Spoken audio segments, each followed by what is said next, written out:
use it further, but we want to try it out in Andhra. We have done a pilot with almost 2,000 users, seeing great results. All your fitness, meals, everything will be customized, personalized. This is how is your body responding, and then there will be a coach who will be kind of guiding you on your day-to-day journey.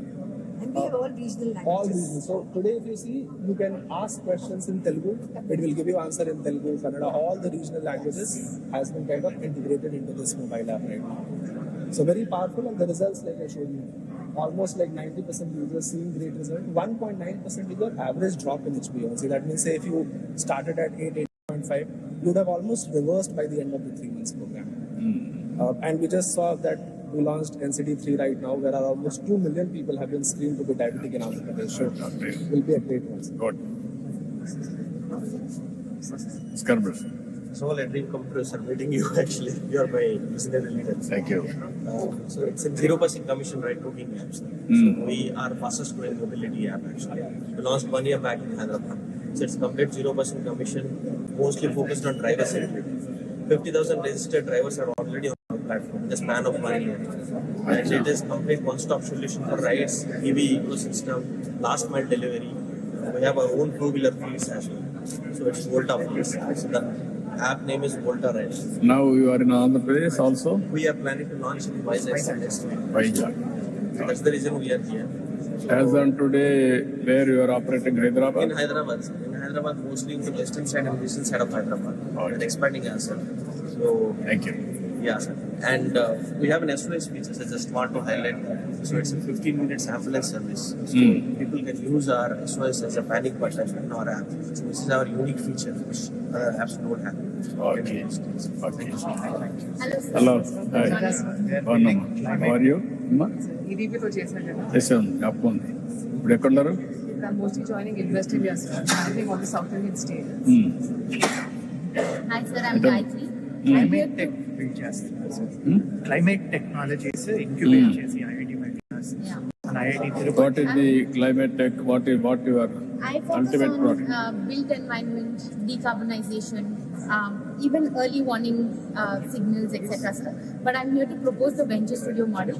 Cities like Singapore, Rotterdam, etc. are solving their cities' problems using venture studios, where you can tell us the challenge that the city is facing, and we create point solutions for it and solve for those challenges. So we sort of look at what is the idea that we are solving for, we validate the idea, we build the solution, and we also commercialize those solutions. So this is broadly what we are doing, and we are slightly different than VCs because besides investing, we also do what accelerators, incubators do, and beyond that. Together with Countries like Singapore solving their challenges using this model itself. So Invest Singapore, etc. came out of this. We'll work it out. Thank you. Thank you. Bio 3D printer, we have developed it in India. So we're the first in the country to develop a 3D bio printer. We're recognized with the World Economic Forum as a technology pioneer. And I understand you'll be in Davos, so we'd like to invite you to our bioeconomy panel that we're organizing in the Congress. So what we've been able to do is scale up across the country. We've been able to install our bioprinters, and we have collaborations internationally as well. So we'd love the opportunity to work with Andhra Pradesh Medical Education Department and bring this for skilling purposes, for training purposes, and for hospitals. Mainly for the medical education students, for them to learn before entering the OT. This all the products will help them. And we have a virtual platform and a physical platform. We are closely working with World Economic Forum also, sir. Most of our projects are done and visit right now. Okay, we'll work it. Thank you, sir. Thank you. Namaskaram. So we make connected medical equipment for kidney dialysis. Kidney dialysis కోసం connected equipment చేస్తాం. So we are already in AIMS Hyderabad, CMC Vellore and all that. So we see a huge problem with kidney dialysis quality in the country. He's Dr. Tamirisa, he's a nephrologist. So it's an issue because in developed countries, dialysis started at 10 to 15 years before. For various reasons, 5 years so we need to monitor the quality of dialysis in real time. Only because kidneys are not working, so urine is not being produced, right? So we waste the body we need to make sure it's really being removed. So it is a huge problem across the country. We would like to make a difference in that, sir. Groundbreaking technology, sir. We are building in Cambridge. Dr. Nipun is a physicist in Cambridge. Dr. Schuler is a NHS doctor in UK, sir. And What is the... Sir, this is RapidX Bio.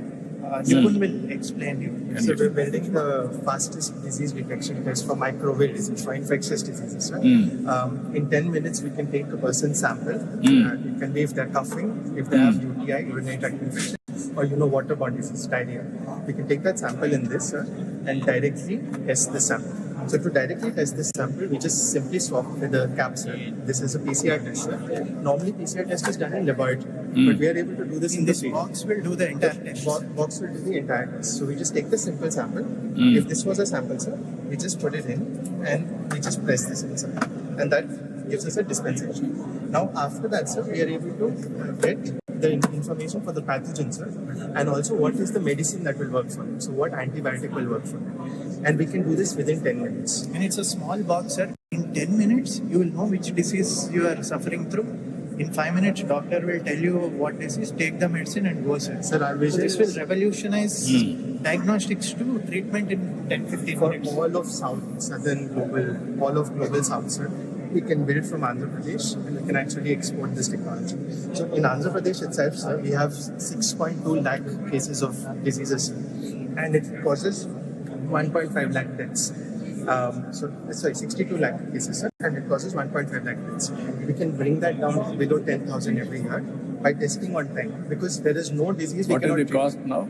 Sir, the cartridge, the system itself, we built it in 10,000, but we would give it for free because we'll get revenue from tests. The test we will What is $1 per test. As on today, what is the proof of concept? Yes. What is the proof of concept So we've done and a efficiency? validation Validation. at AIIMS New Delhi, sir. We've compared it against the best test, which is microbial culture, and we got 96% sensitivity and 100% specificity. So, sir, it is actually better than the culture test because culture has 85% sensitivity. So, the best test is better than the culture. Sir మీరు మీ ఇతనికి చెప్పి ఇవన్నీ కూడా ఈ technologies అన్ని హెల్త్కి సంబంధించి will do pilot it is working then will replicate then will give proof of concept for them then they will globally they will explain. Yes, sir. Vizag will pilot test this, sir. So you do that, we'll give you immediately. You start the work, which are all workable. We want to give you proof of concept. Yes. Testify by government also. Then you can scale it up. Yes. We'll do it. This is a revolutionary, sir. Good work. This is Ajay Sahani, sir. You work with Oh, Yes. Delhi Lama. Sir. That's my IT secretary. He's Ankit, sir. He's space tech cluster developer. So I So we invest are- in Deeptech startups. Your Space father tech, is responsible for Yeah. our triple IT. Triple IT, he made all the structure, everything. All under your guidance, sir. He Yeah, told yeah. me it was all under your guidance. All of them I promoted. They have done very well. Yes. Good. So Thank you, good. So we will try and do it. Yeah, you work it out. And we will try and We'll be very happy. Yes, sir. We invest in these kind of technologies, space tech, life sciences. So we'll be very happy to see what we can do in the state, because I live in Zurich. So we are let's say US to European and Indian You partner. are which place? Originally. Zurich in Switzerland. Originally from India. Originally from Bihar.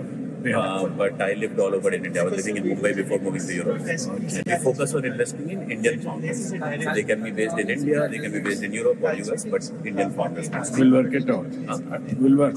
Thank you very much. We're running a live test right now. We're running a live test right now.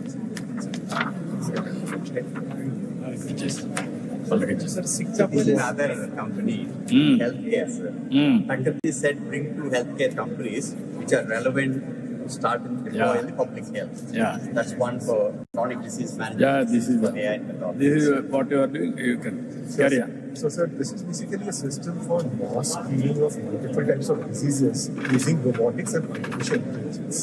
Today, the tools that we have for mass screening of, say, anemia are only give us incomplete information. like hemoglobin only tells us, okay, this person has low hemoglobin, but doesn't tell you the cause behind it. But there exists a centuries-old method which can be easily used by a doctor looking at the blood with this microscope to tell whether it is iron deficiency, whether it is folic acid deficiency, or whether it is thalassemia. What we have done, sir, is basically taken that centuries-old method and tried to automate it with the help of robotics and AI. So the way it works is basically it can take the sample just the way a doctor looks at it with the microscope. It scans it with the help of a robotic AI-driven microscope and captures images which are taken to the cloud. And on the cloud, there is an artificial intelligence layer which basically looks at the blood pictures and screens for multiple diseases. That includes anemia, it includes malarial parasites, early stage screening for blood cancers and other types of cancers. Then for in the dengue season, like symptomatic patients for dengue and so on and so forth. Okay, that's good. And So our company in for Save Mom, sir.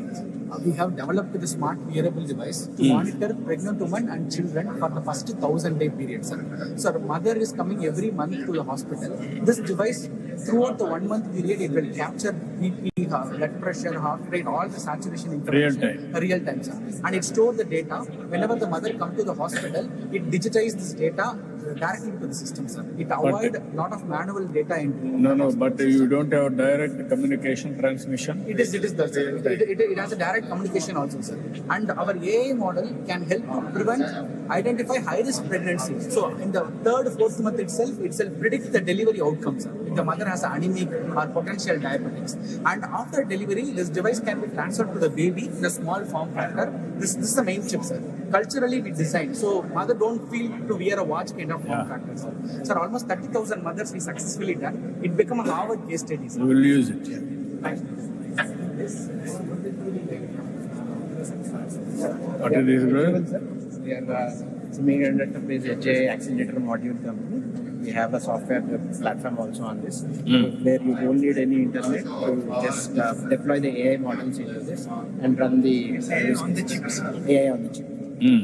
So there are, what is the application? Yes, so multiple use cases: portable detection, the count, and also the latitude, longitude of the locations. Immediately we can send worker efficiency, where helmet that you're using, or how many times you're bending. So we can put the chip on a drone, send it up in the air, sir, and it will capture everything, analyze the information. Instantaneously analyze and take the action.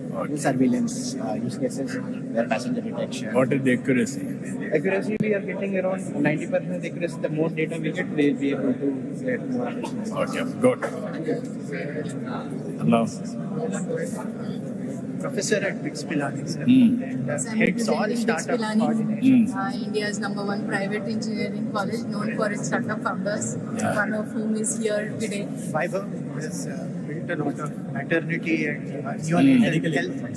So this causes reduction of 40% in intrapartum mortality. During labor, when babies die, this device can detect early and tell that any problem is there. And you can use up to 40% of intrapartum death. This device supports babies who are premature, whose lungs are not developed, to give them oxygen therapy, even in rural areas. So even if the oxygen concentrator it can work, it can be used in an ambulance, it can be used in intra-hospital transport. So multiple modes of therapy. What is the cost optimization? This will be about 2.5 to 3 lakhs. This will be about 2.2 lakhs. Okay? At scale thousands of units, we can bring down the cost of manufacturing. And as of today, it is in pilot stage. So we have already deployed in India. We have big deployments in Assam, Rajasthan, Karnataka. We are doing now with Infosys Foundation. We'll use it. Good morning, sir. Andhra Voice, sir. Yeah, Andhra Voice. We were there in US for a long time and then came back, building in technology sold for the MSMEs of India. What is the... Yeah, so there are 3 things that we are doing. One is the visibility, and then so they're connected to the marketplaces like ONDC and other marketplaces so that they get more sales, more revenue, right? Number 2 is to manage their internal operations, like whether it is accounting or marketing or sales. All these companies, right, small companies, they cannot afford Oracle. So there's a cheaper solution for India. So that's essentially aligning. It is software? Software. It's pure tech solution. Yeah. Tech solution, software with artificial intelligence. Exactly, sir. MSMEs largely. So they can try out this free model for some. No, you come and work. Yeah. Thank you, sir. Thank you. Namaskar. Sir, we are from Swia Information Technologies. We are one of the Vizag-based startup companies, sir, incubated under NASCO. We have multiple products like on AI, blockchain, and IoT. The one that we want to show here is basically we are tracking real-time asset tracking in SSKP PG hospital in Kolkata right now. We want to show you that's how we install the device. Sir. This is completely designed, developed in Vizag. Sir. What is the application? So application being all these devices, medical devices in the floor, and they know like where they are and how they are being placed, whether they are out of this one or not. So they can see it in the right rate. They can see like that just shows the entire. This is a real implementation which we did in the Kolkata. So this is another thing, which is a tea box. It is for the AP government only with Karnan Uday Bhaskar sir when he is working as a commissioner of health. We did. So this is to give the medicines to the chronic diseases and pregnant women. We give the medicines here. Like whenever they are taking the medicines, we will get the data to our dashboard. That's good. And We are from Cloud Seeds, based out in UK. We have our solutions related to AI and smart cities and which we use AGI frameworks for the data security, AI privacy, AI security models is our primary. So we are bringing up edge data center concept like to promote more AI projects. Like it's not on cloud based, but we'll be going to get close AI, not at the which is essential for defense projects. We are also working with the militaries and other projects. So this, which will enable the round the clock security surveillance solutions, which can be detected through CCTV. And we do have a center of excellence in programs. Okay, that's good. Sir, good morning, sir. Sir, this is a air atmospheric water generation machine sir. हवा से जो पानी निकालता है, हमें इसके लिए पानी का जरूरत ही नहीं चाहिए. ये अपना हवा से जो ह्यूमिडिटी है, ह्यूमिडिटी को पानी में कन्वर्ट करके पानी निकालते हैं. अल्कलाइन वाटर है सर. ये कॉस्ट है सर 29,000 रुपीज़ का आता है सर. इसमें हमने पूरा अल्कलाइन वाटर है ताकि हमें जो जरूरी है उसी मिनरल्स को इसमें ऐड कर सकते हैं. इसमें आरओ का वगैरह कोई जरूरत ही नहीं पड़ता. सिर्फ इसमें मेम्ब्रेन का कोई यूज ही नहीं है सर इसके अंदर. सिर्फ हमारा जो जरूरी है मिनरल्स, हमारे लिए जो मिनरल्स का जरूरत है उस हिसाब से हमने इसको इस्तेमाल कर सकते हैं सर. इसमें 20 to 25 लीटर पानी को जनरेशन करते हैं 24 आवर्स के अंदर, एक दिन के अंदर सर. इसके लिए पानी की जरूरत ही नहीं है. ह्यूमिडिटी जैसा 50% एबोव ह्यूमिडिटी है उसके अंदर ये पानी जनरेट हो जाता है सर. सर ये अपना सर ये अपना ये लोगों का एरो का इसी का वाटर है सर. ये अल्कलाइन वाटर है sir. Yes sir. Very nice. Yes sir. Excellent. Yes sir. See there. Sir, one last one. Thank you. Thank you. Yes sir. Thank you very much sir. Thank you. Sir,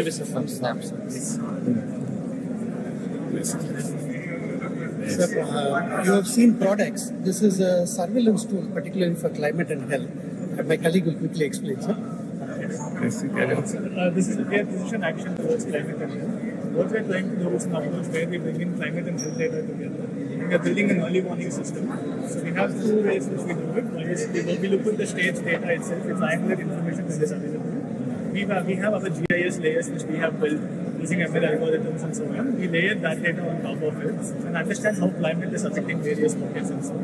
We also supplement this with various tools that we have, like wastewater surveillance, women-based surveillance, which is an ML-based tool which looks at media articles in various native languages. We have done this in India and other countries such as Philippines as well. We have a dashboard which we have tried with Anandapur in Andhra Pradesh as well, so if you have time you can see. Okay. Good morning, sir. Sir, I am Vinodna, Assistant Collector Anantapuram. The Swasti team had come to Anantapuram and this is a project they have done, sir. We have all together done.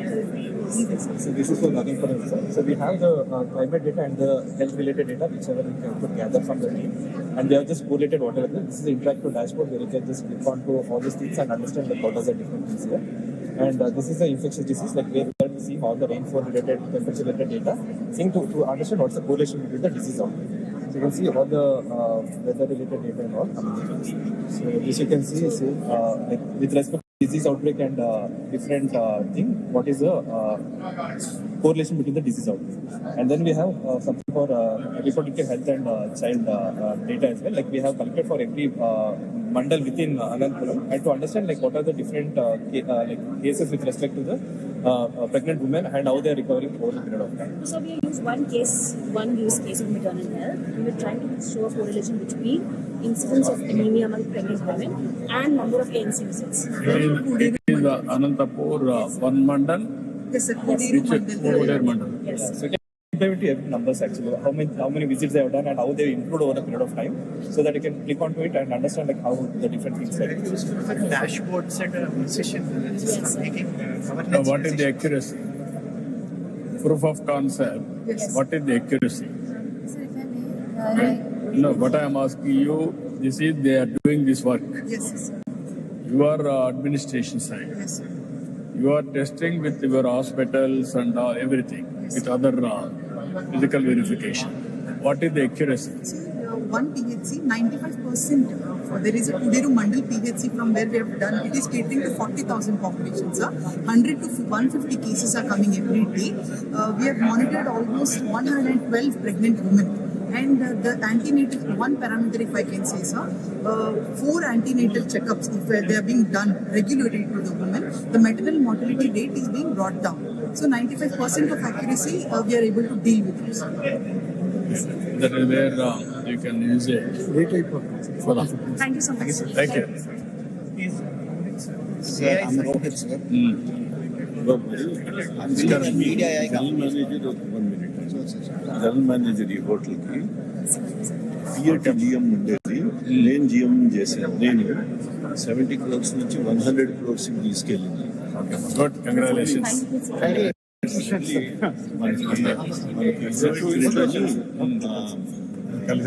GS చేస్తున్నాడు.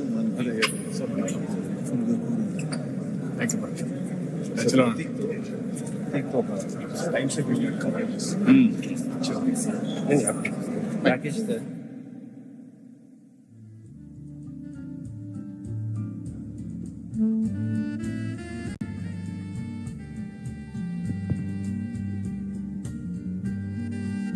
Ladies and gentlemen, Honorable Chief Minister will be entering the auditorium in the next 1 minute.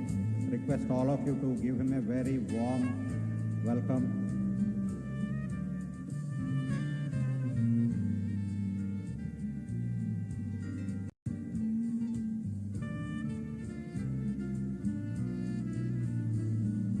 On behalf of DFST, I announce the arrival of our chief guest, Sri Nara Chandrababu Naidu Garu, Honorable Chief Minister of Andhra Pradesh. A very warm welcome to you, sir.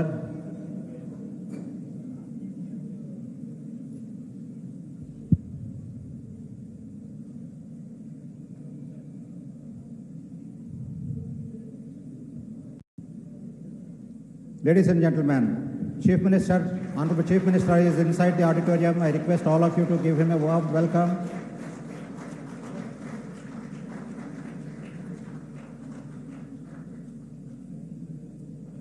It is my great pleasure to welcome you all to the Deeptech GovTech conference. I request Honorable Chief Minister to light the lamp, and I request GFST officials and Honorable Ministers and MLAs also to join the lighting of the lamp.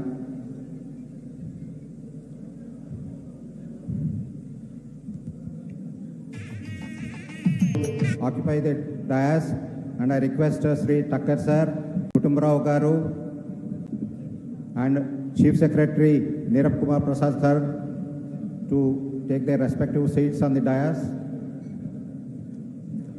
It is my great pleasure to welcome all to the 2024 Deeptech GovTech conference, where innovation meets impact and visionaries gather to redefine the boundaries of technology. Today we stand at the forefront of breakthrough in fields like artificial intelligence, quantum computing, biotechnology, robotics and more, advancements that promise to shape the world of tomorrow. The Deeptech GovTech Conclave 2024 marks a key milestone in this journey, bringing together global innovators, thought leaders, startups and policymakers to lay the foundation for a thriving deep tech innovation ecosystem in Andhra Pradesh. I request all the delegates to be seated, please. Global Forum for Sustainable Transformation is a platform for policy research, for economies and communities for well-being and happiness. We have a short film which will portray the objectives and goals of GFST. I request you to watch the film. Can we have the film, please?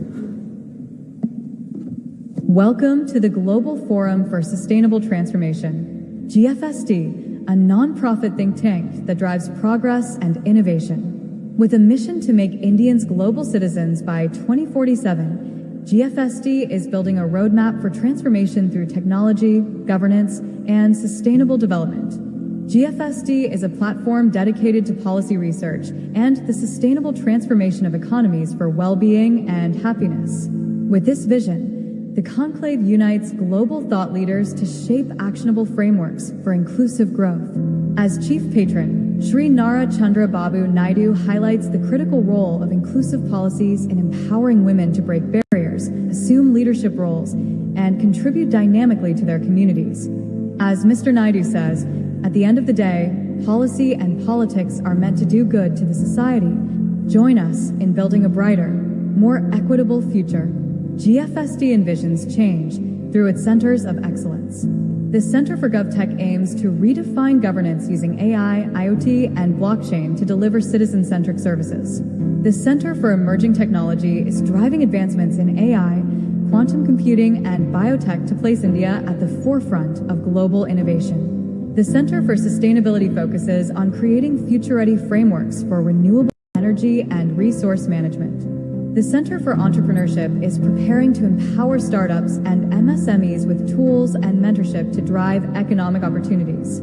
The Center for Economic Growth and Prosperity is working to develop strategies that will foster inclusive progress. We envision a world where economic prosperity and community well-being coexist sustainably, achieved through collaboration, equity, and adherence to the principles of sustainable development. Supported by visionary leaders, GFST is committed to building a future-ready society. We aim to bridge the gap between policy and practice through multidisciplinary collaboration, advancing research and innovative solutions that drive sustainable transformation, foster resilience, and promote inclusive growth for a harmonious and prosperous global future.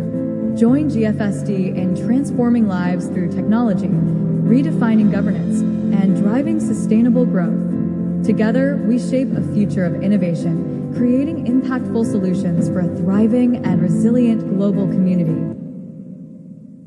Thank you. Chief Minister, sir, yesterday we had about 150 delegates attended a roundtable conducted by Tucker, sir. They are from diverse backgrounds.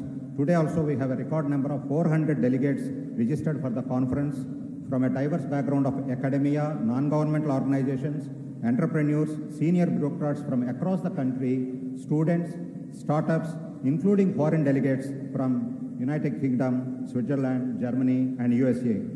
This is a historic and unique conference by all means, where for the first time, the government and its entire administration came forward to sit along with technocrats, startups, entrepreneurs to demonstrate the power of technology. We are grateful to Honorable Chief Minister, sir, for driving this initiative and also accepting to participate in the deliberations throughout the day. Now I request our former Chief Secretary of Andhra Pradesh and Vice Chairman and Director of Global Forum for Sustainable Transformation, Sri S.P. Tucker, sir, to deliver his address.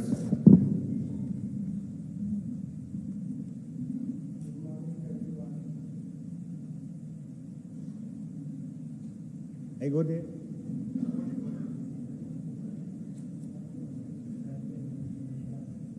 Good morning to everyone, Honorable Chief Minister, sir, members of the Cabinet, and all the experts and students here. 5 years ago, CM sir suggested that we should create a think tank because last 30 years learnings were there, which were to be shared with the world at large. So some of us came together with the CM sir and we started this organization called Global Forum for Sustainable Transformation. We've been working together for that since that time. And the journey actually starts long time ago. I remember I was district collector in Rangareddy district, NTR was the chief minister, and Chandrababu Naidu sir were chairman of Karshak Parishad. So we adopted 3 mandals in Andhra Pradesh, and I saw Mr. Naidu sir having a mini computer in Kuppam, having the database of every family and how things are happening and working out.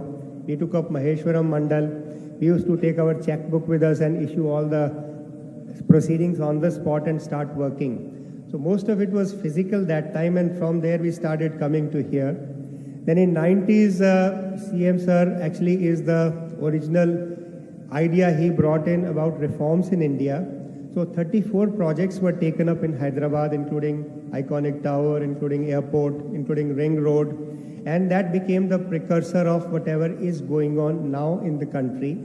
Now time has come when we are talking about 2047. So Naidu sir thinks that next 23 years is the time when India will be reaching 40, 45, 50 trillion economy and will be the largest economy in the world. So Andhra has to show the way how things are going to happen. Naidu sir has always believed in Uberization of knowledge. Like now in our GFST, everyone is working in a virtual way and everyone is working pro bono. There are no charges. And today we are extending the family, so at least 200 members from here are going to work with us.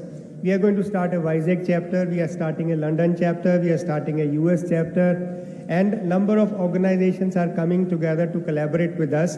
So that idea that can we have our own World Economic Forum in India is now going to happen here, and all of you are welcome to be part of it. Today, we are launching a few 6 strategies here, and these are work in progress. So all of you are welcome to contribute to that, and we will be taking this agenda forward. Again, CM sir has suggested that can we do at least one conference every month or every next month. So one by the government, one by the GFST. Now this conference which is being done, Government of Andhra Pradesh has been invited and they are not paying anything for it. So it is all by people like you who have come together, you are contributing in this way, the way a marriage happens. So it is like that. So GFST is growing in that kind of way and it's working out. Whatever is being presented today by the concerned officers and the ministers, the work started 75 to 90 days back. So it's not that on a conclave we come and we give lecture and we go home and we don't know what is going to happen. 5-year action plan on healthcare AI, the role of Deeptech, GovTech, and one family, one entrepreneur leading to poverty eradication is being launched today. Thereafter, piloting will still go on in some areas and then formally the government will start doing this work. Next conference we are going to have Agritech, maybe in Rayalaseema. Thereafter again in February we are coming, and Gujarat government is joining us in doing Blue Ocean Economy, a pet subject of the Chief Minister and the Prime Minister, Blue Ocean Economy. You will be surprised to know that our ocean spread area of Andhra Pradesh is double the size of land mass of Andhra Pradesh. And there are 11 economic activities possible worth $50 billion and 5 million jobs. European Union has done it already, and their master plan is 9 times bigger than what we are talking about. So we will be launching aquaculture, logistics and fintech, and blue ocean economy in February. Thereafter, we are going to start one of the largest startup program in India, where thousands of startups will come here. We have Chirate Fund here, which is willing to participate with GFST as well as with the government. We have number of other billionaires coming here and then started working with that. One major thing which is happening today in India is very large number of people who've been there who have achieved everything. They are starting their organizations, like we have GAME here today. 2 people, founders of GAME, are here. GAME has got a mission MOU with Maharashtra government. They are not charging anything from government. They are saying that our agenda is, can we create entrepreneurs from school onwards? Can we work with MSMEs? So they are now signing an MOU today for 1 lakh SHG members as entrepreneurs. Mr. Srini Raju also has got a similar agenda. So slowly we want all over Andhra Pradesh, there are pilots like this which are funded by the CSR or by the people who have retired from very active life, but they want to contribute to the society. And yesterday such enterprising discussion, everyone wants to work in Andhra Pradesh and they want to work along with GFST. So all of you are welcome. Under the leadership of Chief Minister, we will be taking Andhra as a pilot. Today 5 states are here: Mussoorie, Academy Deputy Director is here with an idea that what we do here, can it also be incorporated into the training program of civil servants? And how do we take it forward? So welcome once again and be a part of our system. And we will be creating a virtual world. Everything will be pro bono. We are not going to pay for it. And we will take it forward because you are knowledge people and our ideas will be incorporated and piloted in different places, either by GFST or by Government of Andhra Pradesh. Thank you, please. Thank you.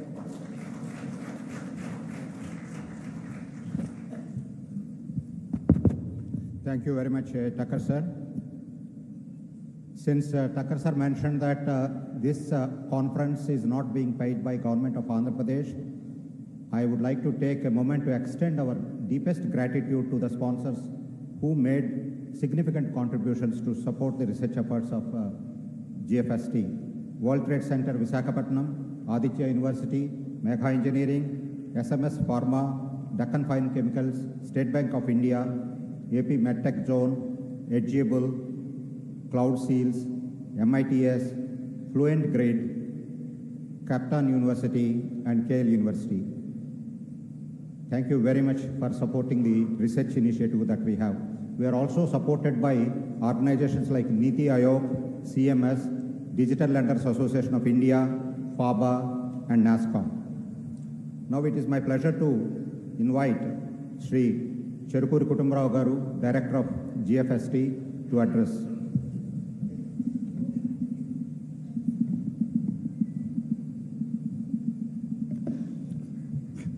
Good morning to everybody. From GFST side, I warmly welcome all the delegates here who have registered for the conclave and all the guests who have come and attending the conference also. I warmly welcome Honorable CM Garu, Chandrababu Naidu Garu, for allocating valuable time and agreeing to spend nearly a full day in the conclave.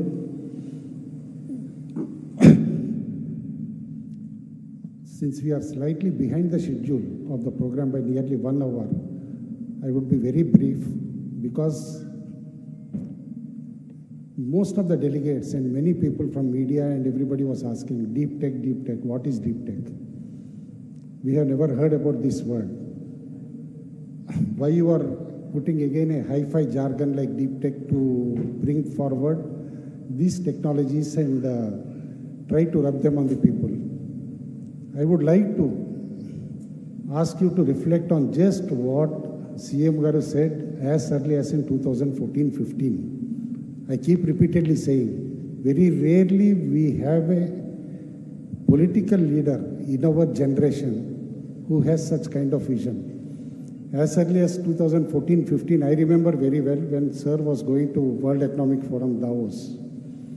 What are the things that should be mulled upon at the conference? It was at that time itself, he has said, data is going to be the next crude oil of the world. This was as early as in 2015. That means today are our lives not being controlled by data-driven companies like Meta and everybody? Whoever controls data is controlling the world today.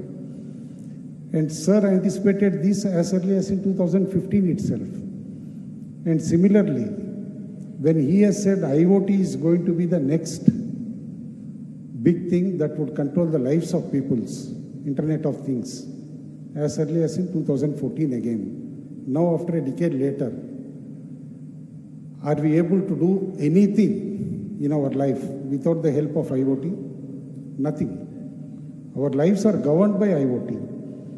Therefore, what the changes have come in governance to visualize them for future is an ability which comes to very, very, very few people in the world and in a generation. Chandrababu Naidu Garu is one such leader who can definitely envision what is invisible to us for the future. When we started thinking about Deeptech, it was not an off-cuff idea which we started seeding it. The change came from the COVID. Today, like Indian economy, we divide it into two parts, before 91 reforms and after 91 reforms. Governance also is going to be judged in future by before COVID and after COVID. Because after COVID, governance has changed into virtual form. We are now having Zoom meetings. You are now having video conferences. We are having home working, work from home, co-working spaces. All these changes have come post-COVID. If at all COVID had not come, everything would have been regular, as usual business, as usual governance, like what it was before 2020. The moment this pattern of governance has changed, it is left upon bureaucracy, it is left upon the political leaders to absorb these technology changes, to bring the governance closer to people, and to bring the governance closer to people and handhold them. Obviously, we need to absorb the technologies, understand them.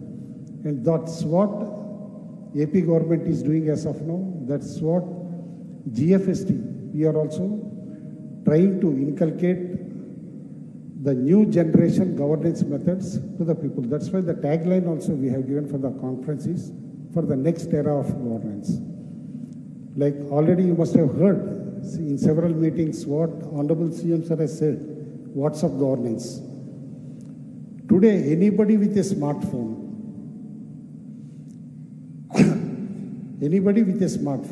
can do several things which are his daily needs, musts and everything also just on the smartphone. And several countries, in fact, are doing WhatsApp governance, especially in Europe, starting from UK, addressing all the security issues connected to it. And the wish of CM Sir also is from birth to death in the life cycle of a person. All public services should be given or should be addressed just even by a smartphone. Like today, say some regulatory work like traffic management to crime detection to everything, we are using drones and other new technologies. Similarly, a smartphone can be used in a much better manner using new governance methods like WhatsApp governance and other methods also. With this small introduction, we all know Sir is very quick in absorbing new technologies and wants to make life easier for common man, life easier to people. Governance should not be bureaucratic, but governance should be people-centric.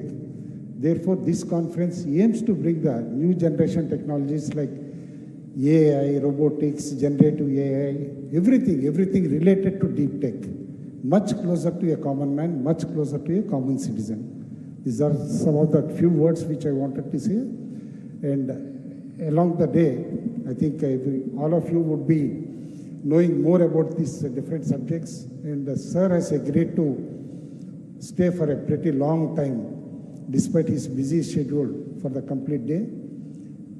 Make best of it during the Q&A session also. Most of you would be having some doubts also. You can get those doubts also clarified during the Q&A sessions. Thank you so much. Thank you, everybody. Thank you, Kutumrao Garu, for elaborating CM Sir vision and how GFST is aligned with Honorable CM Sir's vision. Now it is my pleasure to invite Shri Neerab Kumar Prasad, IAS Chief Secretary to Government of Andhra Pradesh.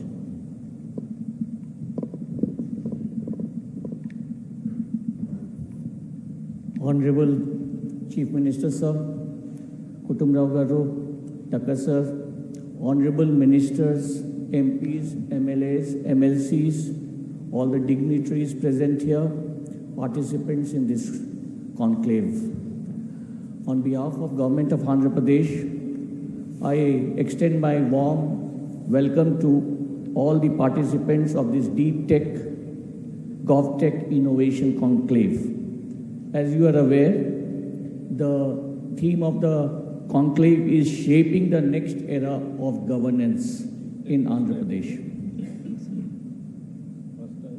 You would have seen in the last 6 months, the government of Andhra Pradesh has taken a number of steps to rebuild the economy, to take the steps to bring in good governance at the doorsteps of people. We are in the process which have been nearly finalized to come up with a Swarn Andhra 2047 vision plan under the guidance of the Honorable Chief Minister in line with the Viksit Bharat 2047 plan. We aim for about 15% growth every year. While we are doing all these development programs, one major change which we intend bringing out in governance is to make the governance not only the result oriented but also using the deep technology in the whole process of governance and going for a total process re-engineering.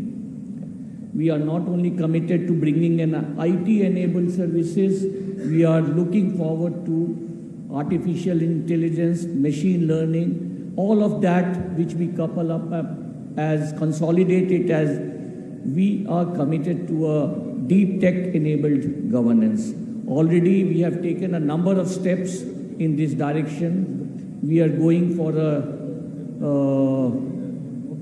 a citizen database which is totally service-oriented, which provides us information, which provides us data in a very, very data-secure manner for delivering citizen services from birth to death. We want to provide each and every wing of government administration in a deep tech-enabled services model. Sir, we had a detailed interaction with a lot of entrepreneurs, think tanks yesterday, and one of the issues which we came across was about the startups. I think a few words for the startups. The government of Andhra Pradesh is committed to facilitate the startup ecosystem totally with helping them identify the use cases, facilitate the proof of concept in the state of Andhra Pradesh, and also set up a certification or an authentication system led by the academia in setting up a very good certification system, which will help all the startups to develop in an integrated manner with a full validation process.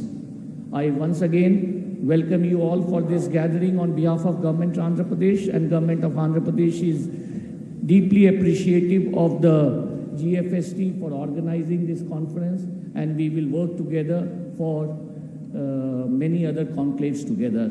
I also extend my thanks to all the participating other states and the LBS Academy and the NITI Aayog, which have sent participants here for inputs as well as taking our thought process further ahead. Thank you all, and once again, welcome to you all. Thank you very much, sir, for giving insights into how government is adopting these new technologies and delivering citizen-centric services. Ladies and gentlemen, it is an extraordinary honor to welcome a legendary leader, a trailblazer, whose vision and determination have redefined governance for the digital age. Honorable Chief Minister is a leader of unparalleled foresight, has truly transformed the fabric of our state by placing information technology at the very heart of governance. In an era marked by rapid technological advancements, CM Sir has recognized early on the immense potential of IT, not just as a tool for convenience, but as a transformative force to empower citizens, streamline governance, and drive socio-economic progress. What makes CM Sir's leadership truly exceptional is the human-centered approach to technology. While the focus has been on modernizing systems, the ultimate goal has always been to uplift the lives of common people, ensuring that no one is left behind this digital revolution. Ladies and gentlemen, please join me in giving me a warm and resounding welcome to our beloved Chief Minister, the visionary leader who is shaping the bright future for us all. Over to you, sir.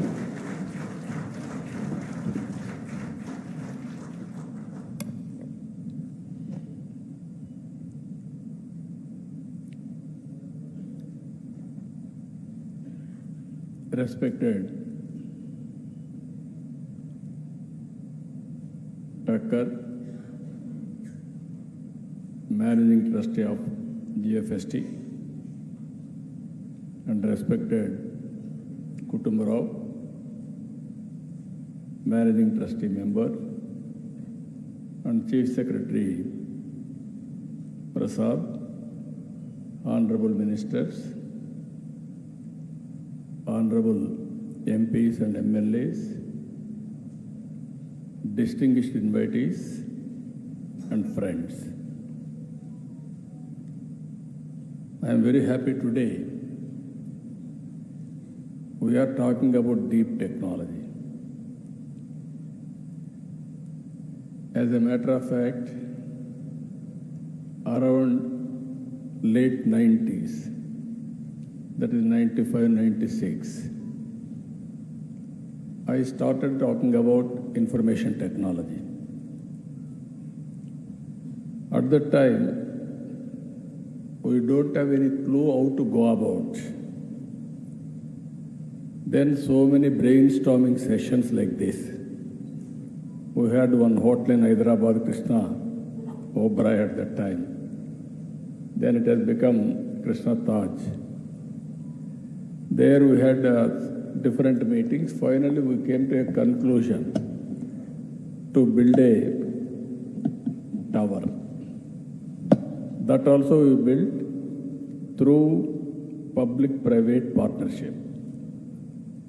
Even PPP model is a new thing at that time. Without spending any money, we have given land. L&T came forward. They built first tower, that is high-tech city. Even today, anybody will talk about information technology, they will mention only, they will show only high-tech tower in Hyderabad. That is the beginning. We built excellent tower, but what to do? Then to bring companies, I went to America for 14 days, 15 days, company to company, all corporate giants, I met them. I told them, excellent delegation along with me, we are able to convince everybody the strength of India in information technology. Then we thought, people are coming to start operation, but how to go about resources, human resources. We are very poor at that time. There are number of engineering colleges. In Rangareddy district today, there are no high schools at that time, maximum 20 high schools like that, total district. Today, 200 to 250 engineering colleges in one district. That is how we started information technology. Microsoft, you know that story. I don't want to repeat it again. Now, Microsoft head has become from this center. That is the story. How aspirations will build up, ultimately how to reach that aspiration, that is one example. Today, first time, again we are talking deep tech. You have to understand, all of us has to think one thing. First agriculture revolution, it took so much of time. Then industrial revolution, it took so many years, decades. Then if you see technology revolution, only few decades. Today, in technology, almost everything is mature. Through satellite, you can get information. Through drones, you can program anything. We can go for real-time application. Through CCTV cameras,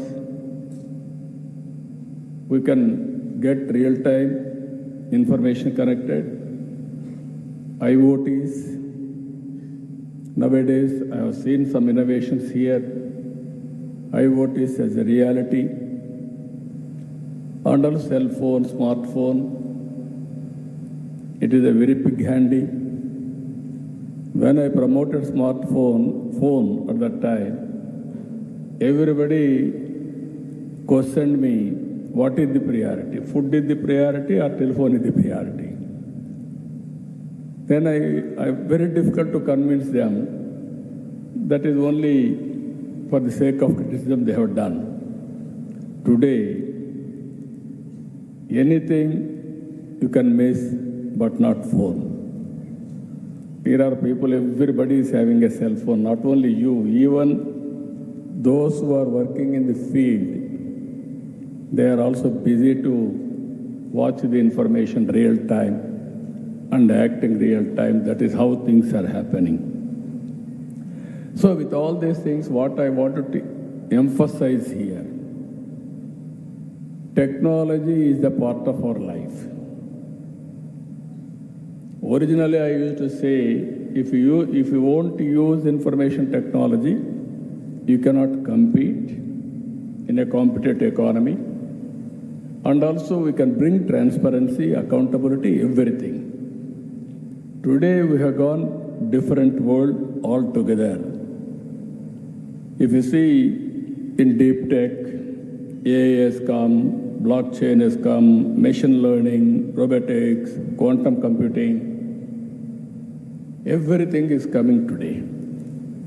But only issue is here, all of us have to think how to use all these things. It is very, very important. No other country is having Aadhaar. India is having Aadhaar. Any individual we can identify with Aadhaar. Once Aadhaar is available, then cell phone is available, then you can do wonders. I am very happy the Honorable Prime Minister Narendra Modi is promoting information technology in a big way. We are very fortunate. We are having a very good visionary in the country. And so much of respect globally for Indians. He built brand for Indians. That is what is happening today. So with all these advantages, we are all here now. We are all talking about technology, how to take next level. Flexible working is a reality today. Either you want to work, you can work virtually. You want to work physically, you want to work, you can work physically.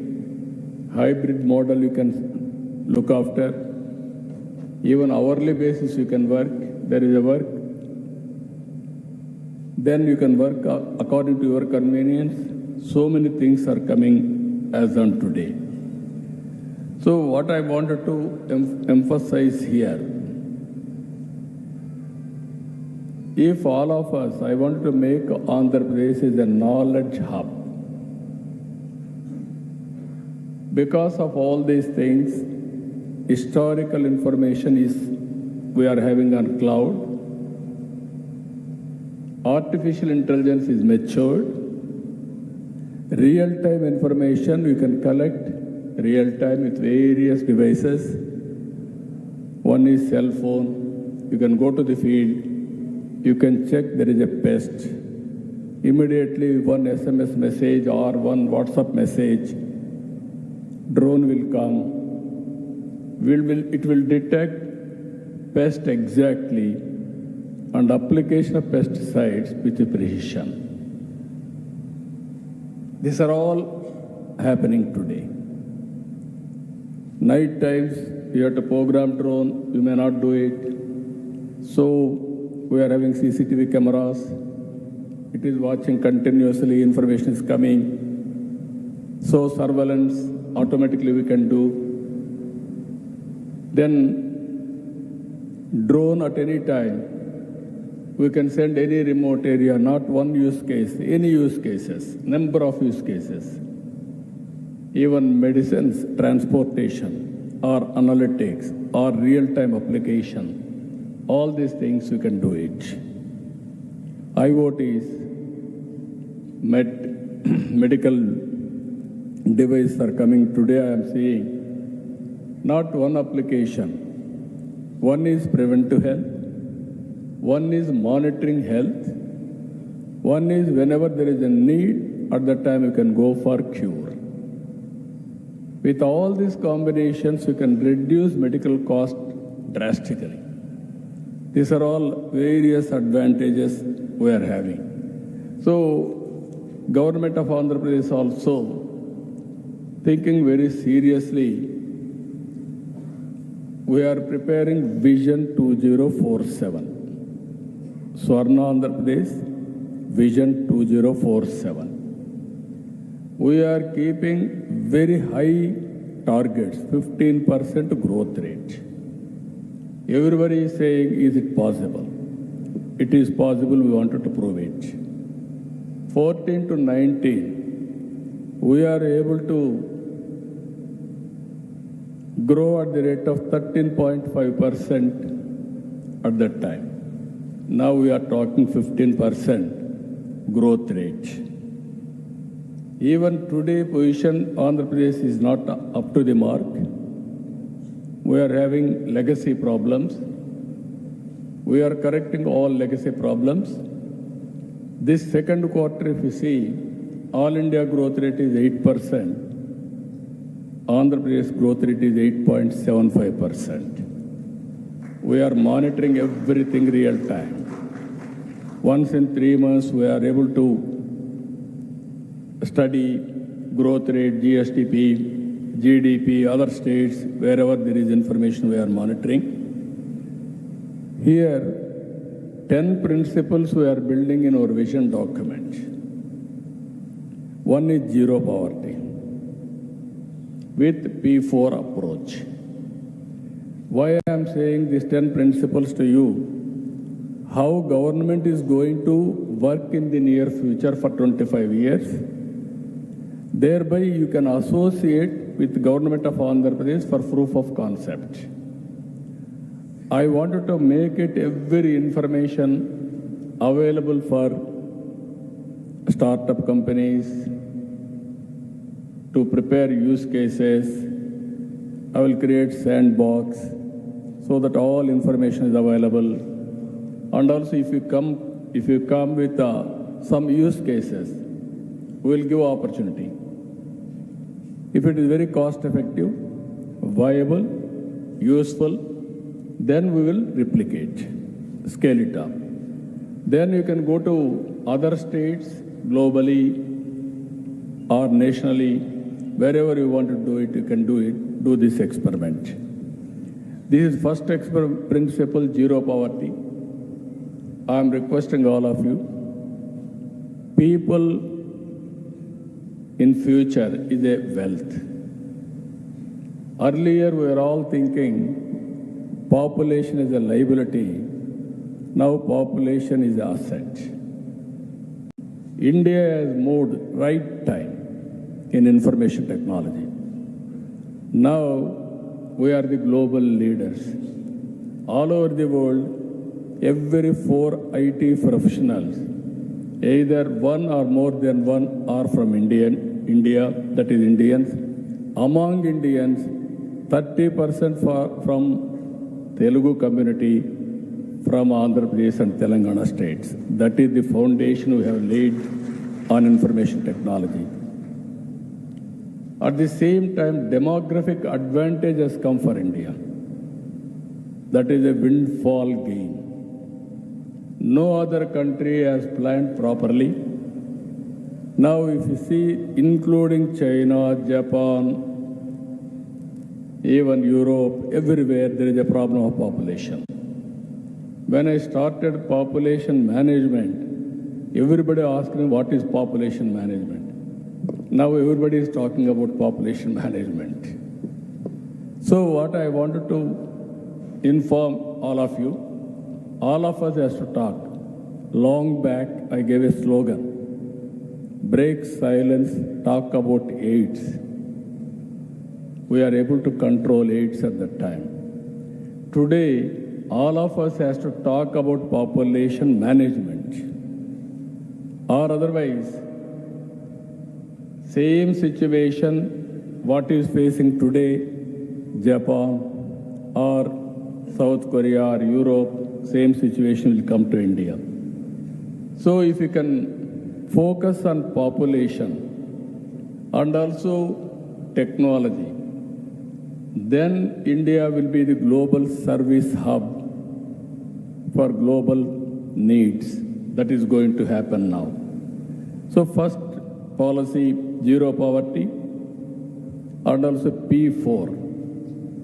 As on today, 1991 economic reforms, you can compare very clearly pre-economic reforms, post-economic reforms. And stable government is there, much more advantage. This is where public-private partnership, all roads, telecommunication, power, everything, colleges, everything has come under PPP model. Now we are adding one more P, that is people. Public, people, private partnership. That is 3 Ps, this is 4 Ps, where high net worth individuals has to handhold those who are all below poverty. We are all here. We are fortunate. We came this stage because of society, because of people. They are still malnutrition, ill health, and so many problems they are facing. It is our responsibility to give hand-holding, mentoring. If necessary, we have to help them financially, support them. Finally, it is our responsibility to build society for equal footing. That is the principle I want to bring now. Government is committed. We will give opportunity for everybody. If we join together, we can make first step zero poverty. After that, how to reduce inequalities between haves and have-nots. It is a continuous process. We cannot control growing people in a big way, wealth creation, but at the same time, you can help people to overcome poverty and other things. Second angle, we are focusing on employment. Technology, so many people are talking, technology will remove employment. I am telling you, India is having an advantage. Technology will bring employment. With the deep technology also, we can create wealth. We will create more and more avenues for employment. That is where our government is giving more incentives for employment generation as a condition. That is where we want to make Andhra Pradesh as a global hub, virtual, physical working also. Either GCCs, co-working space, work from home, workstations creation. There we want to give more and more incentives to create employment apart from industrialization and services and also tourism in a big way. Then ultimately skilling, upskilling, it is a continuous process on human resource development. We wanted to bring all education institutions globally or nationally, which are all predominant. Visakhapatnam will be the future city for knowledge economy. It will be a hub. We want to make it. This is one of the best cities in all aspects. This is where, and also first state in the country, we are enumerating skill census. If we do skill census, every person, what are all the skills required for local activity, national activity, or global activity, we can build them. Ultimately, not working hard, how to work smart. This is very, very important. This is where we are thinking, even I am giving more incentives for those who are promoting more skills in Andhra Pradesh, and also high-skilled resources how to build. We are working in that direction. Water security, fourth principle. Water is very, very, very important. Linking of rivers. We wanted to make Andhra Pradesh 100% water security for drinking, and also agriculture and industry. We are very fortunate in South India, Godavari and Krishna and other rivers. If we link all rivers, every acre of land we can give water. In agriculture, I am asking all of you, Andhra Pradesh is well positioned. It will be global hub for food supply, either aquaculture, horticulture, even food grains, even spices, even our Araku coffee, one of the best coffee in the world. And also we are working in a big way, natural farming, zero budget natural farming. As on today, nowhere in the world this experiment is going on in a big scale. Now we are doing zero budget natural farming. If you can work solution in that, even technology can be applicable in zero budget natural farming.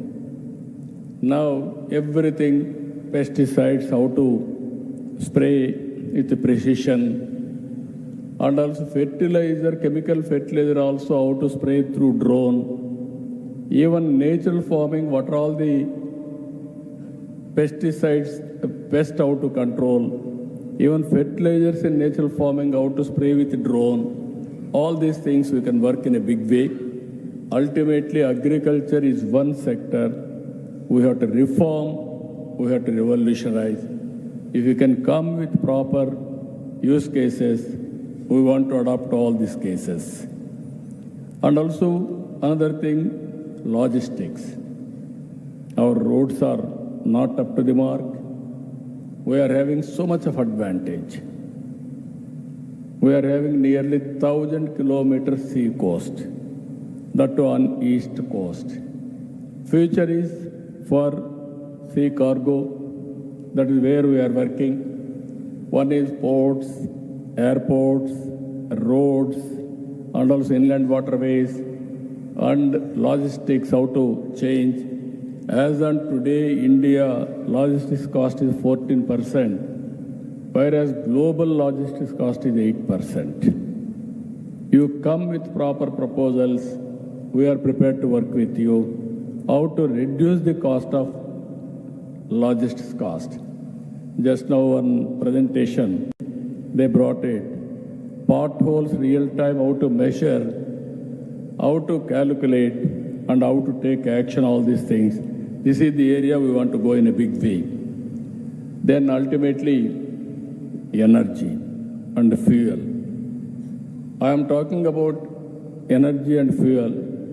Even one Mr. Murali has rightly mentioned, I brought power sector reforms in 1998. First time in the country, power sector reforms introduced by Andhra Pradesh government, and also regulatory commission, first of its kind in Andhra Pradesh. Then only civil aviation or telecom, so many regulatory commissions have come. Even everybody told me at that time, you are taking very difficult subject. It may hurt your future. Exactly 2004, I was successful in bringing power sector reforms. I lost my power at that time. It is a reality. But so much of satisfaction. I was the pioneer in reforms then and now also.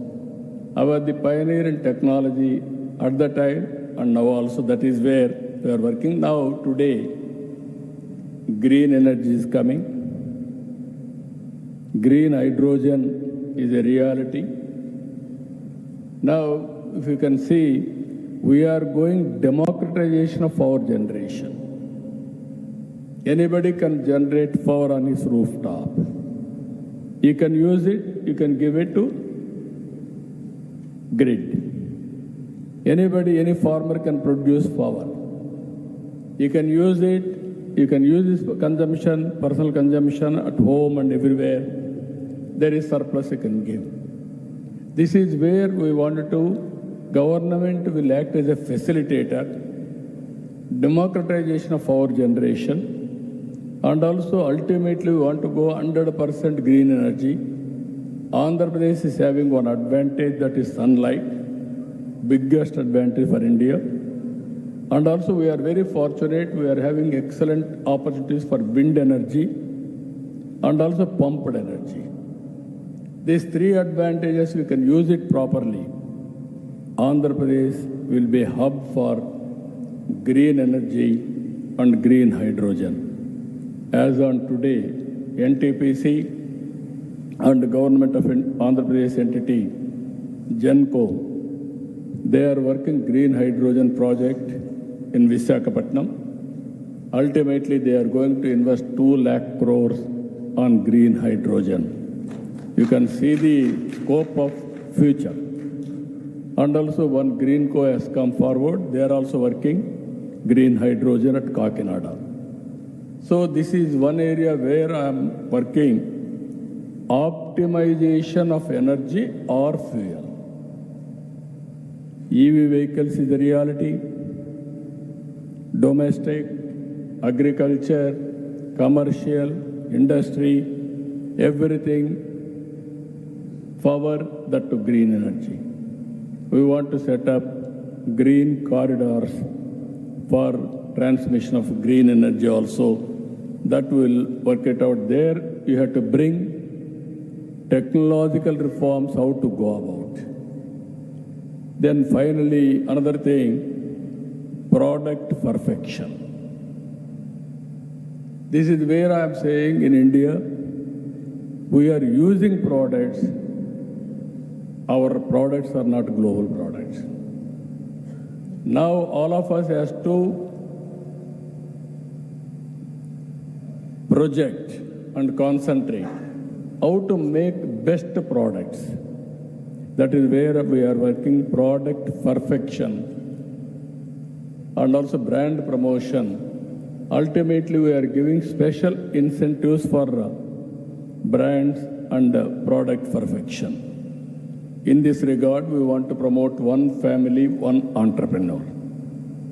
Earlier, I gave a slogan, one family, one IT professional. Today, I am giving a slogan, one family, one IT, one entrepreneur. It is possible. This is where we are nurturing in a big way. And finally, with all these things I want to achieve, deep tech in all walks of life. Then nobody can stop us if you adopt everything here. This is where I am saying deep tech, cloud data is available on cloud, artificial intelligence is matured, real-time data will collect real-time, sometimes traditional way.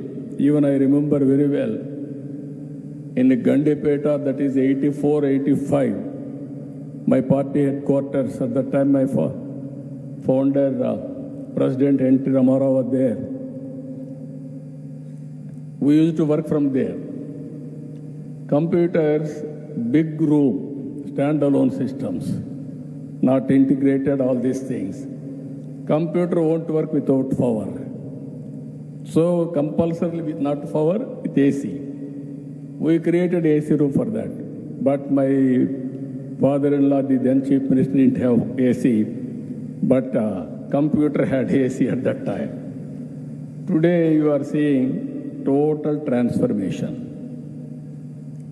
You can imagine not only now, from 1984, I am working with technology, how to transform, how to use in party, not only government, in party affairs also we have used. So this is where I am creating now Ratan Tata Innovation Hub. I want to give inspiration. During his lifetime, he created a big empire. At least during our lifetime, 1/10 of that you can achieve. You can aim it. It is possible. But today, environment, I'm telling you, technology has become a big handy for everybody. Earlier, people used to talk about digital literacy and also so many approaches. Now, all these things are available. In this conference, what I wanted to propose, every 3 months once, we'll have one exhibition on deep technology. Andhra Pradesh will give you all the information on Sandbox. You can go through. Imagination sky is the limit. You come with use cases. We are prepared to implement with total spirit. It is cost effective, it is useful, and also it will be advantage for the society. I am assuring you, we will implement in total. Finally, we will give you proof of concept. Then you can scale it up nationally, internationally. That is your leadership quality. That is how I want to promote this technology in a competitive world. For this, all academicians, universities has to join. IT professionals has to join in this experiment. And also companies has to join. One is commercial enterprises you have to promote, and also social enterprising also you have to promote in a big way. That is where it will be beneficial, it will be sustainable. So I am very happy. I started this exercise. I am a student today. I am listening everything from you. One day I am spending only to listen from you, what all you say, then which are all relevant for my government, for the common man, betterment of their life standards. I am prepared to implement immediately. That is the purpose I am spending. I am earmarking complete day to listen from you. You also come back how to create that ecosystem. If you see today, Hyderabad ecosystem is very, very powerful. Starting with IT, going further with BT, again pharma, again finance, insurance regulatory authority, headquarters was in Delhi. I was able to shift from Delhi to Hyderabad. Only one reason. Nobody was willing there in Delhi to give land for campus. I am prepared to give land. I offered. At that time, the chairman from Tamil Nadu, he was also willing, Rangachari.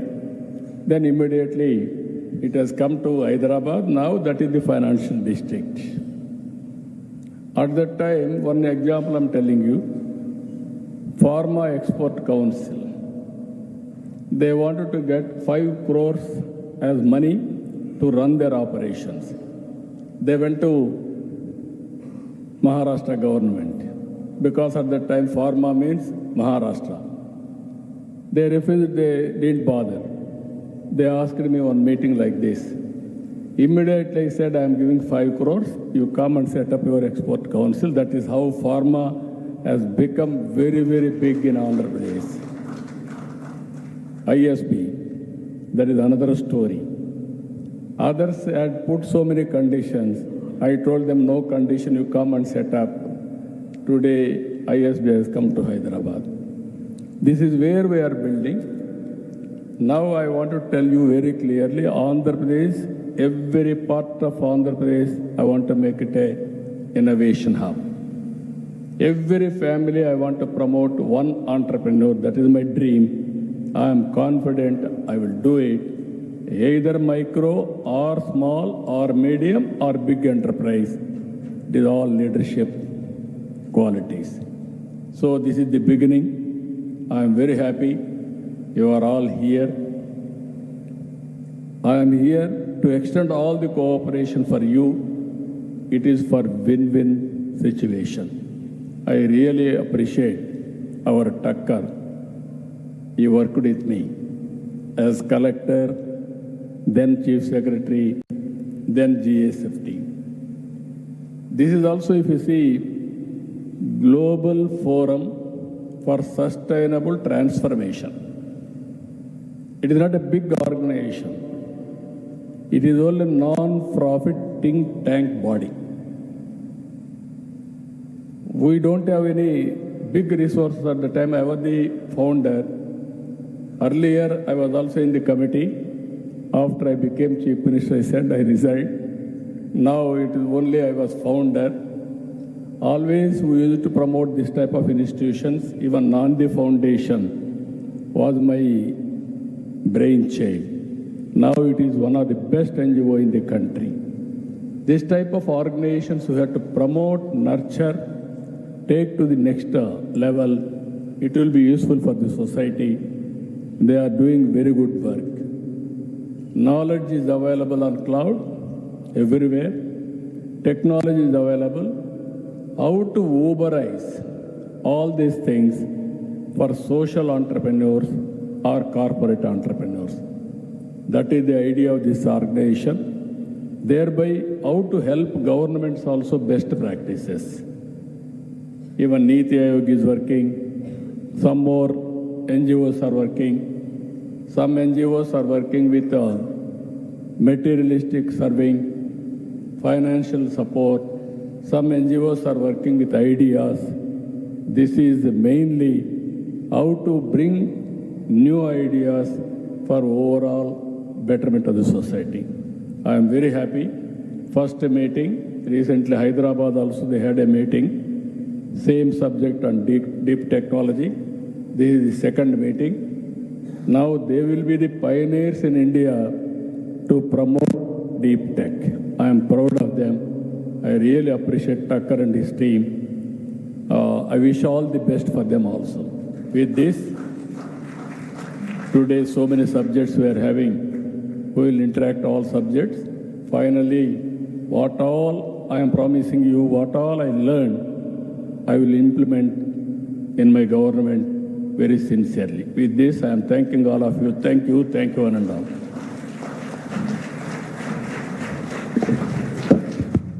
Thank you very much, Honorable Chief Minister, sir.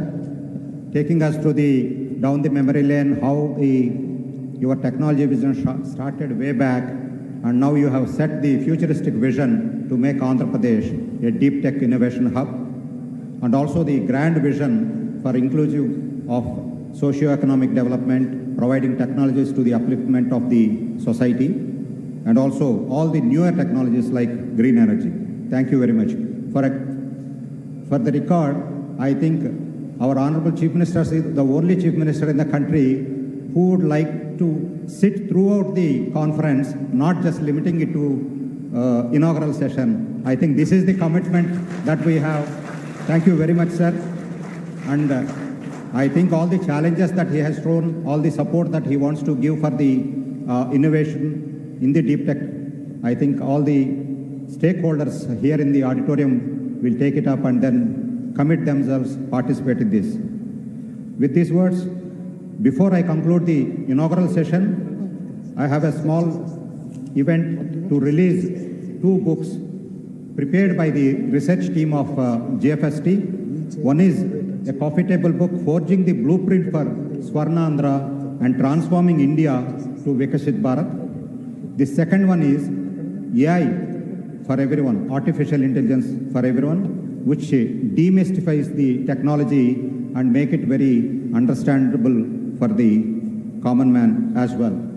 So I request Honorable Chief Minister to release these books in the presence of Chief Secretary and our directors. I request Sanjay sir, our CEO, and the authors of these books, Sriram Iyer and Sridhar Sheshadri, also to join on the dais while the books are being inaugurated.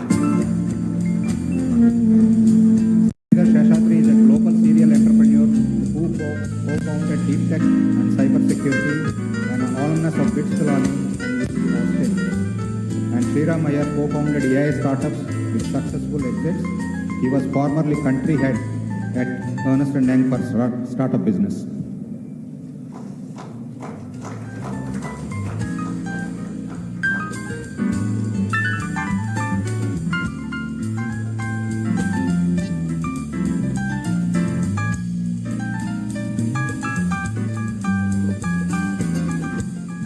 So in record time, our GFST team did the research and then provided this book. These books will be available on GFST website. Please visit and download and go through the statistics and the data and the insights that it provides.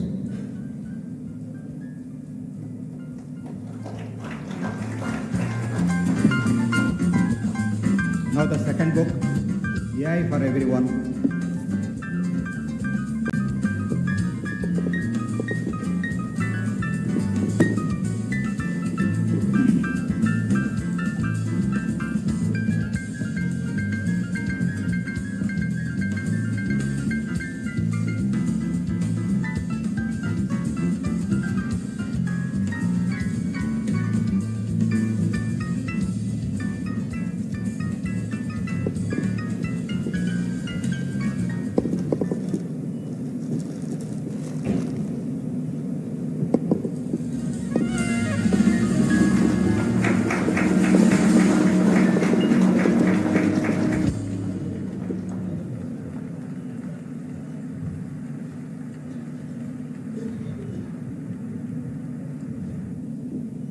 Thank you very much, sir.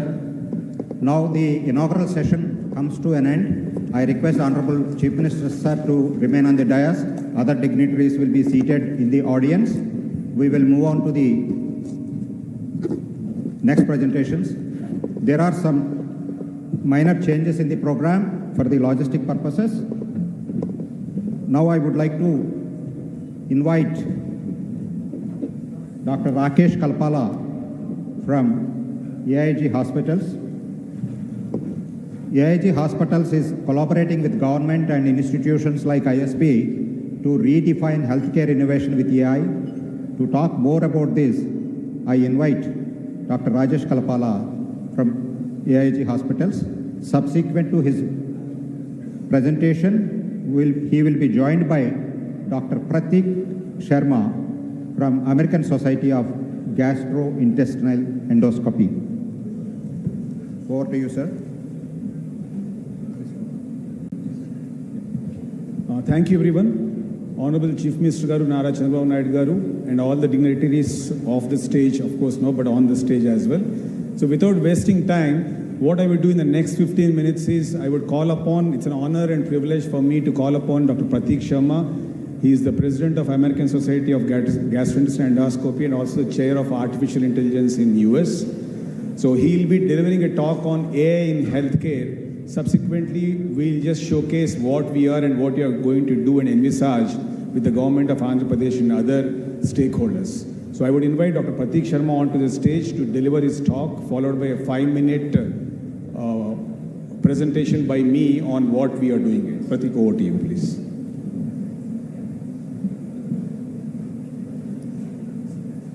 Okay, thank you very much, and if I can just have my slides on the screen. So, good morning, everyone, and again, Honorable Chief Minister and Mr. Tucker and GFST, thank you for the invitation. So, what I'll just is briefly give an overview of how AI is impacting healthcare and how it will be shaping the future of how we deliver healthcare in this country. So when we look at 3 areas where AI will make an impact, it's to improve the efficiency of us as doctors. How can we provide more precision care to our patients? And then from a hospital perspective, how can we scale it up? so that this is not just in small clinics, small hospitals, but virtually throughout the country. So that is the concept. So let's just look at it one step at a time and talk about how this can impact us or show it in this. The first is to look that this is not just all of us talking about this. This is the same concept and similar conclaves being held in the US. You can see the amount of investment of AI in healthcare in the US. By 2030, it's projected that close to $200 billion will be invested in the field of AI in healthcare. If you look at the same concept in India, the same projections are holding true, which means that this is supposed to increase at a rate of close to 50% over the next decade or so. So the concept globally, it's not just in the US or in India, is how we can improve and have this function of AI in healthcare moving it forward. So if we look at some of these different areas, 6% global AI adoption rate in healthcare. So the number is still very small. This needs to increase as we move forward. In the US, it's twice the global average. So about 1 in 20 hospitals has started incorporating AI in their day-to-day practices. And of course, when you look at the amount of investment in healthcare, 85% of the different entrepreneurs, as we heard from the Honorable Chief Minister, are planning on doing some sort of investment of AI in healthcare. So it is a huge field which is ready for it. So let me leave you with a few use cases for all the entrepreneurs which are in the room of what we are looking at. The 4 major areas where I've broken this down into is improved diagnostics, workflow optimization, providing personalized treatment to our patients, and 4th, which I think is the most important, is remote patient monitoring and preventative care and how we can do it in this way. So let's look at some of these concepts about improved diagnostics, whether it is for skin conditions, CTs, MRIs, which are being used, mammography, or for colon cancer detection, AI or computer vision is being utilized.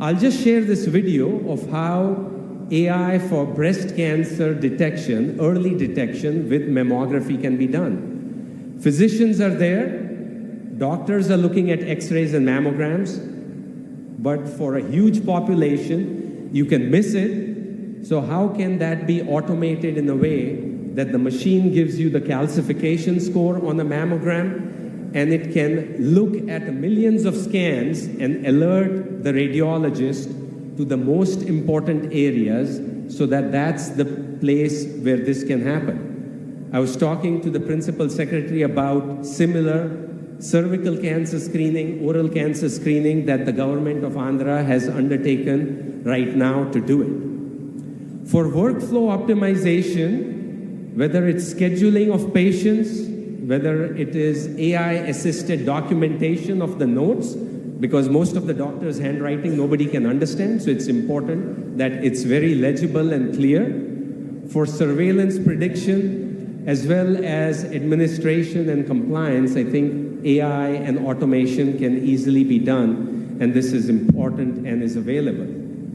These chatbots can be there.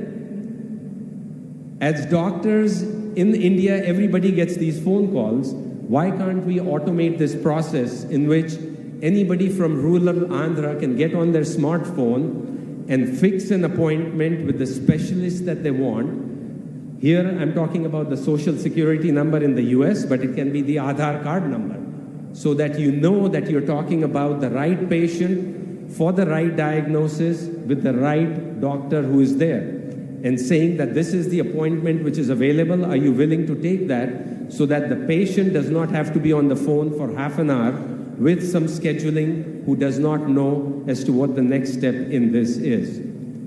Personalized treatments.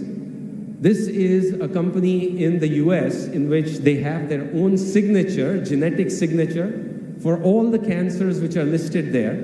And based on that genetic signature, it can predict which patient will respond to which type of therapy, with degree of accuracy.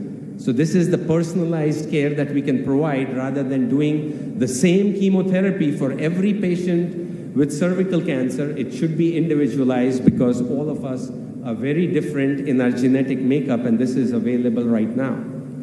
Finally, I think what is critical is this type of AI-driven remote care. So the doctor does not have to be there in front of the patient all the time.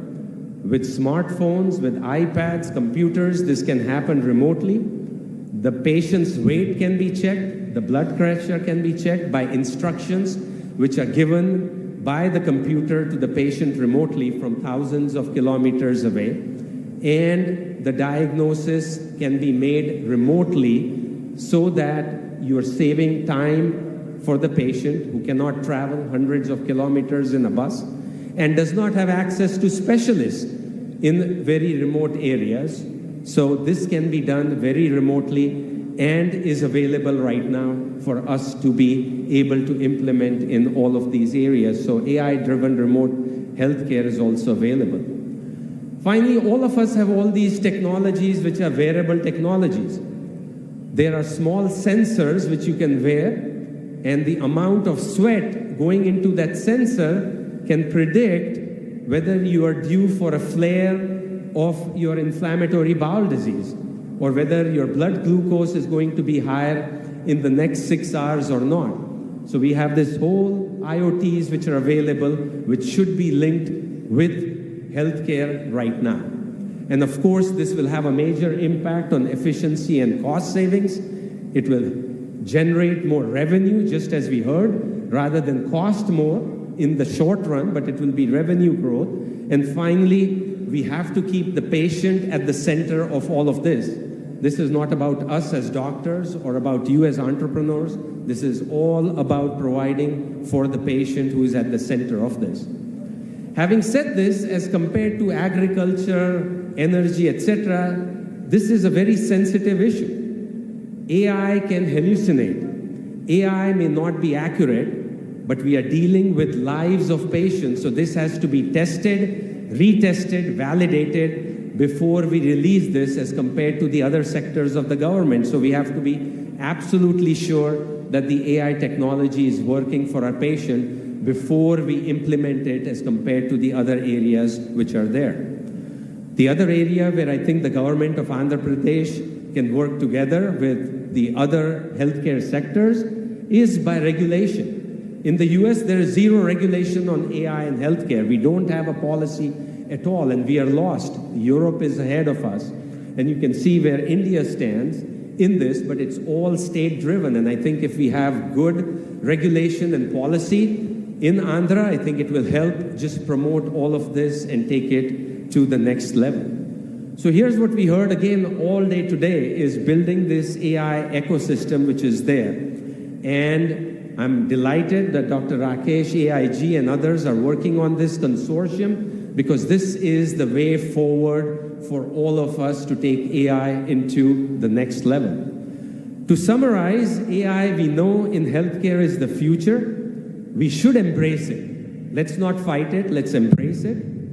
It's not without challenges, specifically things like data security for healthcare. Patient privacy is a big issue. So we want to make sure that when all stakeholders align, we can conquer it very easily.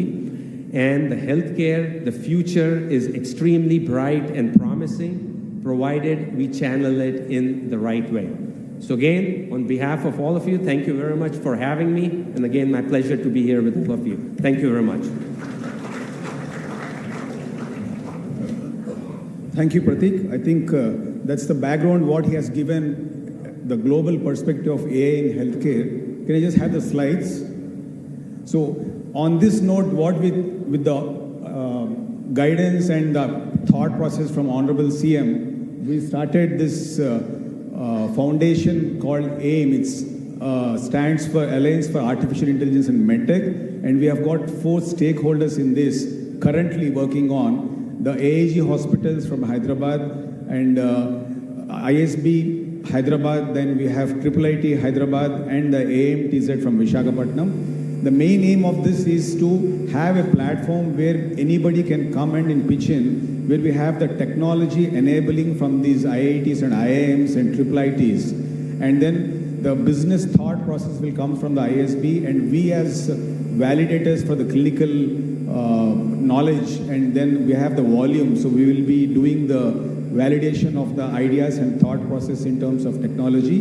And with the very own MTZ here in Visakhapatnam, they will go with the idea, and then we come out with a product. That's a thought process. And on this note, in fact, the government of Andhra Pradesh, I have seen pan-India, most of the EMR and EHR data, and I think the best state as of now in terms of data capture is government of Andhra Pradesh. We have to give a big round of applause to all the bureaucrats, officers, and the government of Andhra Pradesh. And on that note, we started working on this, and with this consortium being formed, the first thing what we have done is we started a mother and child healthcare app to be developed after understanding the ecosystem. So can I have that slide? What's happening is we have the robust ecosystem, but there is some missing link in between the ANMs, ASHAs, and the command control. So on that note, we just started working on an app called Janani Mitra app. It's a purely app based for mothers. It's not for any of the other ANM or ASHAs. And what we have done is we have gone to a mandal called Kuder in Anantapur district, and then we rolled out this app. And can I just have the slides of that so that we'll just show in brief in 2 minutes without wasting much time what is being done. Okay, so I think they're playing the slides after my talk anyway, no problem. So that is what the flywheel, what we have invented, and these are the initiatives what government of Andhra Pradesh already have on robust maternal and postpartum healthcare and so on and so forth captured. And the only challenges is, as I told you, the missing link between the mother as the end user versus the other paraphernalia. So on this note, the app, what we have done, can you just show? So this is the app called the Janani Mitra app, which is a smart companion to the mother, where you have some SOS alerts also. The beauty of this app is that it's got a food scanner. Can you just show that, the next slide? So where the mother will scan the food and then understand how many calories she's consuming. In fact, on this I'll tell you, there's one person in this audience who knows better about nutrition and technology than any one of us. It's none other than Honorable Chief Minister of Andhra Pradesh. I, being his personal physician, I know he has his own data, entire data monitored by a team, and it's robustly captured, where he has got a sleep score, nutrition data, everything in one, and every minute it is captured and it is analyzed about the metabolic score. So on that note, this is the app, and I'll just give you a brief of what we have done. I'll ask my CTO, Kinjal Saxena, to just run the video and show you in 1 minute how this app is going to do a paradigm shift for mother care in the state of Andhra Pradesh. Kinjal, can you just show them the app? Thank you, Dr. Rakesh, Honorable Chief Minister, all the respected delegates. What we are trying to do is, we are trying to leverage technology, artificial intelligence, to simplify the life of mothers. What we have done is, this app will help all the mothers in all the trimesters through the entire journey of their pregnancy, whether it is health monitoring, medication monitoring, investigation, diagnostics, connecting them to ASHAs and ANMs, as well as the diet care and other government access benefits and tracking them. So what do we do here is this is the food scanner. As you can see, they can just take the picture of the thali and it will give them the calorie counts. It will also tell them if they are taking the picture of a thali which is not adequate for them, it will actually monitor and tell them that this is high risk, they should eat more, they should eat better nutrition. So this is artificial intelligence embedded in the app itself. The most important part is, this is not a mobile app that you need to download from Google Store or App Store, because in the villages there is not enough network. So what we have done is we have created a very simple progressive web app that they can simply open with the click of a button. So they don't need to do, and this actually works. So what you're seeing is something happening in the villages and with a much better speed compared to any other mobile app. What we are next seeing is next level of AI technology, where just by taking the picture of their eye, their tongue and their nails, an early detection of anemia can be identified, and whenever an anemic mother is identified, an alert will go to the respective ASHA and ANMs.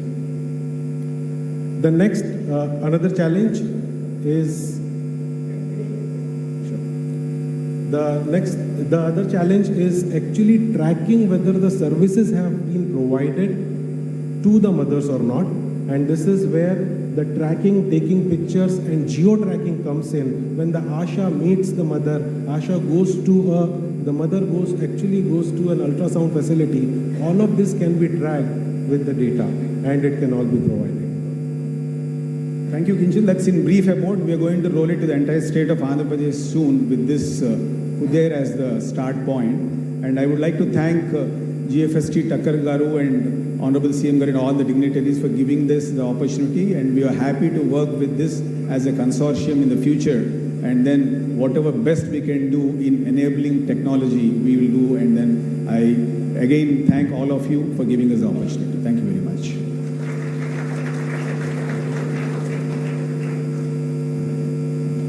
Thank you, Dr. Pratik and Dr. Rajesh. AIG will be executing an MOU in the afternoon during the health tech session. Now it is my pleasure to invite Chintalapati Srinivasa Raju Garu, who is popularly known as Srini Raju, a serial entrepreneur and a private equity investor, to give his address.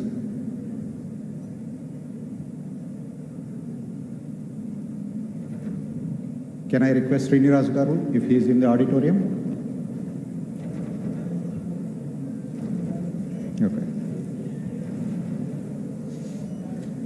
Then we'll move on to the main panel discussions.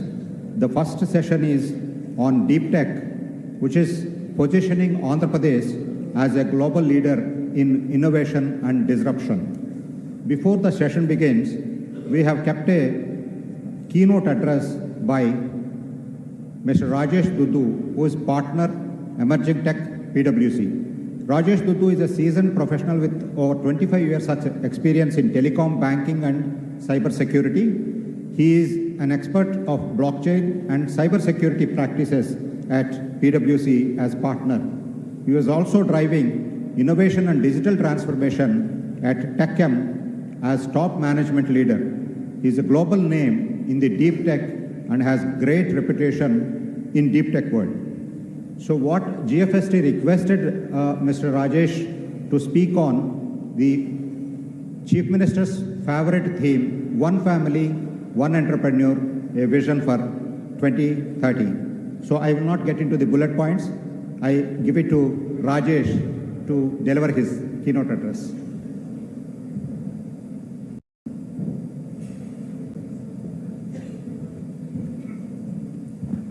Respected and Honorable Chief Minister, Honorable dignitaries, colleagues from the industry and students, Sabaku Namaskaram.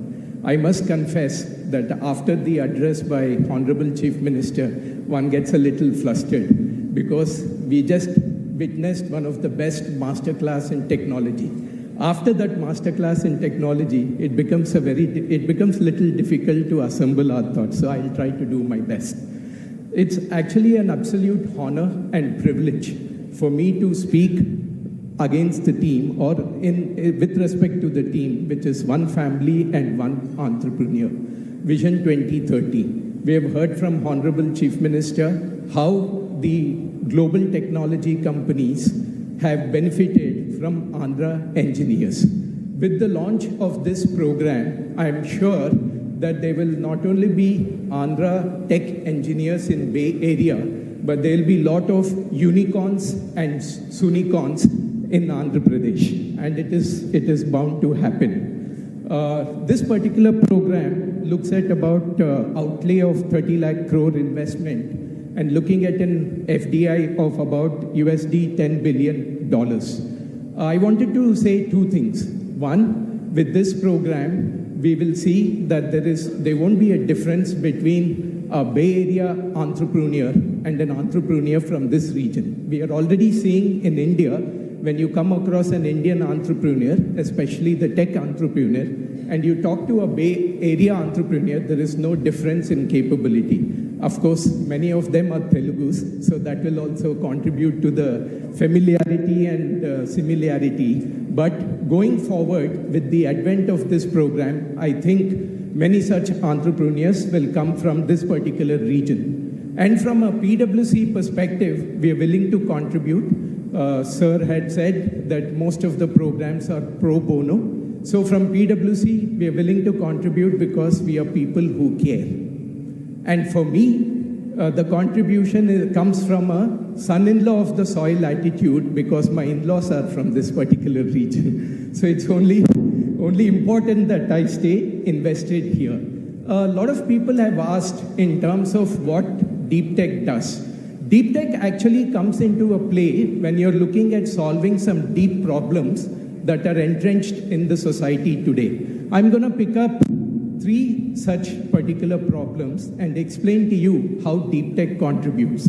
The first one, in the area of healthcare, it's only opportunistic that I pick up the healthcare one after the session by the prominent doctors from AIG. Today in healthcare, you can use light to diagnose a number of diseases. For instance, for a long time, diabetics have suffered through invasive treatment. That means they have to put syringes and diagnose in terms of what is the magnitude of sugar that they carry in their bloodstream. But today, using photoluminescence, you are able to diagnose the level of diabetes that is there. That is Deeptech. And in this country, we have seen a lot of things happening in the financial services space. But there are 2 things which, again, remain unaddressed. The first one is in the area of direct benefit transfer, DBT, where we know by virtue of DBT, the money is going into the farmer's account directly. But it is only 80% of the problem that has been addressed. What is the 20% of the problem? How do you ensure that those farmers do not misutilize the benefits for spends other than farm equipment, for anything other than farm improvement? So there comes a Deeptech concept using blockchain, which is called a central bank digital currency. And using central bank digital currency, you can bring in programmability of rupee.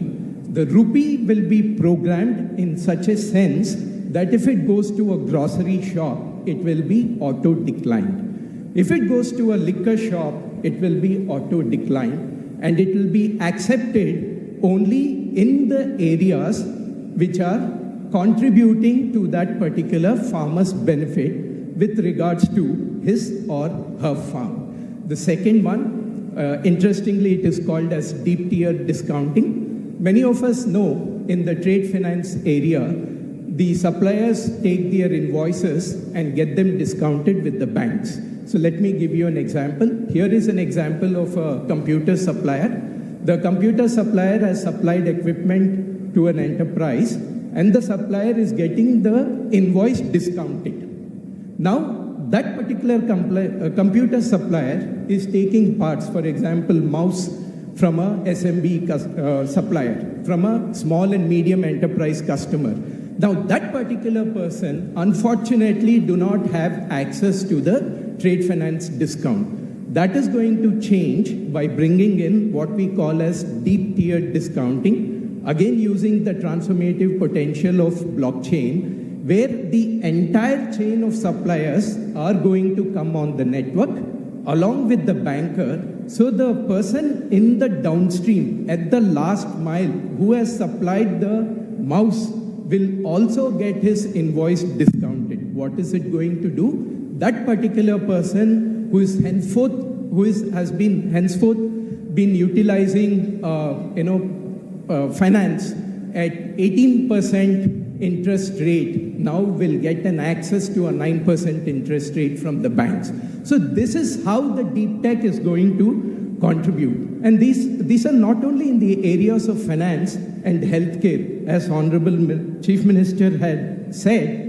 It is there in supply chain, it is there in InsurTech, it is there in GovTech, RegTech, AgTech. Any technology that you take, there's an opportunity for improvement. I had a good fortune of working with NEOM, the people who are building the futuristic society in Saudi Arabia. When I was working with them, I was introduced to another concept called cognitive technology. Today, we are talking about WhatsApp governance. We are talking about services being available in an app perspective. But everything has to be initiated by us. So here comes cognitive technology, which sits at the interface of application without your express consent. Once you define the algorithm and the logic, it is going to do work like Aladdin Genie, that everybody has access to an Aladdin Genie in their application. And to realize the grand vision of Viksit Bharat, it is quite essential that the vision of Swarna Andhra Pradesh has to be realized. And it is essential that we use all these technologies. Is there any other method of doing it? No, there is no other method of doing it. So we have to use this. If these opportunities does not resonate with you, there's one more area where the entrepreneurs can invest, and that is in the area of cybersecurity. I was reading an interesting article. It said while X number of people are trying to learn how to use ChatGPT, 3X are learning how to trick it. So there are more people who are trying to trick the technology. That's where cybersecurity comes to the fore.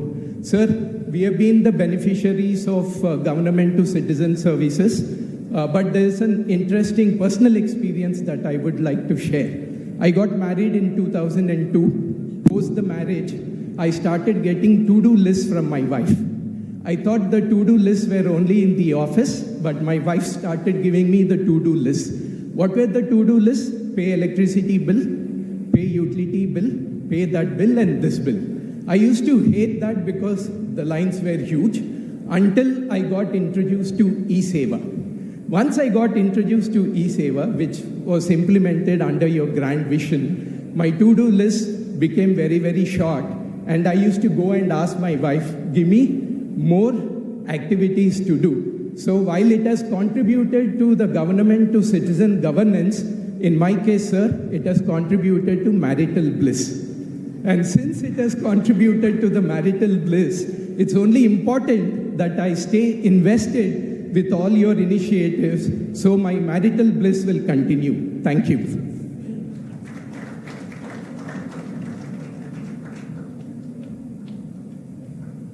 Thank you very much, Rajesh. Now we move on to the Deeptech panel discussion. Before I invite the panelists, I have a couple of announcements.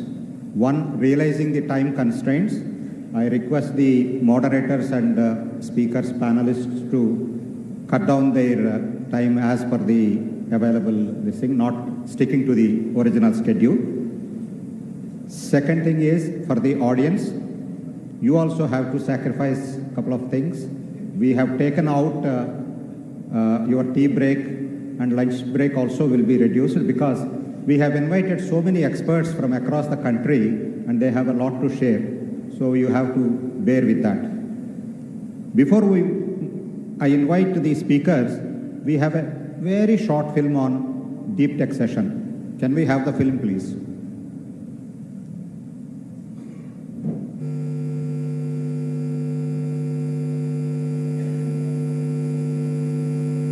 Reality, paving. Deeptech isn't just shaping the future, it's redefining what's possible. In Andhra Pradesh, this vision is becoming a reality, paving the way for a tech-driven tomorrow. Success speaks for itself. In Andhra Pradesh, IoT-enabled smart farms have increased yields by 15% while cutting water usage by 18%. Mobile health clinics powered by AI diagnostics have reduced patient travel times by 20%, delivering care to over 100,000 underserved citizens.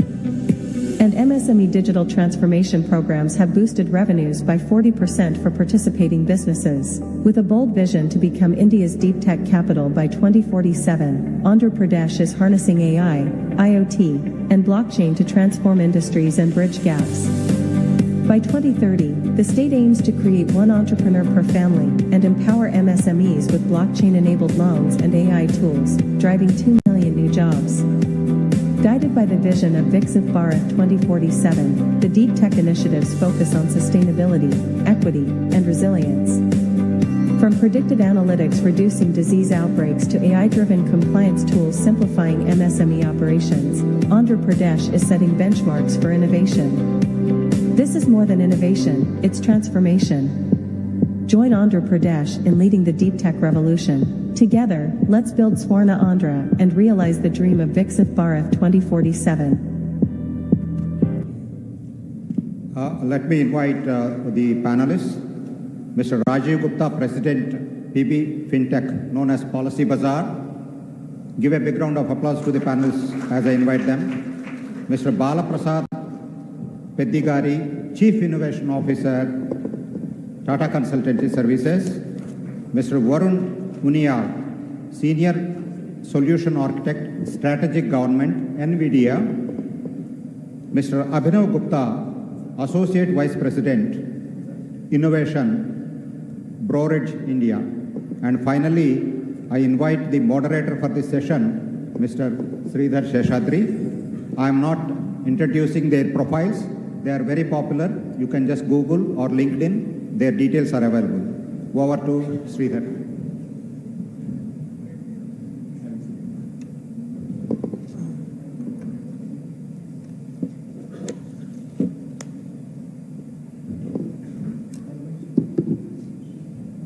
Excuse us for 2 minutes.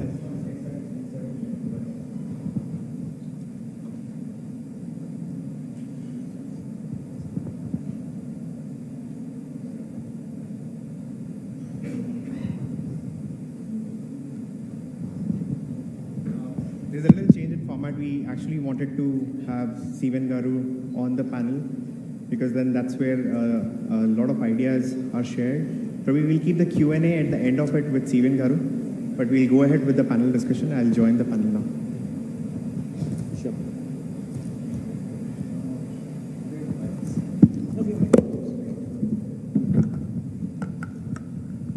So there's already a lot of discussion about deep tech. And with my background in artificial intelligence, machine learning, I got my exposure at Facebook when Facebook was setting up their first office in Hyderabad. I was the first hire for the platform team. And I got to work with some of the Stanford grads who came down for Rohan Murthy's wedding. They were his batchmate. And they introduced me to machine learning. And I realized the kind of impact it can have and the problems we started to solve at Facebook with that. And with now, I'm talking about 2010. And now we look back in these 14-year span, things have changed phenomenally. I mean, now we talk about machine learning, AI. The biggest change that has come, and it has normalized now because of the compute. The compute was not available earlier. The kind of possibilities with the ecosystem that has opened up, that's huge. It's just because of the visionary leadership that we had in the United Andhra earlier, and the kind of possibilities were created that Facebook kind of company actually chose Hyderabad over any other city. So now getting started with the discussion, I know everyone has described deep tech in a certain way, just to make it a little easy for everyone's understanding. Generally, deep tech is anything which is connected to a little detailed, deeper research. It's not only AI and ML as our visionary leader talked about it. There is quantum computing that you're going to hear. There is more to do with cybersecurity that you're going to hear about. There is dimension of IoT. So while you do deeper research into anything and solve real problems, that is actually deep tech. And that's where now AI, ML is going to thrive. And that's one of the most demand technology. So starting with you, Mr. Rajiv, I know that if I have to draw a parallel from the days when people have to go into the queues, buy insurance policy, and worry about whether the agent is recommending something right or not. The days when internet was coming, to today, it's a kind of similar scenario when a disruption was done by Policy Bazaar and the aggregation system was brought online. And today, now we have a similar scenario where there is AI coming out. As a leader in that space of disruption of technology, what are your thoughts on deep tech? Thank you, Sridhar. Honorables, Chief Minister, Honorable Ministers, and friends from the industry, and guests from Andhra Pradesh and the other states. I represent PB Fintech Limited that runs Policy Bazaar and Paisa Bazaar. And you are absolutely right, Sridhar. When I bought my first policy way back in 1990, when I started my career as a 21-year-old, an agent came and sold a policy to me, and I bought that policy thinking that I'll save some tax. I had no idea why we buy insurance, and I got that policy after 3 months, And the way insurance has been defined today in the country, Policy Bazaar started in 2008 with a simple comparison of different insurance plans available in the country for people to check before they decide to buy a policy, and that was done through technology. So we run a digital platform for selling insurance policies.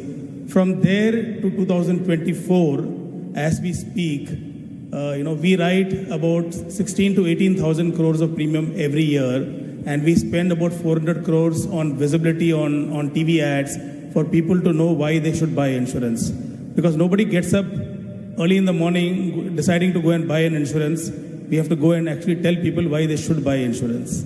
Now, having spoken about this, let me give you a background. I'll cover 3 challenges which this country has. Maybe I'm diverging a little bit. One biggest challenge which I see as an organization is how do we promote financial literacy in this country across nook and corner of every village and taluka. I think that's the biggest challenge we have. While Jan Dhan Yojana has certainly helped people to have bank accounts, but even today people struggle understanding how and where they should borrow the loan from, what is the requirement of a health insurance, why is insurance important. So a lot of financial literacy areas will have to be addressed, and that can only be done through deep tech and AI and technology. I can tell you one small example, paucity of time here, but we have set up, human representatives in about 98% of India's PIN codes who use technology platforms like what we provide to deliver knowledge in the local lingual. So where people sit in the talukas and villages, advising and teaching people on how you should, take a loan or how you should take an insurance. Second biggest challenge, while the Honorable Chief Minister spoke about India's population, we are very proud to have a young population today, right? But 10 to 12% of our population today are senior citizens. 2047, when we are all dreaming to have insurance for all, this number will spike to 30% or 35%. Now imagine 60% of this senior citizens do not have any income support system. In spite of the joint family system we are all proud of. There is no health insurance and there is no support system. So today's 40-year-olds are tomorrow's 60-year-olds. Now, this is the real missing middle. In my opinion, it is important to use technology to reach to every taluka and village and promote people to buy a health insurance plan or a pension plan for themselves that will protect them for the future, number one. Number two, I think we spoke about skilled manpower in this country. Now, if the country has to grow, I think rightly said, the skilled manpower is going to come from tier 2 and tier 3 cities. Today, the biggest challenge is on one side, there is a loud noise about unemployment. On the other side, the industry is crying for skilled manpower. Whether it is hospitalization, whether it is insurance, whether it is banking, everywhere there is a need for skilled manpower. And most people who pass out from tier 2 colleges do not have a job right from the day they pass out. So I believe that the government, private, and educational institutions will have to work together using technology to create co-curriculum modules in these colleges in addition to their curriculum, so that when they pass out, 80% to 90% of them become employable. I think that is how we'll be able to create skilled manpower for the kind of growth we are looking at. So if 2047 means insurance for all, 2047 means pension for all, 2047 means a 30 trillion economy, and if the state of Andhra Pradesh has taken the lead way back in 84 to talk about technology, I think this is the place where we can begin to ensure that every taluka and village are adequately covered and protected in this country. Great. So if I were to summarize, you're saying Deeptech has to play a big role. AI will help build that kind of ecosystem where we can actually have more skilled resources and people actually contributing to all of the ecosystem. Great. So I'll tell you, I'll take a hint from CM. He wanted one entrepreneur, one family. There is room for at least 10 policy bazaars and 10 health insurance companies who become unicorns in this country. Okay, that's the kind of scope which we have. If somebody can think about healthcare, this is the place to get in. We at PB FinTech are also setting up 1,000 hospitals over the next 10 years. And this is in tier 2, tier 3 cities. The whole idea is we need good healthcare system in this country.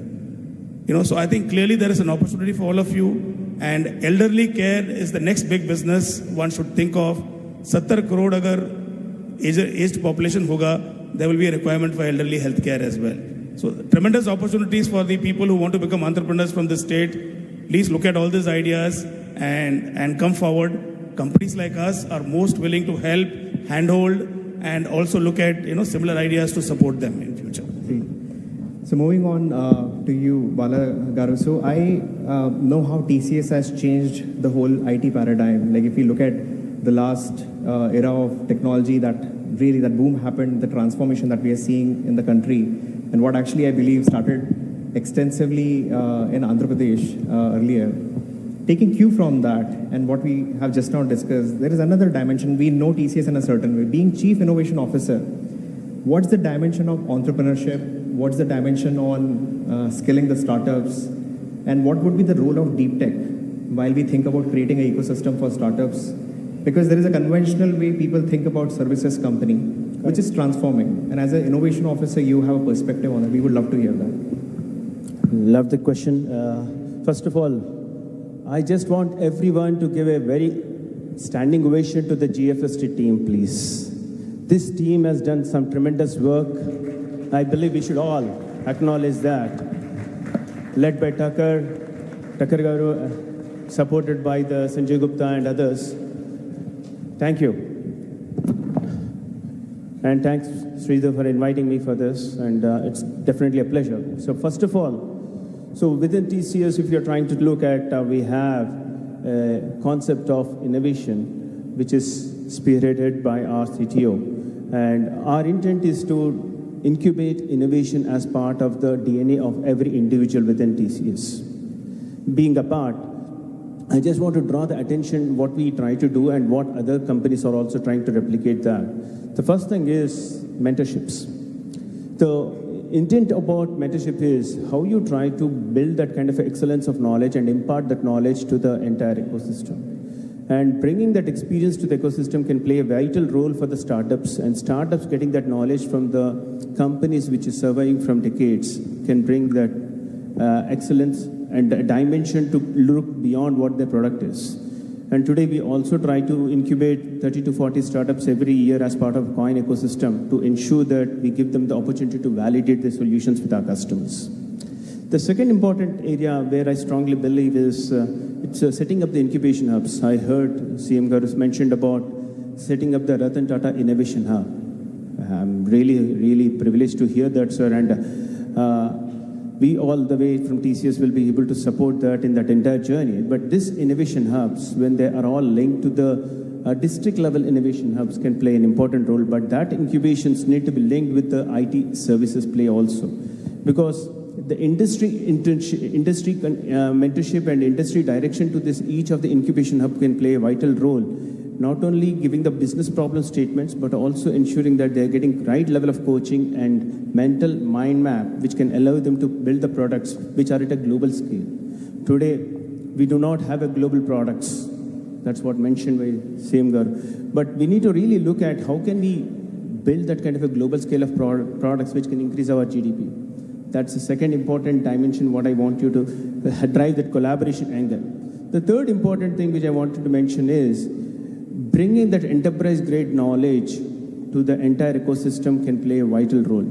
We spoke about IoT, Rajesh was mentioning about the blockchain. These are all the experiences which are there in silos. Getting that collective play is very important, and how you integrate that for the holistic product. Looking at you take about artificial intelligence, IoT, blockchain, quantum computing, they are all in isolation good, but unless they converge together to solve the problem of different industry, medtech or agri-tech, will not really help. So that enterprise-grade knowledge and experience which is coming from the IT services players, which can be incubated as part of that entire journey, can really drive the excellence and also drive collaboration, which can really sustain for longer duration. So the collaboration for impact is there. So as CM mentioned about 4P model, I try to suggest here 4E model also. Public, private, people partnership is very key for the success, but I would say that when you're trying to drive such kind of a scale, it's important you need to look from the empathy, enablement, empowerment, and ecosystem. These 4E dimensions can really play a very important journey, because any product what you try to develop, it should be look from the consumer angle or the business angle and be empathetic. Enablement is important because the technology need to be available for the people to build up the solutions. Empowerment, so that they can scale the things. Ecosystem, they can truly leverage that availability of the resources to consume the things. Such things when we try to apply, I think sustainable transformation is key, and all IT services will play a very, very critical role in this entire journey to support. Great. So if I got it right, you're saying the key thing here is mentorship. And definitely there's a big step taken by a lot of academia. I really want to thank all the academia and all the scholars who are here, who have yesterday in our session offered some of those kind of bits and pieces where definitely GFST would love to play a role, collaborate with you. And we would like to do something more in mentorship, entrepreneurship. That's one of the areas. Great. Varun, we'll move next to you. From what NVIDIA has been doing on stock markets and the rally, that's a great bit of it that everybody keeps talking about. Congratulations on that. But there is a high impact work that you guys are doing in Indian ecosystem. Coming from NVIDIA, definitely there is a lot of work that you're doing with different states on startups. I would love to know, how can you help our academia as well? There are areas of startup that NVIDIA is supporting. For Andhra Pradesh, how do you intend to support both of these areas, which is academia and startup? Because that is critical for us to have strong research coming out of academia and then being brought into some kind of business, which is an entrepreneurial thing. So we'd love to hear your thoughts on that.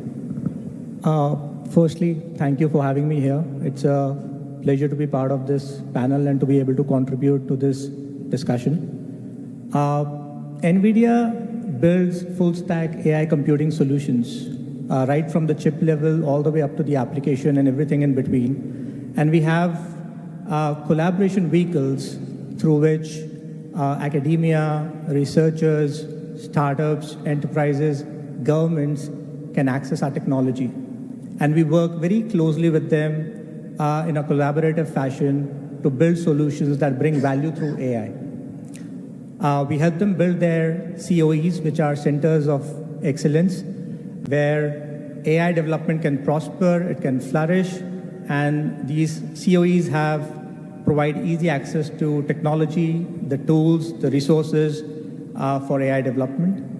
We have research programs where we do collaborative research with leading academic institutions and research institutions, and work on some of the most complex problems in AI and deep tech.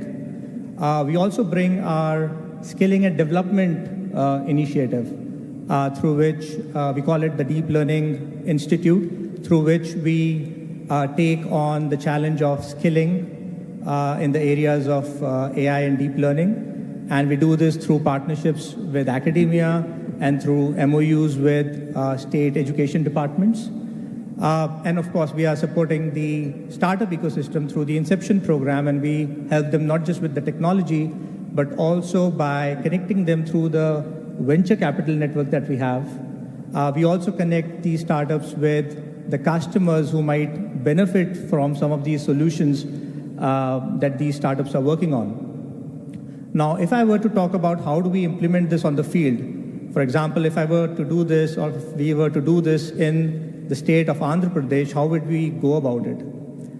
We would start by academic partnership, where we would set up a COE in that institute or university. We will bring in the skilling and development program to scale the students, the researchers, the faculty. Within that AI COE, we can create two groups, one that focuses on research, and this group would have access to our research ecosystem and work collaboratively with us on some of the most complex problems of the state, new problems for which solutions are not there yet, right? The other arm can focus on rolling out mass AI solutions for the citizens, for the state, and develop e-governance services based on more traditional, conventional approaches and approaches that are already well known and well understood. We then create an incubation center within this COE and give rise to startups based on technology that comes out of this AI COE, which has commercial value, right? And these startups we can bring under our Inception umbrella and connect them to our developer ecosystem, our venture capital ecosystem, and customers as well. So this AI COE in itself, the center of excellence in itself becomes a microcosm which has everything that is there that is required for AI to succeed, right? And now what I do is we create multiple replicas of this COE, right? Maybe smaller ones, but now I go deeper into the state, deeper into the region, and create these COEs closer to my business hubs, closer to my growth sector belts, right? For example, I can have, while the main COE can be in the capital, I can have a smaller one here in Visakhapatnam that concentrates on use cases and challenges of the shipping industry, of port management, logistics. And then I can have a smaller one closer to the agricultural belt, another one closer to the manufacturing and industrial belt. And this is how we ensure that every industry has access to AI and deep tech, right? And if we can replicate this, then what we've created is an AI state. And if we can replicate this setup through the country, we'll be creating an AI nation, a Viksit Bharat, so as to speak. Thank you. Great. So I request all the scholars, all the institutions, all the academia who want to contribute back to Andhra Pradesh, and you need that support. I've gone through the program details, what NVIDIA is offering. Definitely, it's a win-win for us if we collaborate. If you want to reach out to him after this session, please feel free to do that. Otherwise, please feel free to reach out to GFST team, and we will enable some of these collaborations. This is the best time where we have the leadership supporting us to build some of the best solutions. The departments, the bureaucrats have a very different energy. When we talk to them, we realize they want to solve for the problems, and we have some of the best MNCs trying to help us create the vibrant ecosystem. I think we have to just take advantage of that. Great. Moving on to your MNC experience at Broadridge. Abhinav, I believe there's so much of talent pool creation, and there are challenges of talent that we generally run into. I would love to really hear your thoughts on that. Like, what's the expectation? What are the good processes for talent pool creation? How does deep tech really play a role? How would we hire people for deep tech? Some thoughts on that. Thank you, Sridhar. There are two aspects of talent. There is definitely shortage of talent. But the first aspect is the tech community, which is diligently building products, right? But the second aspect of deep tech is there have to be people who can sell that product globally.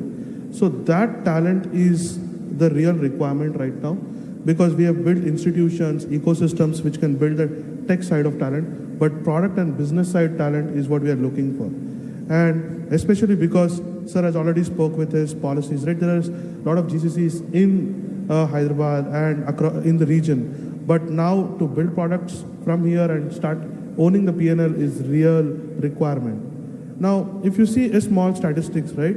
So US has 75 million freelancers who have that business acumen. but in India it is around 15 million only for the population by caste. So if we are thinking about having one entrepreneur from one family, and there's a spectrum of people we want, and so it would be fantastic if we can have policies, also infrastructure and academic relationship and design of the programs in such a way we encourage business mindset in everyone so that more and more freelancers can come, because deep tech, what it does is it reduces the cost of prediction but also increases personalization. That means there are more niches, permutations and combinations and expertise which is required. So one person can't do it.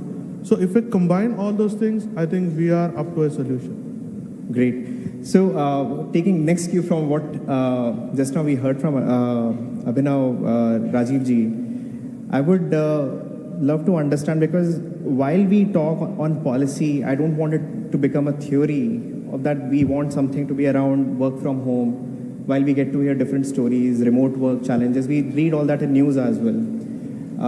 While you have such a large workforce and there are certain hybrid models, and with your own experience in industry, would you like to actually talk about what role would work from home will play, and how deep tech can actually play a good role?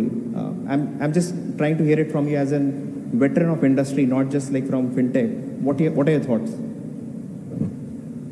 So I think COVID brought a lot of disasters, but also taught us a lot of things, right? I mean, work from home has now become an acceptable norm across IT sectors and and technology organizations. Initially, there were a lot of worries around cybersecurity, worries around how this will actually be adapted, and will people take it seriously. But I think our experience during COVID showed that business never stopped, right? Business went on, and during COVID, the need for insurance only increased. So it's a proven model that work from home certainly, is the way forward. If particularly we'll have to reduce infrastructure expenses, I think using technology, if we have to set up offices in every taluka, in this country, or we have to have established presence, I think you can't have physical infrastructure of offices created there, And in more particularly, I think our experience shows that in the rural markets, women play a significant role. I can give you an example of a BFSI company which started lending loans ranging from 10,000 to 50,000, and this was only given in the villages. And the people who were employed by this company were local village women, and they also lent money only to the villages. So now they are, I think, present in 9 or 10 states.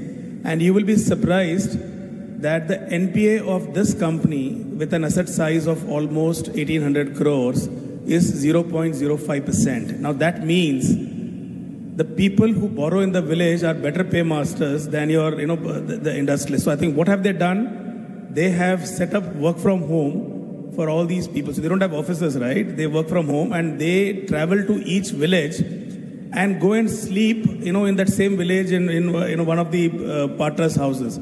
So the borrowers are women, the employees are women, and it is all work from home, and it is working extremely well. I think the way forward is certainly to encourage this concept if each of us will have to, cover every nook and corner of this country.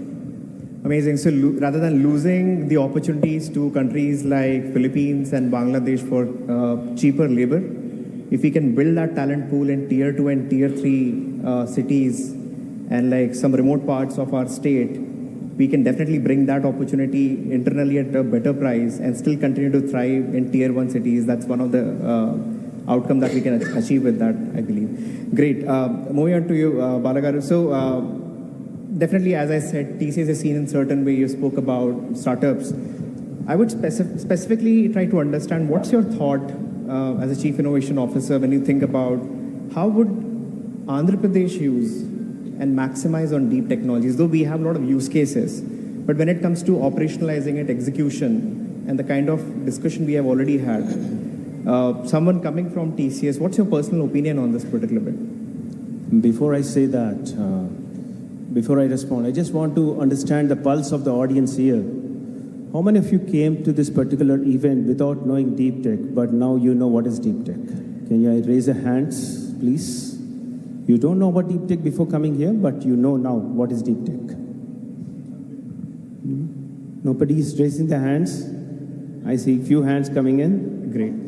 So I think that itself is a success of the program, what it is. But again, before coming there, what TCS can do, I also want to tell that one family, one entrepreneur is a vision of a leader. But if this vision need to be really translated onto the ground, one important stakeholder we all need to touch. Do you know who is that stakeholder? Parents.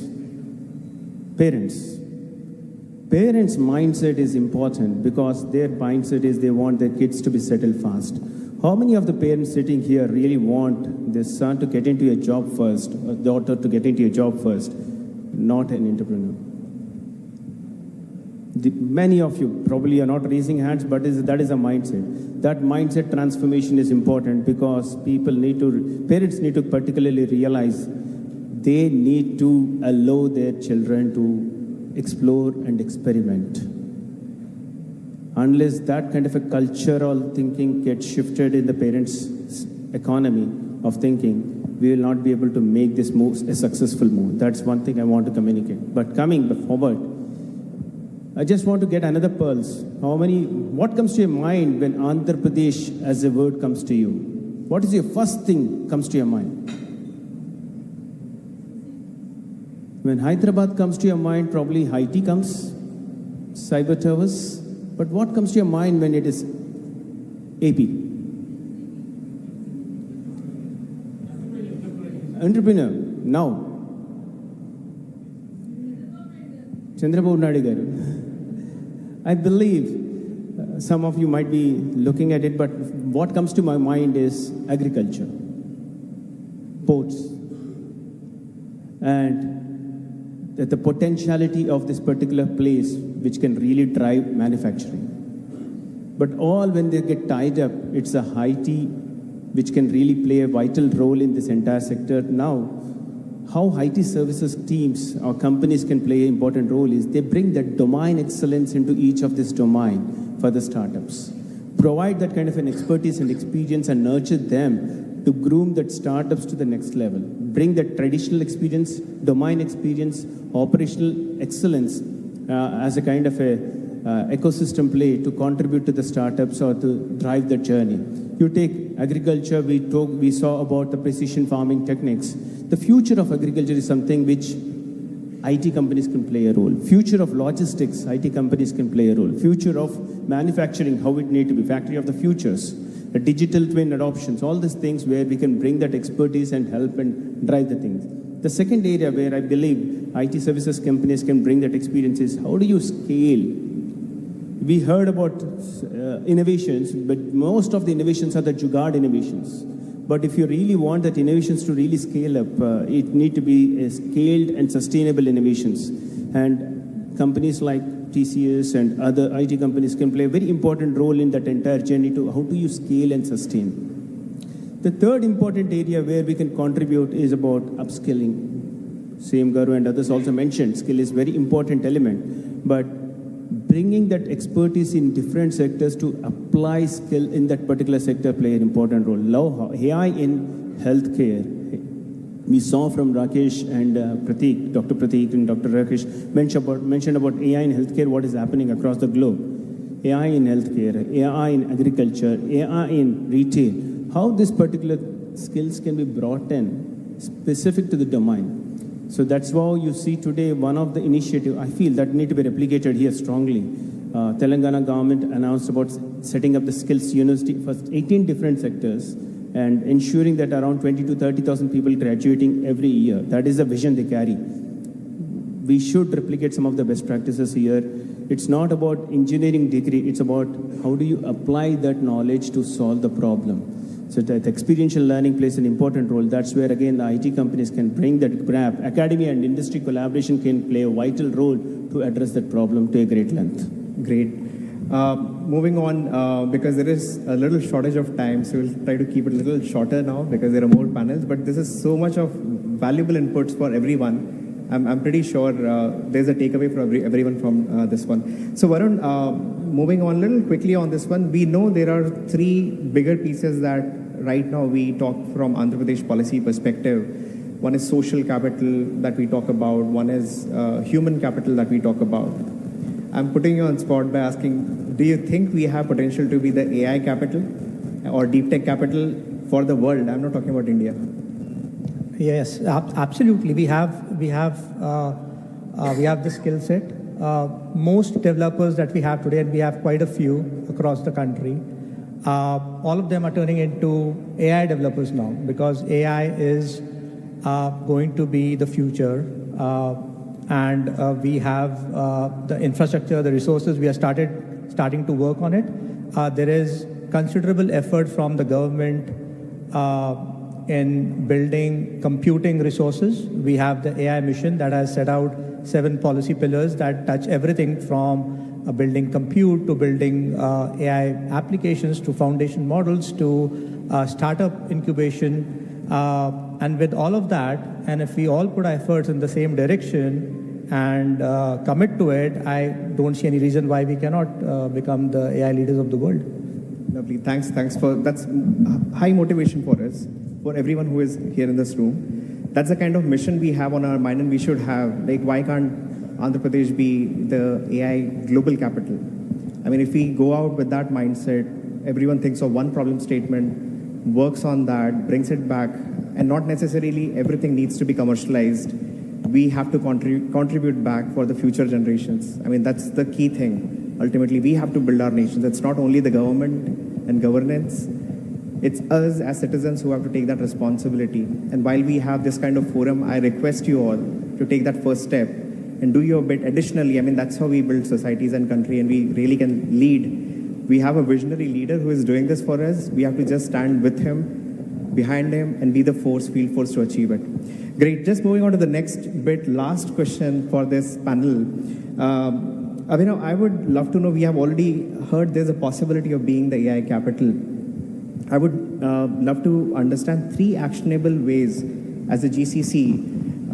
What do you think? What are 3 actionable that we can take and we can be really something like in the deep tech space?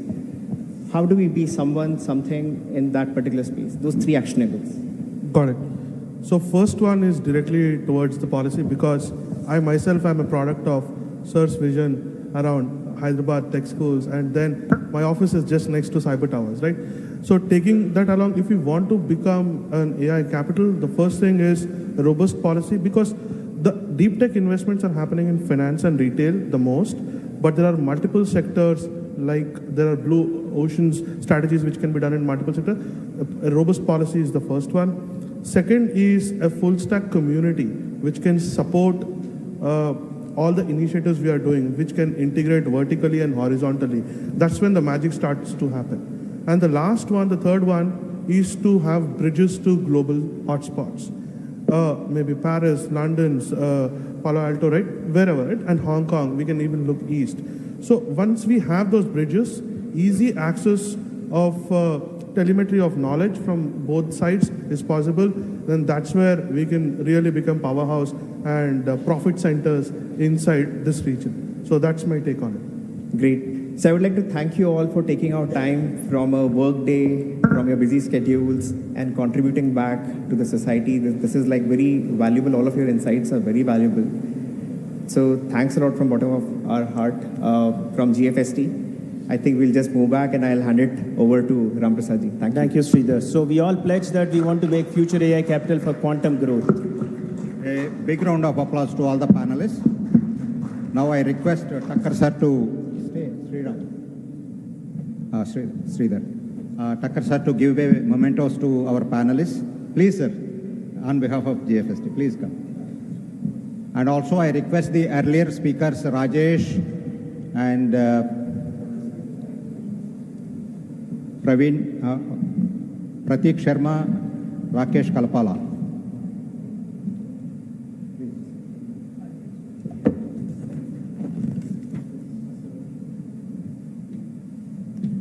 We'll have a photograph.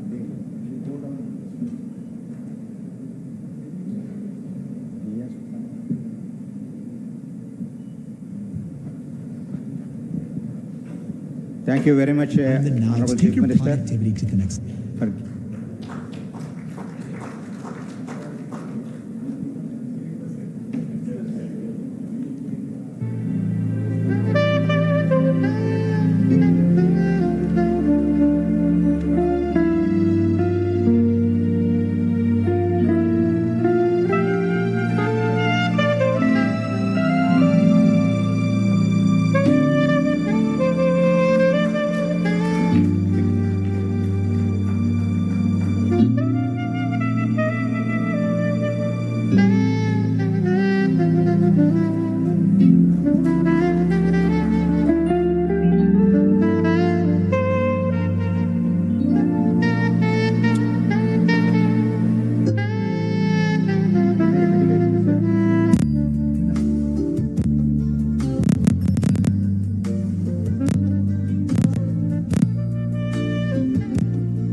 CM sir, and thank you all the panelists. Now I have an announcement. We are breaking for lunch because we are running short of time. Organizers felt that we will break for lunch. However, best we thought of giving food for thought. If you are hungry, you may not be able to focus on the discussions. So we'll break for lunch and we will exactly assemble here in 2:10. Thank you very much. CM sir also will adjourn for the lunch and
Natasha Puyol. I am the founder of a small company named Unwrap.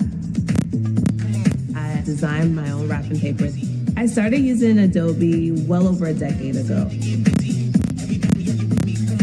I use Photoshop for photo editing. I use Illustrator for vector goods. I export it as a PDF, and boom, it's off to the printer.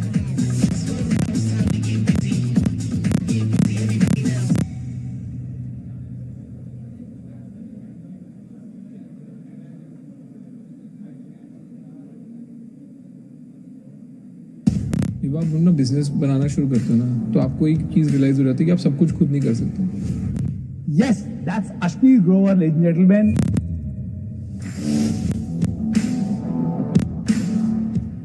Do you want to learn from him?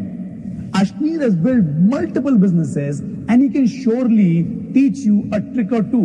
Now, if your business stuck in a loop and you're overwhelmed by day-to-day operations, unable to get desired growth, this is an opportunity. You know, sometimes we feel, you're pouring your heart, your soul into the business, but the results are just not there. जो चाहिए वो actually मिल नहीं पा रहा है. You know, I understand. Now you wonder, how do you understand? I understand because I've been there. I have done business, I have failed in business, I have learned, I have reinvented myself, I have taken help of smarter people than me and rebuilt myself, thereby rebuilding my business eventually. So I know that building a successful business is challenging, and it's more than just hard work. It's about getting your strategy right. Now, everybody thinks about strategy, but getting the strategy right, getting the systems in place, and then scaling up is done by very few people because people don't know what exactly you need to do. And that is the reason I have created the 10x Business Growth Challenge. This is not just another workshop. It's a deep dive into core issues which are holding your business back. We tackle everything from refining your business model so that you can get maximum profitability to mastering the art of hiring and retaining top talent.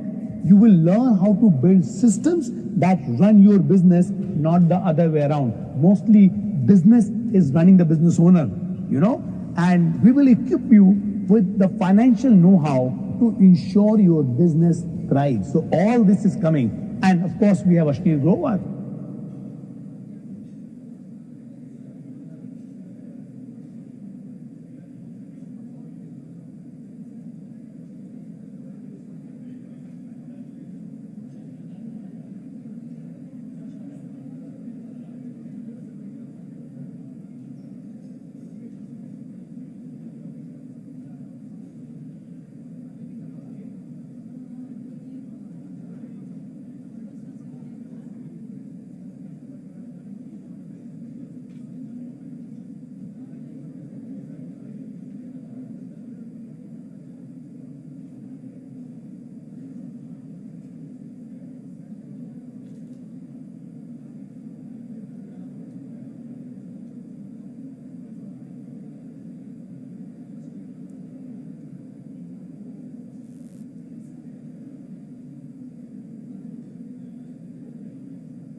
చిన్నతనంలో hill station వెళ్ళడానికి 1 గంట పాటు లైన్లో నిలబడాల్సి వచ్చేది. ఇక ఆ తర్వాత బస్లో 2 గంటలు సీటు కోసం గొడవ. ఆ తర్వాత 3 కిలోమీటర్లు నడిచి వెళ్ళాక లక్కీ లాడ్జ్ వస్తుంది. మరి అంత పెద్ద జర్నీ. మీ అన్నకు హల్లో చెప్పు. అన్న ఎవరు? ఆస్తుల నుంచి 1 పైసా కూడా ఇవ్వను. లైఫ్ లో స్ట్రగల్ చాలా ఉంది, కానీ మిగతా వాటికంతా ఊబర్ ఉంది.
Research-driven API manufacturing.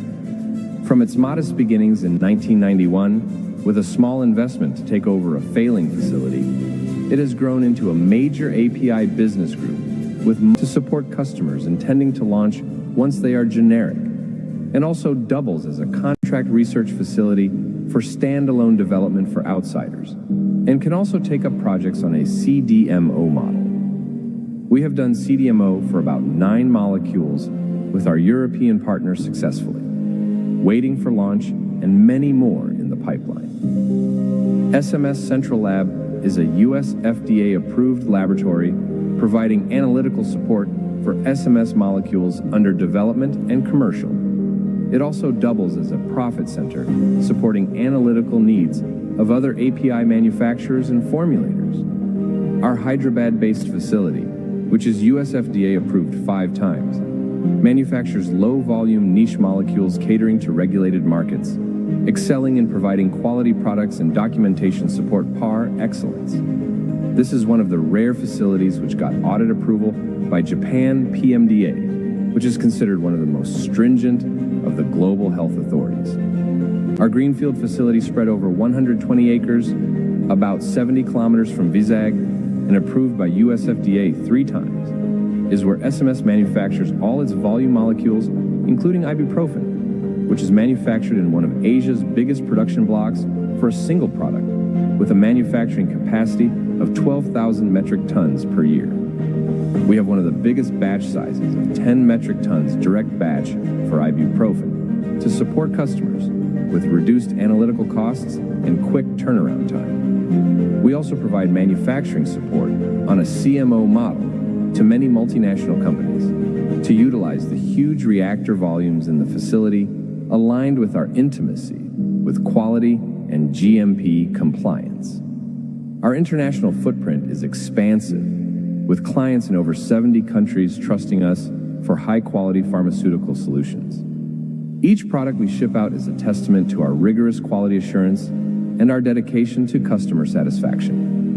At SMS, manufacturing is not just business, but a relentless effort to forge lasting relationships with customers and exploring new frontiers in healthcare to make it available and affordable to the common man. SMS Pharmaceuticals Limited. Innovation, efficiency, excellence, trust, and integrity, nurturing health globally with every product we deliver.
Ladies and gentlemen, Honorable Chief Minister is ready to come and participate in the next session. We are only just waiting for a few other people to join. I request all of you to take seats. I will also request any of your friends, colleagues are outside, bring them inside. We'll be starting. We have 3 sessions to continue post-lunch.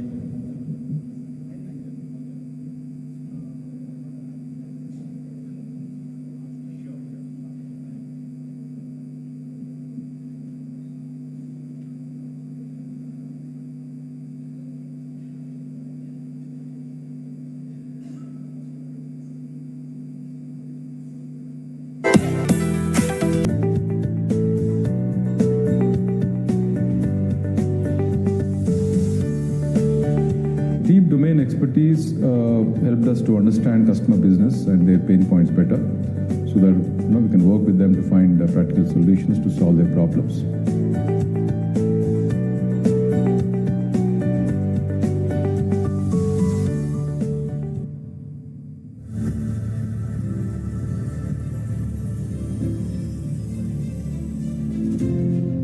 SMS Pharmaceuticals Limited, based in Hyderabad, is an API manufacturing group that has consistently been a persistent growth story for more than 3 decades, built on strong research-driven API manufacturing. From its modest beginnings in 1991, with a small investment to take over a failing facility, it has grown into a major API business group with multiple products and facilities, venturing into specialized fields of API manufacturing. This growth is in developing cost-effective routes of synthesis for products identified to support customers intending to launch once they are generic, and also doubles as a contract research facility for standalone development for outsiders, and can also take up projects on a CDMO model. We have done CDMO for about 9 molecules with our European partners successfully, waiting for launch and many more in the pipeline. SMS Central Lab is a US FDA-approved laboratory providing analytical support for SMS molecules under development and commercial. It also doubles as a profit center, supporting analytical needs of other API manufacturers and formulators. Our Hyderabad-based facility, which is US FDA approved 5 times, manufactures low-volume niche molecules catering to regulated markets, excelling in providing quality products and documentation support par excellence.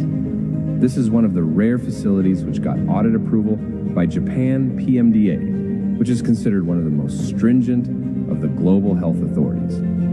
Our greenfield facility spread over 120 acres, about 70 kilometers from Vizag, and approved by US FDA 3 times, is where SMS manufactures all its volume molecules, including ibuprofen, which is manufactured in one of Asia's biggest production blocks for a single product, with a manufacturing capacity of 12,000 metric tons per year. We have one of the biggest batch sizes of 10 metric tons direct batch for ibuprofen to support customers with reduced analytical costs and quick turnaround time. We also provide manufacturing support on a CMO model to many multinational companies to utilize the huge reactor volumes in the facility aligned with our intimacy with quality and GMP compliance. Our international footprint is expansive, with clients in over 70 countries trusting us for high-quality pharmaceutical solutions.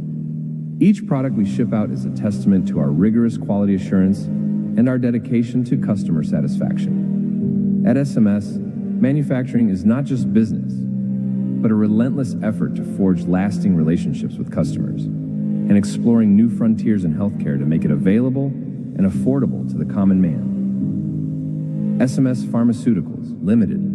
Innovation, efficiency, excellence, trust, and integrity, nurturing health globally with every product we deliver.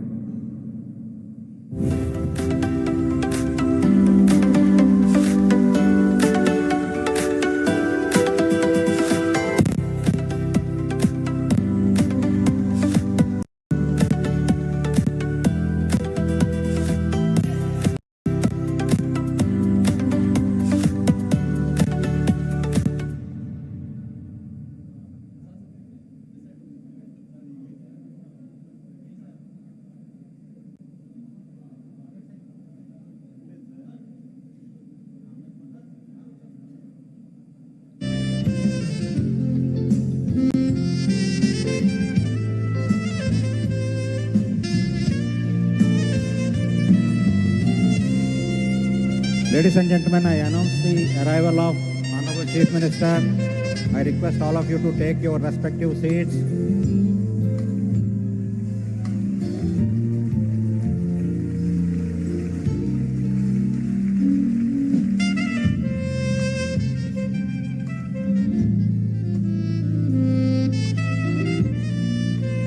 I welcome Honorable Chief Minister once again for the afternoon session. Ladies and gentlemen, welcome him with a round of applause, please. Yeah.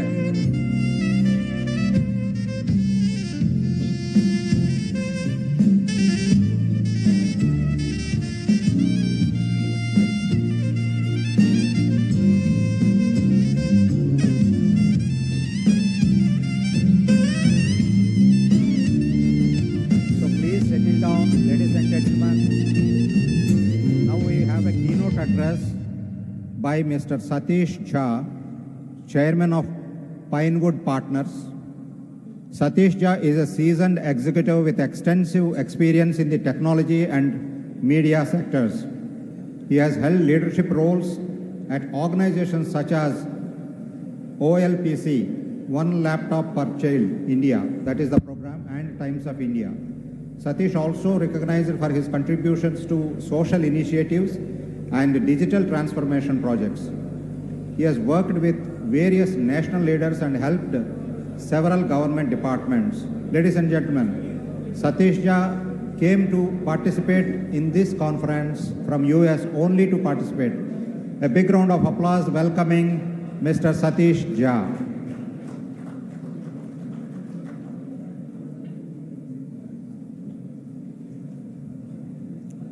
Over to you, sir.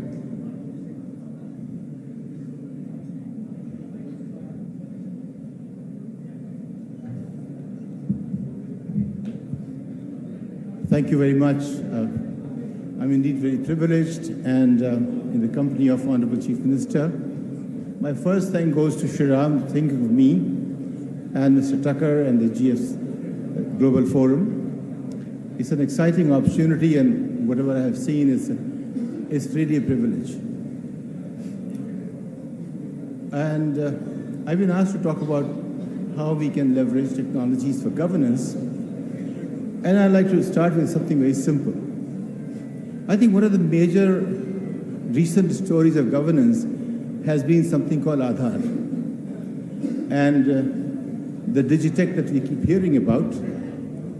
But I had a very small question. 2006, government asked me to consider creating a possibility of how to ensure that our Manrega people, their wages were given to them and not siphoned off.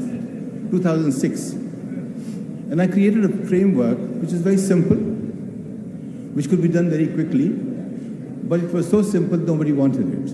But that was part of governance. 2009, my good friend Nandini, he decided to do something, became Aadhaar. But there is an idea of, many major things. If you get into complexity, what happens is that we miss out the essence of it. So if I had to look at Aadhaar, I said I learned an idea about smell test, touch test, any test, simple test. A simple test was, do you remember your Aadhaar number? Let me ask you, how many people here sitting here, you remember your Aadhaar number? Raise hands, please. Well, I see about 5, 6, 7. But in an audience of few hundred people, if 6, 7 remember the Aadhaar number, what does it say about it? How many remember their telephone number, cell phone number? Hands, please. How many remember cell phone number? Probably everyone remembers cell phone number. So point is, if Aadhaar is going to be a foundation of my governance process, should it not be as simple as a cell phone number? And that simplicity is very, very critical to creating any governance paradigm, you can say, or any framework. And somehow we miss out on that, the simplicity, how technologies can help us make things simple. Now when things become simple, I call them cell phone of anything. You want to create simple solution? Cell phone is something. I go back in 1985, and I'm looking at a meeting with the Minister of Telecom and the government. They said if they wanted to give every citizen, and then there were 45 crore Indians, which means we were about, say, 45 crores, 10 crore families. If you want to give phone to every house, it will be 2,100 and probably will not be there. Technology changed. 1995, November, some date, cell phone comes to India. In 5 years, nearly everyone has access to phone. Every family who could think of it had access to phone. What happened? Technology was made simple to the point that everyone could have it. And the government did nothing about it. Government did not have to do it. So one of the programs today in the world where everyone has access to a cell phone, they don't have water.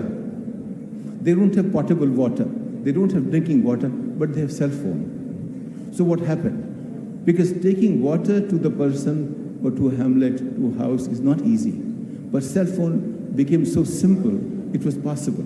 So the question is, how do I make technology so simple that governance becomes simpler? So just a test was, if I can remember my Aadhaar number or social security number, which every American does, because they are the originators of social security system. If you look at it from the same point of view, and I'm trying to urge you to see the notion of simplicity in governance. Now think of it, all the programs, when I look at our own evolution, we are a 75-year-old society. In 75 years, we have gone from $50, the richest economy in Asia, in 1947, richest economy in Asia. We have gone from there to become an economy of $2,400 per capita, while Korea has gone to $50,000 and China $20,000. We began the same way. In 1947, we began the same way.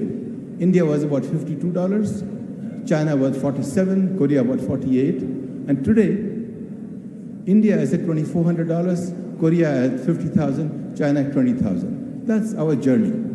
What happened? I'll try to share with you. It basically is a matter of governance. What happened? We were the pioneers of planning. 1950s and 60s. Korea began 62, 10 years later. But they began differently. We began the same journey, but by the time it becomes 1981, Korea has gone to $1,000, we were still at 130, 40, 50. So what was happening? So point is, if you look at the planning itself, the way we plan becomes very critical to the process. If you plan in a very, a different kind of arch, you will find different kind of results. Today, we haven't achieved the goals of first plan. That's a very interesting story. While Korea had learned from us, they came to learn planning from India. They began planning 10 years after India, and they became so successful that they began having a company of $40 billion in 1990, when India's biggest company was hardly $2 billion in revenue. So how did that happen? So when it comes to governance, I think simplicity is very important. It should be, look at, is it good for the last person? Who is the last person? When I look at our data for India, by the time you reach 2 lakh rupees per capita income, which is the average income, you're already touching 2%. 98% earn less than that. So I would say, how do you look at the GDP? GDP should be seen, not GDP per capita. One of my friends said, maybe let's call it median. My point will be, you're trying to raise zero poverty will happen when the last person has no poverty. So look at the last 10%. What is the GDP per capita, the last 10%, for instance? These are the questions which we have to go on asking. Can technology help us in that? Now let's look at how we look at it. In the US, in 50 years, there are a dozen entrepreneurs who created companies which are bigger than India. In 50 years, a dozen entrepreneurs create companies which are bigger than Indian market value. How does it happen? A person who began a journey in America 27 years back is the richest man in the world. He came to America from South Africa via Canada. Today he's the richest man in the world. How did that happen? So in other words, it's possible today, if we imagine, to create an ecosystem where a single person can create an economy as big as India's. Microsoft, Apple, Google, we all know these names. But it never occurs to us that these companies were founded by single individuals, and they created that level of market value, which is possible by India too. Then think of this way. California is a 40 billion people economy. Andhra is 55 billion people economy. California is 4 trillion economy. Andhra is $200 billion economy. The gap is about 40 times. US-India gap is about 35 times. But remember another thing. There are 50 million people of Indian origin outside of India. They earn as much as India does. 50 million Indians earn about $3.5 trillion outside of India, which 1,500 million Indians do it here. They have similar, what is changing is not, they are not changed, their ecosystem changes. What we are doing is, we are not changing the ecosystem. If you change the ecosystem, it changes productivity, it changes us. How do you change the ecosystem? Change the possibility of you becoming what you want to become. That is missing for 90% people. When we create a society where every child has the potential or possibility to become what the child wants to become, not what parents want them to become, child wants to become, that society becomes a very different society. So in governance, we haven't looked at these questions. We have looked at questions which are essentially either very high-end, remove poverty. Remove poverty doesn't remove poverty. Hasn't done it 75 years. Literacy by 1960, nothing happened. But literacy you are talking about, literacy means nothing. If I know ABCD, am I very capable? No. Similarly, when it comes to education, what do? It's not ABCD, it's not one thing or the other. What is education? I'll give an example. My son was 7 years old, and he said something interesting. He didn't want to go to school. I said, what happened? Well, I don't want to go to school today. I don't feel good. I said, okay. So why won't you go to school? He says, who wants to go to school? I said, how about learning? He said, who learns at school? I said, what? What do you do at school? I said, we get educated at school. I said, what is that? Education is what teacher wants me to learn. Education is what you want me to learn. What's learning? What I want to learn. That difference made all the difference of education and learning. We never thought of it. So in the US system, the effort was, what does the child want to learn? In our system, effort was, what do we want them to learn? You know, we had a good friend called Kapil Sibal. He became Minister of Education. Farid Zakaria, and we were sitting in New York. He was talking about education. He said, what's the future for India? Kapil was very open about it. He said, I want skilling in India. My challenge was this. Skilling is not going to create a great society. Skilling will create people who can do here and now job. But learning will create something which will create society. So we have the potential to be great. So should we become great, or should we become what we are here and now person, here and now society? And that's a big challenge. So I went to about several states, spoke to chief ministers. Many accepted my ideas. But things will come down to, but my education minister doesn't accept what you say. I said, well, that's a big problem. But is he running? It's not a central subject. You take your call. But they will say, I'll say one laptop per child, and they will buy a laptop. Laptop was just one means. As a CIO of Roche at one time, I learned one thing. When I said technology in India, they said PC, desktop. When I said technology in America, they said, well, that's only 6%, 7% of my cost. Ecosystem. So technology is not a piece, it's a complete ecosystem. And we become productive in ecosystem. So my submission is this. Simplicity in understanding something that the last person can understand takes us much farther than making it complex.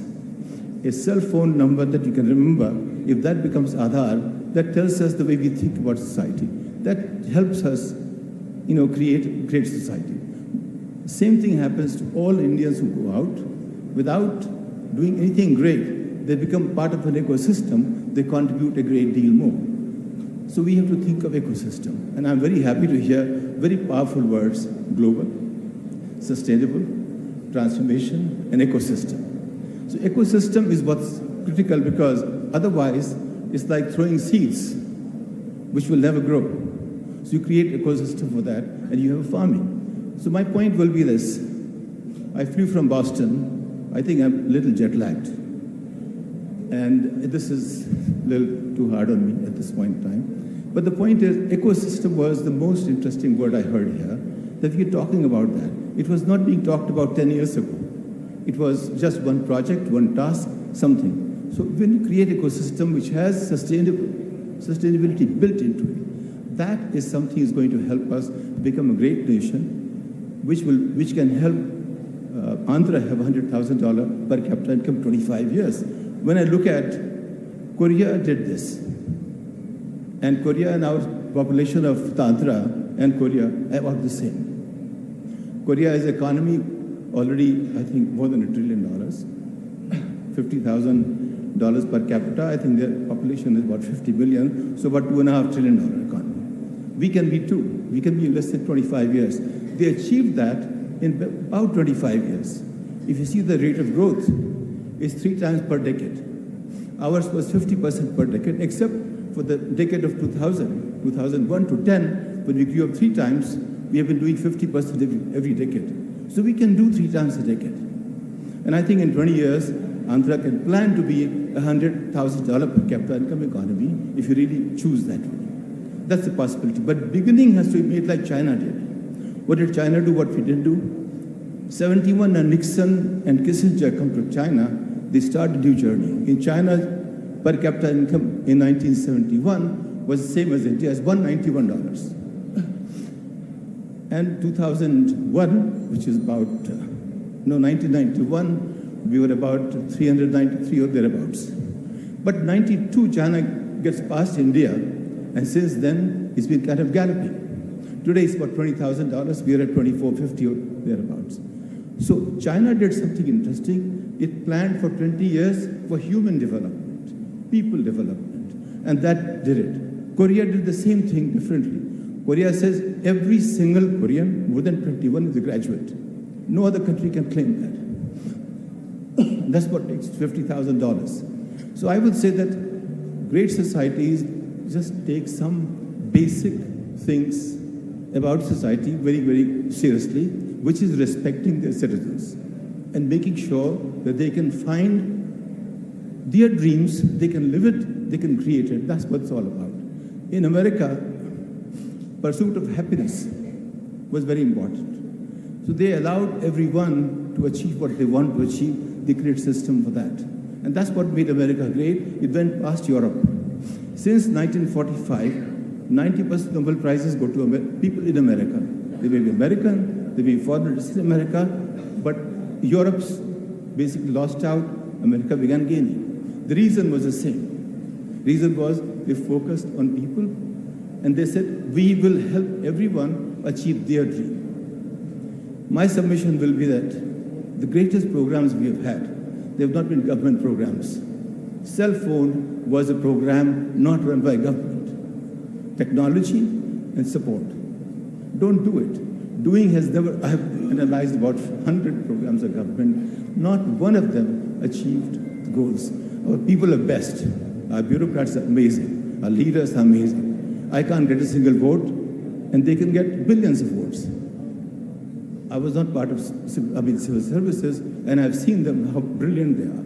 But when it comes to achieving things, something is missing. What is that? Because there is something missing, and my submission is, what's missing is, we become busy with our today. We don't think of tomorrow. We don't think of 20 years hence. So good thing is, we are thinking 2047. That's a great thing. So a lot of great things are already happening here. 2047, global sustainability, transformation, ecosystem. These are all great things. But unless you bring it down to ensuring that every single citizen is empowered from childhood onwards to achieve the dreams they have. My programs here, we support you to learn at the frontiers of your aspirations. We say, don't teach, let them learn. So teaching, learning, and education difference, that's very, very important to understand that when we learn, सीखो, पढ़ो, सीखो, पढ़ो. पढ़ने से कुछ नहीं होता.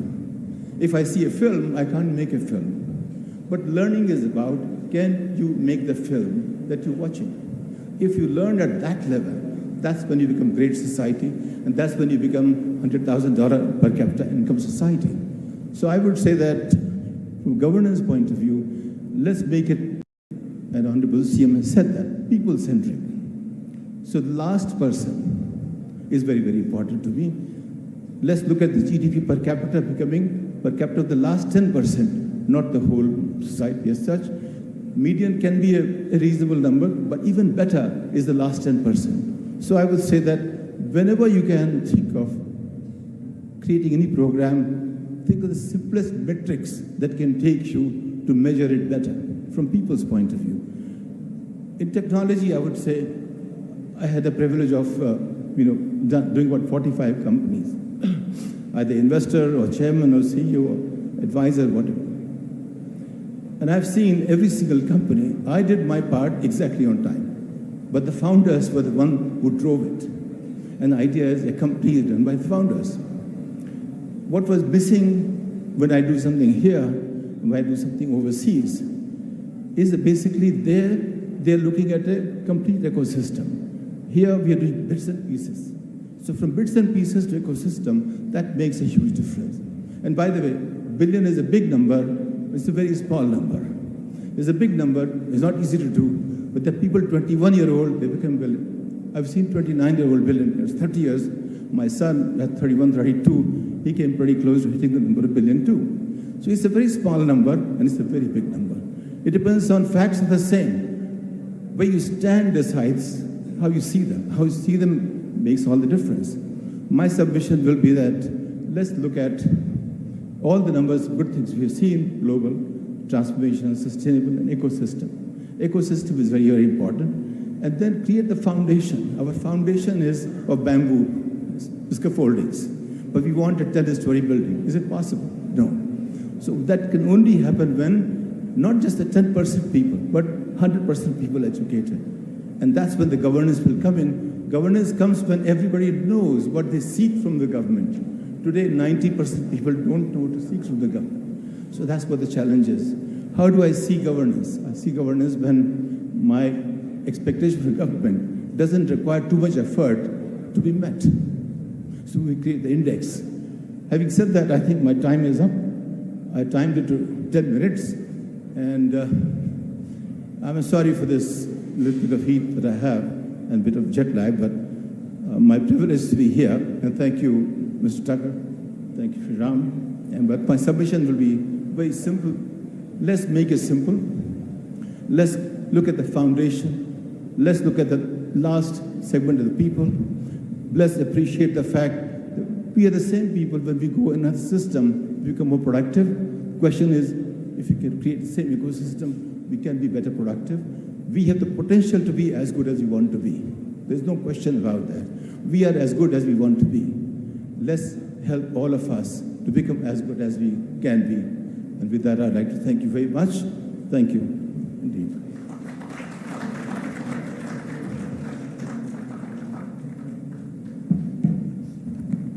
Thank you, Satish ji, for your insights into how global best practices in GovTech can be templated and adopted to Andhra Pradesh, how the institutional and policy framework is required to scale GovTech solutions in state of Andhra Pradesh.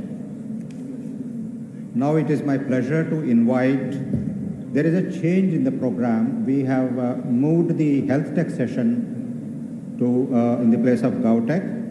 So it is my pleasure to invite Honorable Health Minister Sri Satyakumar Yadavji, Government of Andhra Pradesh, and also Sri M.T. Krishnababu, Special Chief Secretary to Government of Health, Medical and Family Welfare. Sir, request you to join the dais.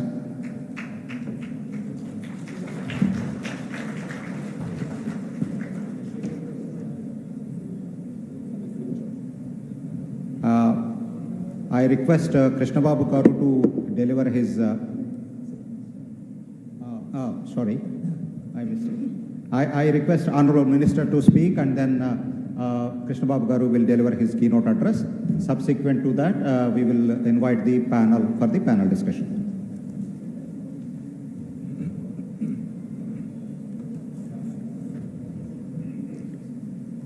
Respected Chief Minister of Andhra Pradesh, Gauraniyalu Chandrababu Naidu garu, the directors of Global Forum for Sustainable Transformation, distinguished guests, officials of Andhra Pradesh, and participants, andariki namaskaram. I am indeed extremely delighted to be part of this important conclave that throws some valuable light on possibilities of taking Andhra Pradesh healthcare to new heights. I sincerely compliment the team of Global Forum for Sustainable Transformation for taking this initiative, and also confident that the deliberations and outcomes of this important Deeptech conclave will provide a roadmap and way forward for taking the healthcare delivery of Andhra Pradesh to new horizons. As we have already seen a few innovations in the exhibitions and also in the presentations, which can bring in a transformative change in the lives of the people, and more particularly in the health sector. I must thank the organizers for keeping this podium very low so that I am not only audible and also visible. It is universally acknowledged that health is wealth. For the health of the people has direct impact on the economic growth of any individual, family, or the state, or the country as a whole. The historical analysis of 13 developed countries has established that 1% increase in lifetime expectancy has resulted in 6% addition to the GDP and 5% addition to the per capita GDP.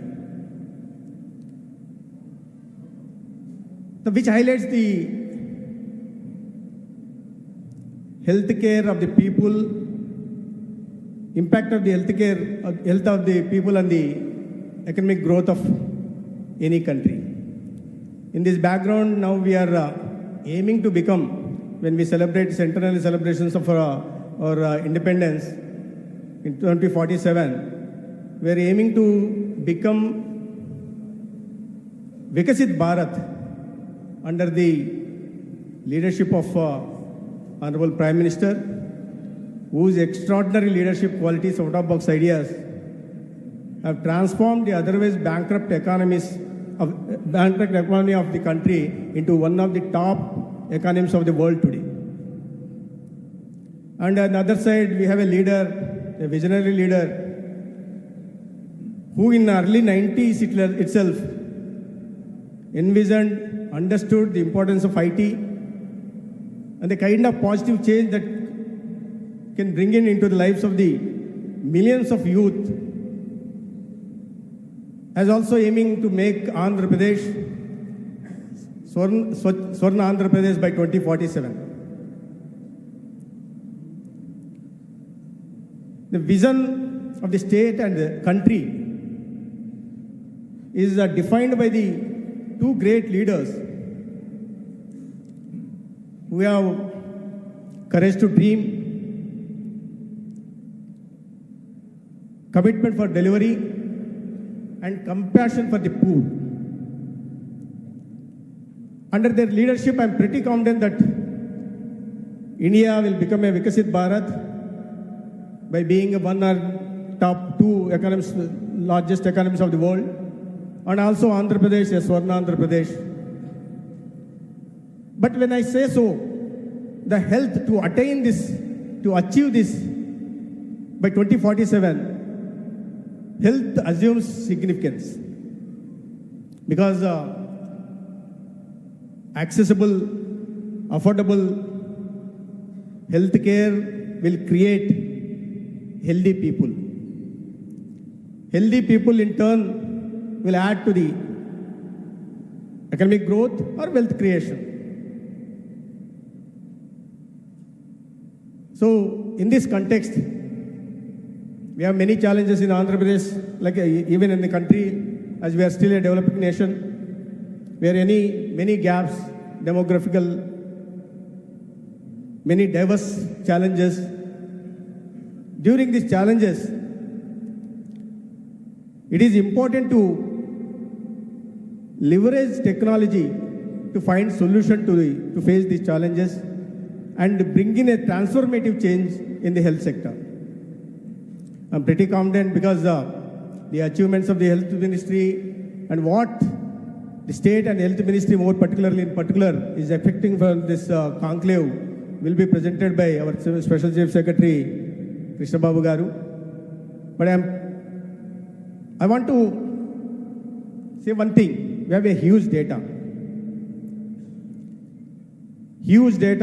captured by our healthcare professionals, right from the ANM, ASHA workers to ANMs to CHOs to healthcare professionals in the teaching hospitals, collected from 10,000 plus wellness centers at the village level and 1,700 plus primary health centers at rural and urban areas, and more than 250, close to 250 community health centers, area hospitals, district hospitals, and teaching hospitals. But how do we integrate this data with the technology and bring in a betterment in the lives of the people and healthcare sector in particular? That's where Deeptech solutions come into the picture.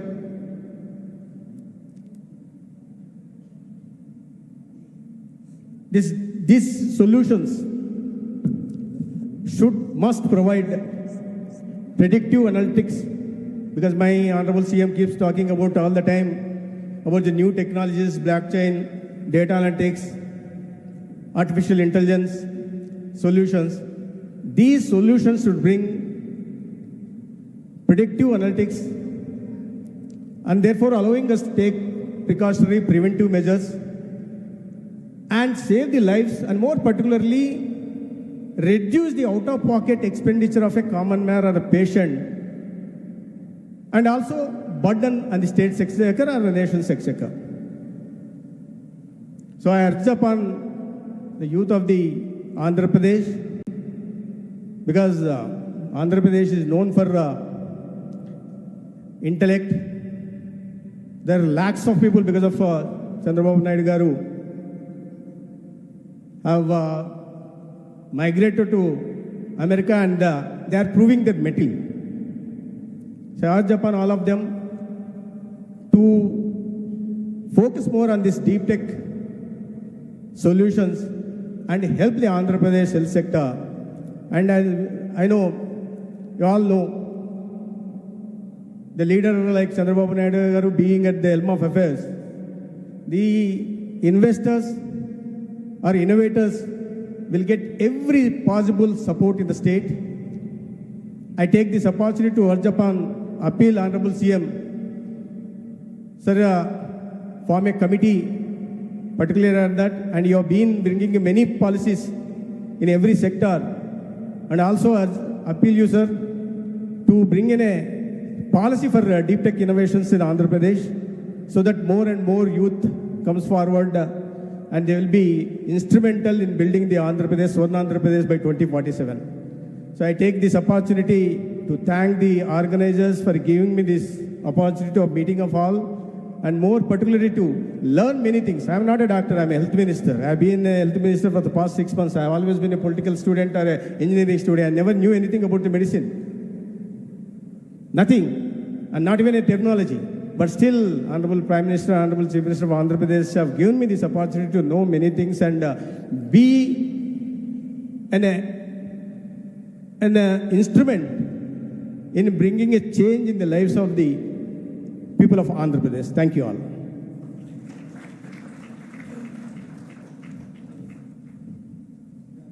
Thank you, Honorable Minister. Now I have the pleasure of inviting Shri Chandrababu Garu to deliver his keynote address.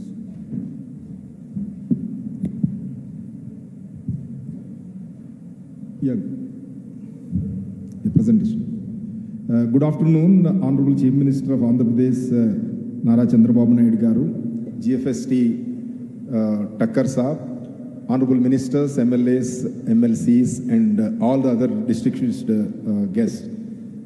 So, I just wanted to just present about what this Andhra Pradesh Public Health 2. Why we are talking about 2 is the way in which Honorable Chief Minister wants us to think, act, using the digital technology, using artificial intelligence, machine learning, and deep tech to take preventive action rather than concentrating on curative thing. Curative is always important, but coming back to preventive gives much better result. Our Swarnandhra tagline is towards wealthy, healthy, happy Andhra Pradesh.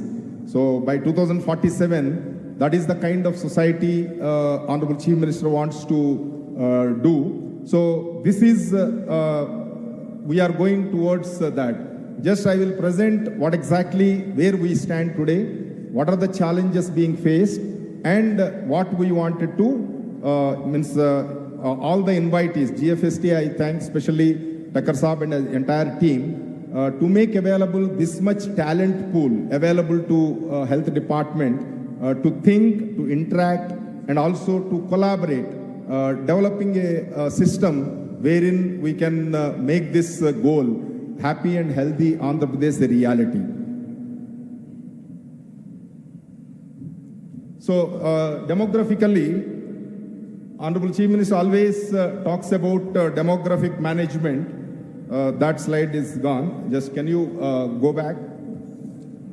So, the main challenge is fertility rate is presently 1.54 and it is going to drop to 1.37 by 2047. So this has a serious implication about the dependency ratio may be the same, but the child, that is 0 to 14 years population, there will be almost 7% decrease, and 60 plus years population is around almost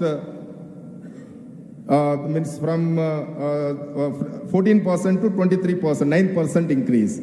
So this will be posing a real challenge in the economic development because the working age population is going to reduce. This has its own implications. That is why how to ensure that the fertility rate increases and also the dependency ratio comes down by creating a workable solution to the 60 plus age group population. We have overall, if you see Andhra Pradesh, we are having better indicators about access of the people to the health facility, whether it is the village health centers, public PHCs, primary health centers, or area hospitals, beds for 1,000 population, except the CHC, coverage of community health centers, we are above the national norms, IPHS norms. And human resources also, Andhra Pradesh is fortunate to have very positive human resources.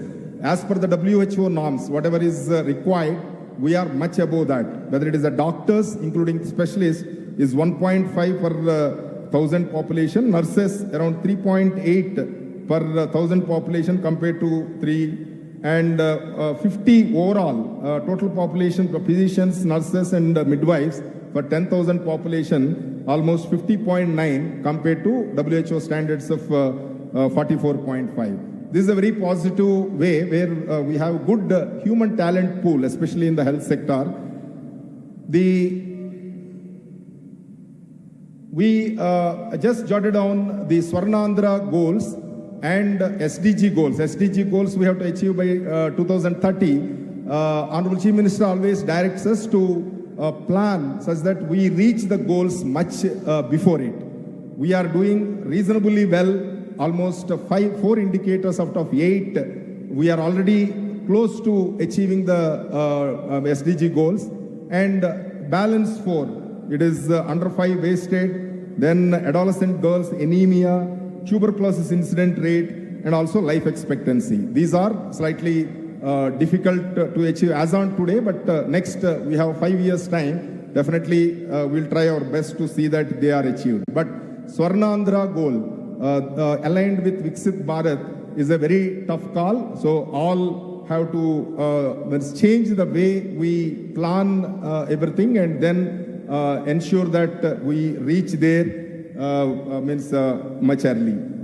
The percentage of out-of-pocket expenditure, now it is as per NFHS 5 survey, it is almost 63.6%. The toughest goal is this, bringing it to less than 5% by ensuring that health insurance for all is made effectively implemented. See, similarly, we have almost 80% of the population covers under NTR Vaidya Seva. So we have to make it 100%, and also we have to streamline. The government has already made a promise in the manifesto, the health insurance for all. Geriatric care facilities, presently we have in district hospitals, subdivisional hospitals and CHCs. Now it is the goal is to ensure that all the healthcare facilities up to the village health clinics have the geriatric facilities. NABH, NAQS, basically quality indicators. As of now, 7% of the institutions are given certification. So our target is at least next 2 years, we should at least reach 80%. We are working on that. Key initiatives, what we are doing is, we have to make a health profile of the entire population. So ABHA ID is one of the key indicator where if now as on today around 4.19 crore individuals we are able to do the ABHA ID, and which reflects to 80% of the population. Then when we do the survey, now NCD 3 survey is going on, we are doing universal health survey, wherein all the NCDs are being recorded, including the cancer care. So cancer, the preliminary screening for breast, cervical and oral cancer.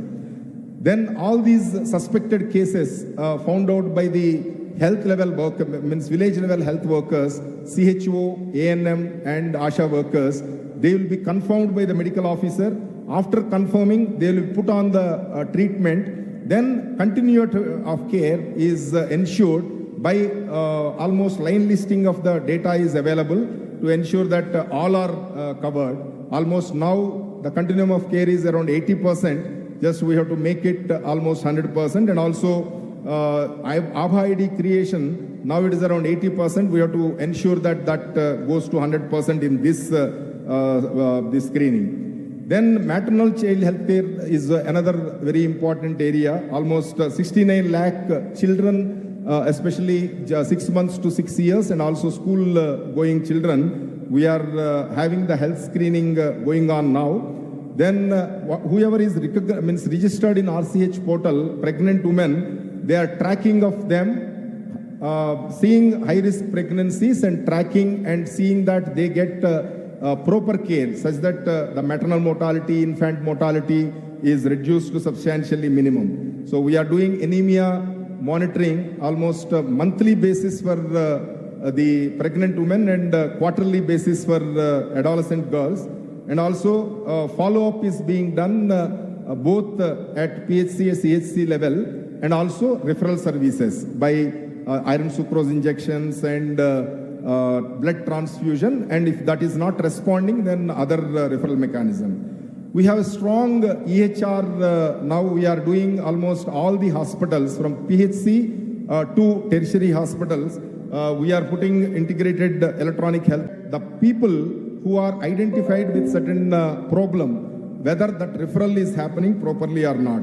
So almost now we can proudly say we are the almost leaders in India to have almost 5.5 crore health records which are linked with EHR, electronic health record, and 19,700 health facilities are in the EHR. We have created ABHAs.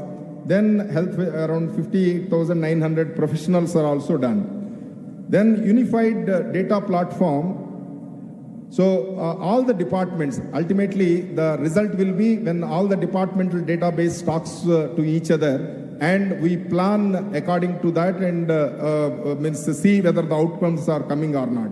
So we have developed a system wherein health, women and child welfare, school education, Panchayati Raj, municipal administration, all the databases are integrated with taking this API, and nutrition and anemia status of pregnant and adolescent girls, as well as health monitoring, high-risk pregnancy of the women, and also other side sanitation, vector control measures, water quality testing. All these are integrated such that the information with one department is available for all other departments to see and act. So, and also monitoring can be done at the senior level. Another thing what we are doing is existing whatever items are there, for monitoring of that we are using technology, biomedical equipment, almost 1.33 lakh equipments are there, which are put on the system, and we know the exact status of how many are working, how many complaints are raised, how many are getting resolved, etc. Teleradiology services, similarly CKD and dialysis patient treatment, telemedicine consultation. Almost Andhra Pradesh is having almost 21% of India's total teleconsultations as of now. Almost average calls is 65,000 per day.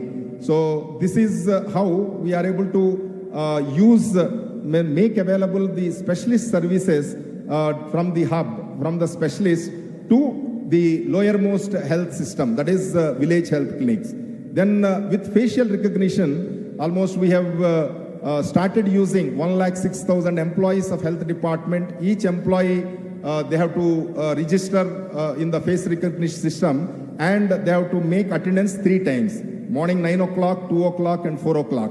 So by that, at least compared to earlier time where only 60 to 65% attendance used to be there, almost when we started deducting the leaves, etc. based on FRS attendance, now almost it is more than 92-93%, and sometimes it is reaching 98% if including leaves, etc.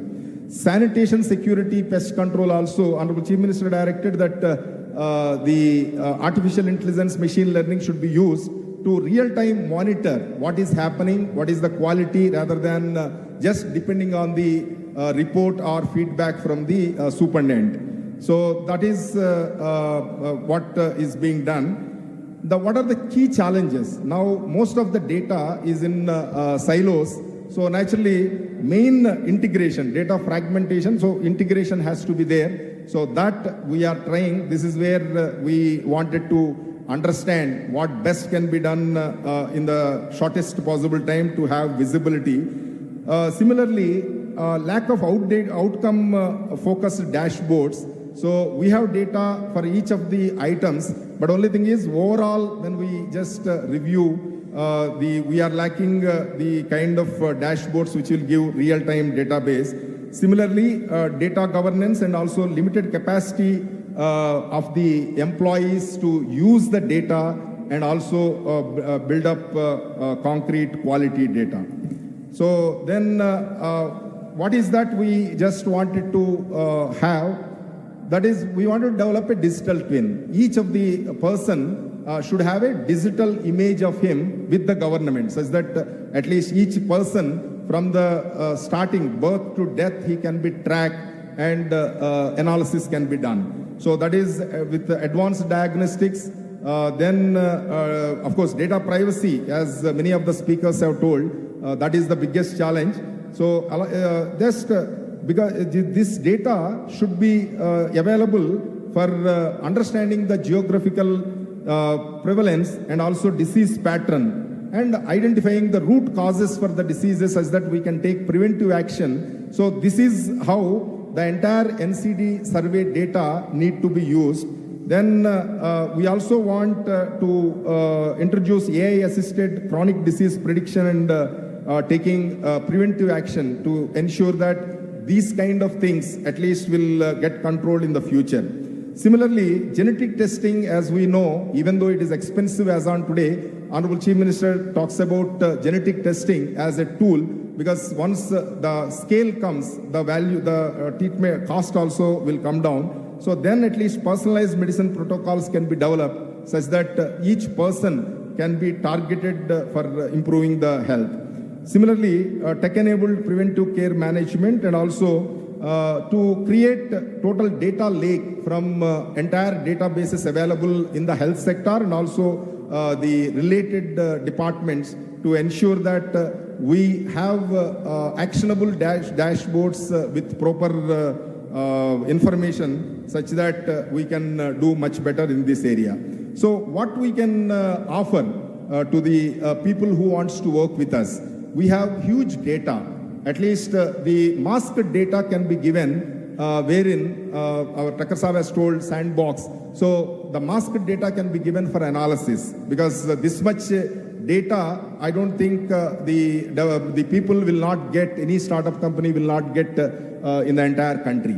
So that data we can provide such that you can use it, you can build models, and also you can say use case scenarios or pilots you can do, proof of concepts you can do, such that at least it will be a win-win exercise for both the developer as well as the government. So this can be done through virtual PMU. We are having now virtual PMU. We have tied up with our MOU partner with Swasti Group, and also we are trying to onboard many people from Andhra origin who are doing excellent work in IT, in healthcare sector elsewhere, such that virtual PMU can be made, and also they can screen the projects proposals which are coming, which will be reliant to Andhra Pradesh.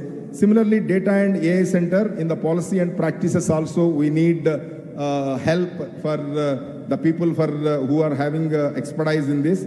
And also, we also want to put MedTech center of excellence, because many diagnostic equipments are coming, many systems are getting developed. We also want it to be screened by professionals such that the right kind of thing which will be useful to the AP can be used. So this is what we can offer. So any company, startup, or the use case scenarios, you are welcome to just come to us, collaborate with us. We are ready to offer whatever assistance is required for doing quality pilots. Thank you very much.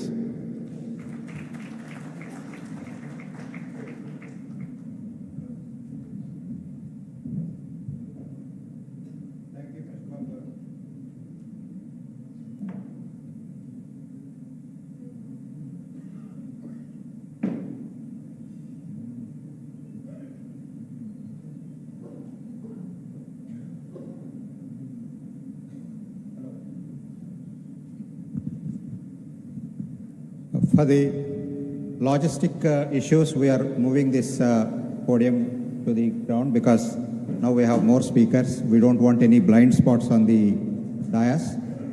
Now what we are going to do is, we have an extensive health tech panel. Already since we are overshot the time, I will be inviting the moderator. So she will invite the rest of the panelists, and then I request the moderator and the panelists to stick to time, because Honorable CM Sir expressed his intention to have an interaction session immediately after the health tech. He wants to interact with all the delegates in the hall.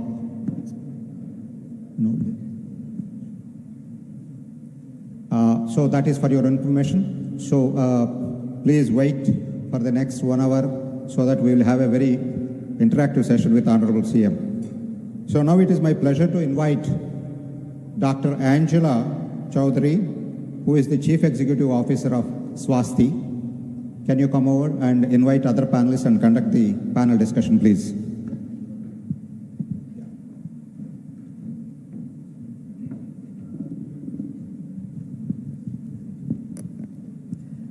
Thank you for the privilege of, I am too short for this actually, I'm going to tiptoe.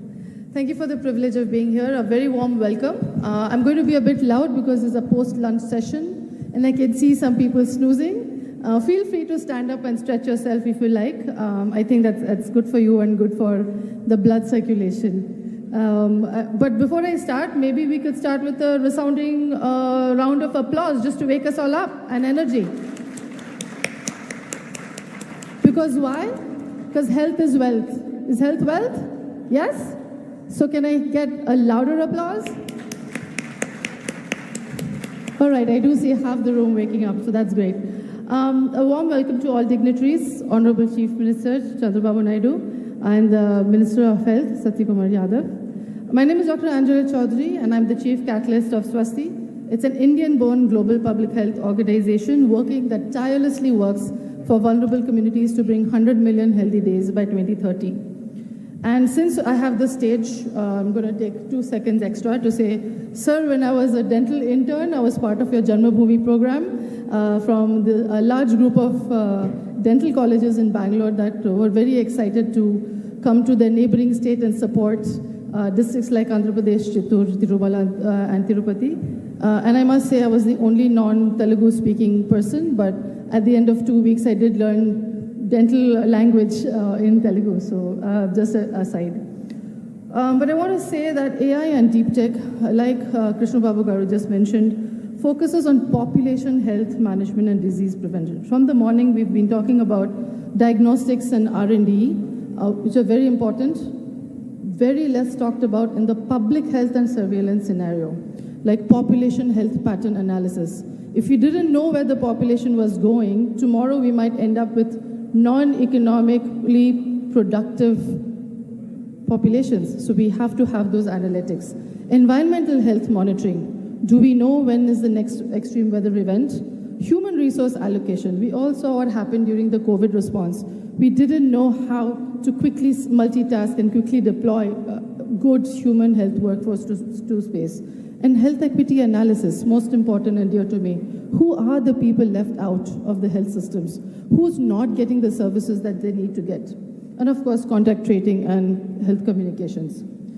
These kinds of technologies using AI and deep tech help us make good governing, good health decisions that implement preventive measures across the community, leaving no one behind. They are particularly valuable to prevent pandemics, to address health disparities, and improve population-wide outcome. The key risks, so I have the pleasure of inviting a very good panel, but let me not postpone that. Very quickly before we get on to that, Andhra Pradesh is special. We have coastal vulnerabilities here. This is a key subject. While I work, in my organization, working with farmers, fishers, women and garment workers, etc., they are faced by barrage of environmental risks, and they are only increasing in frequency and in extremities. Andhra Pradesh is not, it's special that way. You have a large coastal region. Coastal erosions are affecting fishing communities. The saltwater intrusion into agricultural land, people depend on them for livelihoods, and we depend on that for food. We have heat waves, we have dry spell, we have droughts, and there's massive agricultural impacts and weather security issues. So before I start the panel, we have a short presentation on what climate resilience and deep tech and AI applications into climate resilience. May I invite Dr. Dinesh Arora from ADB to present the financing on climate and health. Thank you.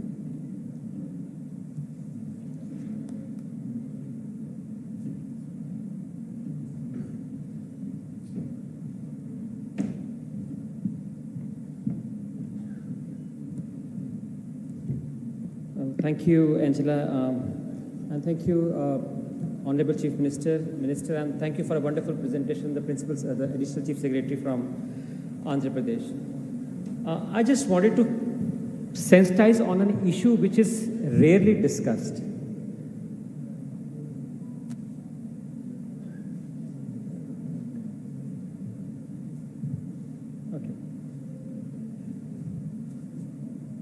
Pakistan suffered floods in 2022.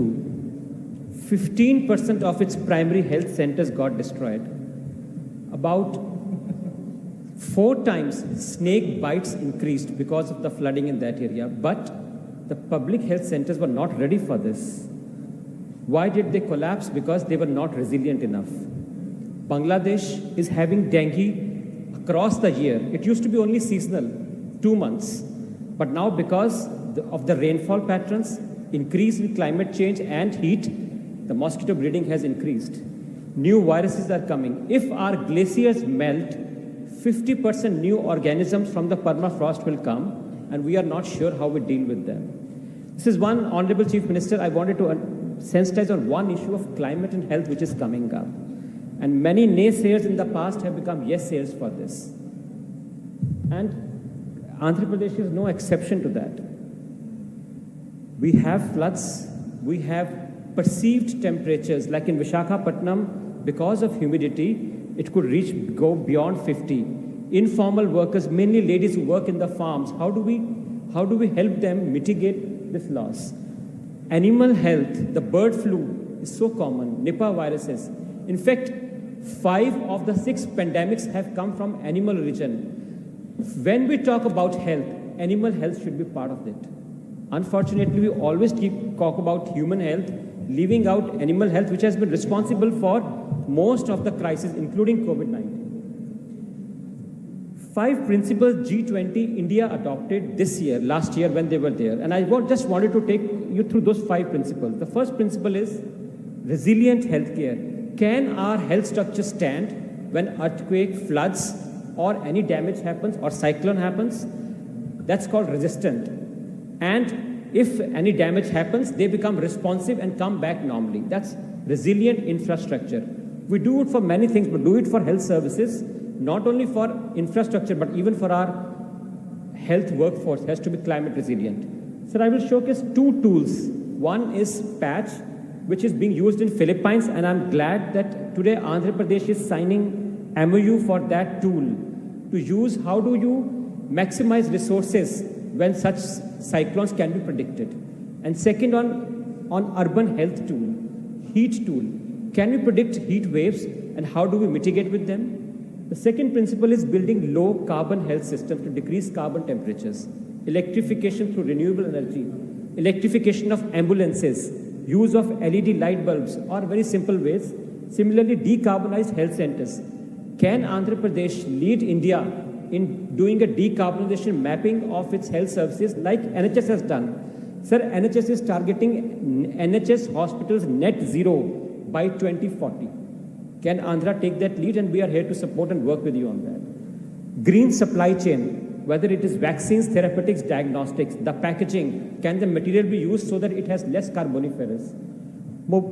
Climate financing. In fact, sir, why I'm talking here, because in the name of climate for health, we will get a lot of grant financing. So even if the loans come from World Bank or ADB, interest rates can buy down with this, and it can be actually at zero interest rates. One very interesting is health insurance. Sir, you are the pioneer of the scheme which has been across India now. I was the deputy CEO of Ayushman Bharat, the PMJY scheme. Sir, we have today 5-star ratings of AC air conditions, how much energy they save. Can we have 5-star rating for, if I am using a knee replacement, how much carbon it has taken? Can we move towards incentivizing low carboniferous productions? It is possible. US and Korea are contemplating, can Andhra take the lead and come up with a incentivization mechanism for knee replacement, hip replacement to be less carboniferous? And of course, let's have animal health, not forget animal health should be part of human health when we discuss health pandemic preparedness. Sir, this is the patch tool. Sir, I'm glad today you are signing MOU with them. With this, we map climate data with health data and actually can predict that what cycles are coming. And this was done in a study in Philippines in one of the counties. And we could predict that when damage is coming, are the kits ready? Are the health workers trained enough? Is there a backup for the vaccines, for the medicines to be stored? Simple thing, when floods happen, do we have 3-store building where we can store ORS so that rehydration can be given when the floods are hit? This has been very successful in Philippines, and I'm glad Andhra is taking that lead today. Similarly, this is a tool of using AI with mapping from climate data to come up with heat maps. 60 meter square heat maps can be generated, and then we can predict in these hours there should be limited activity on those days. We're also coming with the parametric insurance. If there are 3 regular days of heat, women who work in the field will be compensated through an insurance scheme, which is being done through SEWA right now by Swiss Re in a pilot way, but it is being taken globally. A couple of these things where we would like to highlight and come and work with your team here to get them a parametric insurance for heat stresses. This is the 60 hexagonal, sir. So the climate is not only temperature, it's humidity.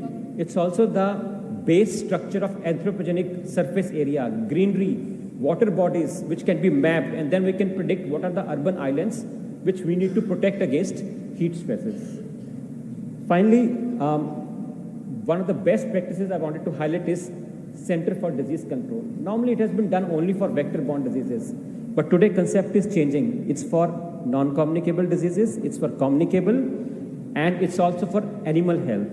The ASEAN CDC, which ADB is supporting, is now the latest one where we talk about one health workforce, which is human health, veterinary doctors, and the paramedics all coming together, which not only bring the solutions, but also to the economic researches. So I think we can have one CDC established in Andhra Pradesh, which can actually lead the way and could then become a regional CDC for many other states and in fact for the other countries also. I think I'll pause here for the time. Thank you. One last slide, sir. Climate vulnerable diseases like dengue, chikungunya, TB, these are becoming. So there is a huge catalytic grant capital available from Gates, Temasek, Tahir, Tata Trust. I think Madhav is here. Green Climate Fund. We can channelize that grant financing so that we can have meaningful impact on how do we decrease climate vulnerable diseases, come up with the newer vaccines for dengue. Why should it take 60 years to come for a vaccine for TB when it took 9 months for COVID? Because it's in the third world. But can we use this grant financing along with the multilateral financing from ADB World Bank to channelize resources and end TB, malaria in Andhra Pradesh, in India? One last snippet, sir. The specificity of tuberculin test is only 50%. World over, we have moved towards TrueGen, X-Gene Expert, AI-based X-rays, but still 50% in India are still being used for specificity, which has only 50%, the clinic diagnostics. Can we move to neo-diagnosis for TB, which can eliminate that? That's my last appeal, sir.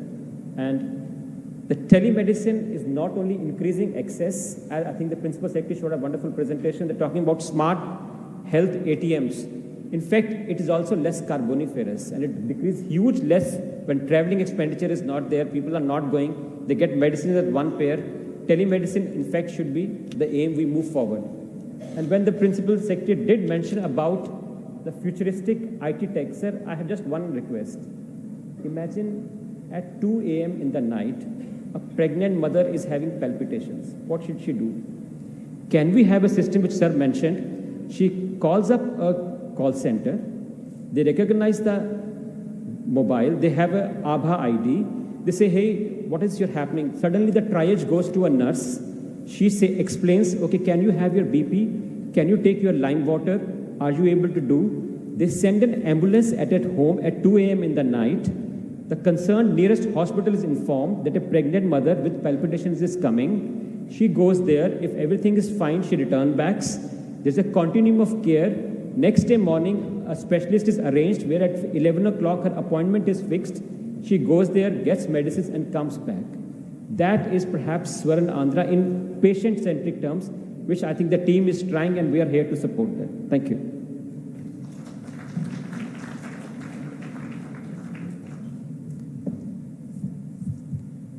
Thank you, Dr. Dinesh, for highlighting the connections between climate and health, and more so highlighting the interest-free financing that's available for climate and health initiatives. May I now call upon my panelists? We are very fortunate to have some of the brightest minds that I have worked with in this space, and so we'll all have the privilege of hearing them as well.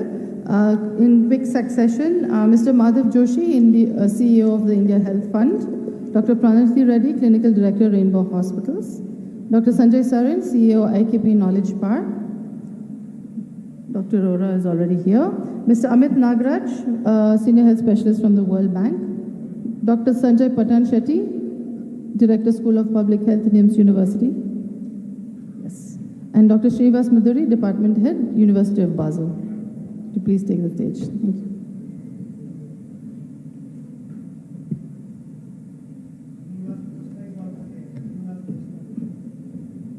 Srinivas Khosla, Dr. Srinivas Khosla.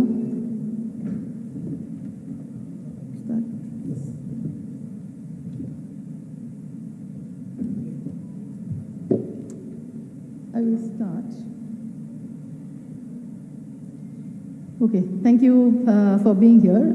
This panel is essentially about how can AI and deep tech help us all achieve the goals of Swarna Andhra Vision 2047. And because this is a very large panel, I'm going to stand so I can see all your faces.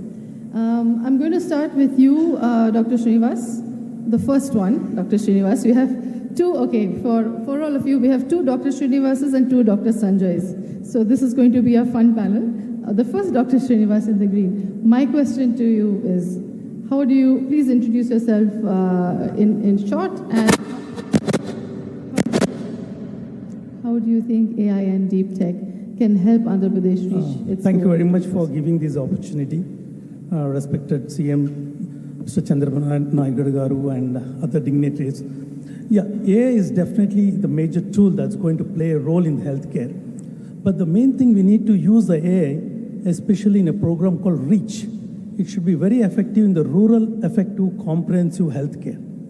Now, this has to play a role based on the sustainable healthcare, a consistentable healthcare, a deliverable healthcare, and most important, in a transparency way. Now, how it works exactly is, it should create a blended financing model where the patient needs to be looked upon as a deliverability for care in a possible way where there is no finances involved. For that, we always recommend a model called no cost, low cost, high cost. It's a different levels of organizational aspect based upon the schemes that are available from the government, which should be very much delivered. Now, for that, we need to be able to identify an issue. It could be a micro issue or a macro issue. Now, taking a micro issue, it could be a single focused agenda of a disorder. For an example, we, coming from Hyderabad, the GSR hospital, we deal with a specialized aspect called the Center of Excellency for Craniofacial Anomalies. For the last 30 years, we have delivered care for the state of Andhra Pradesh for more than 40,000 patients. We started this way back in 2001, where we used the Janmabhoomi project, and at that time we had a wonderful secretary, Mr. Parida, where he could identify in the census the incidence of these facial deformities where the children are born without nose, without eyes, without ears, without lips, or some sort of deformity. Then we had an incidence. Now, this was in 2001. But now, if we exploited that same incidence, we have it more than in 5 folds. Now, what exactly we can do is, using this incidence, now going back to reaching to the care at the primary level. Now, using the AI, we already come up to what you call as a predictional outcomes. We have subclassified all these disorders.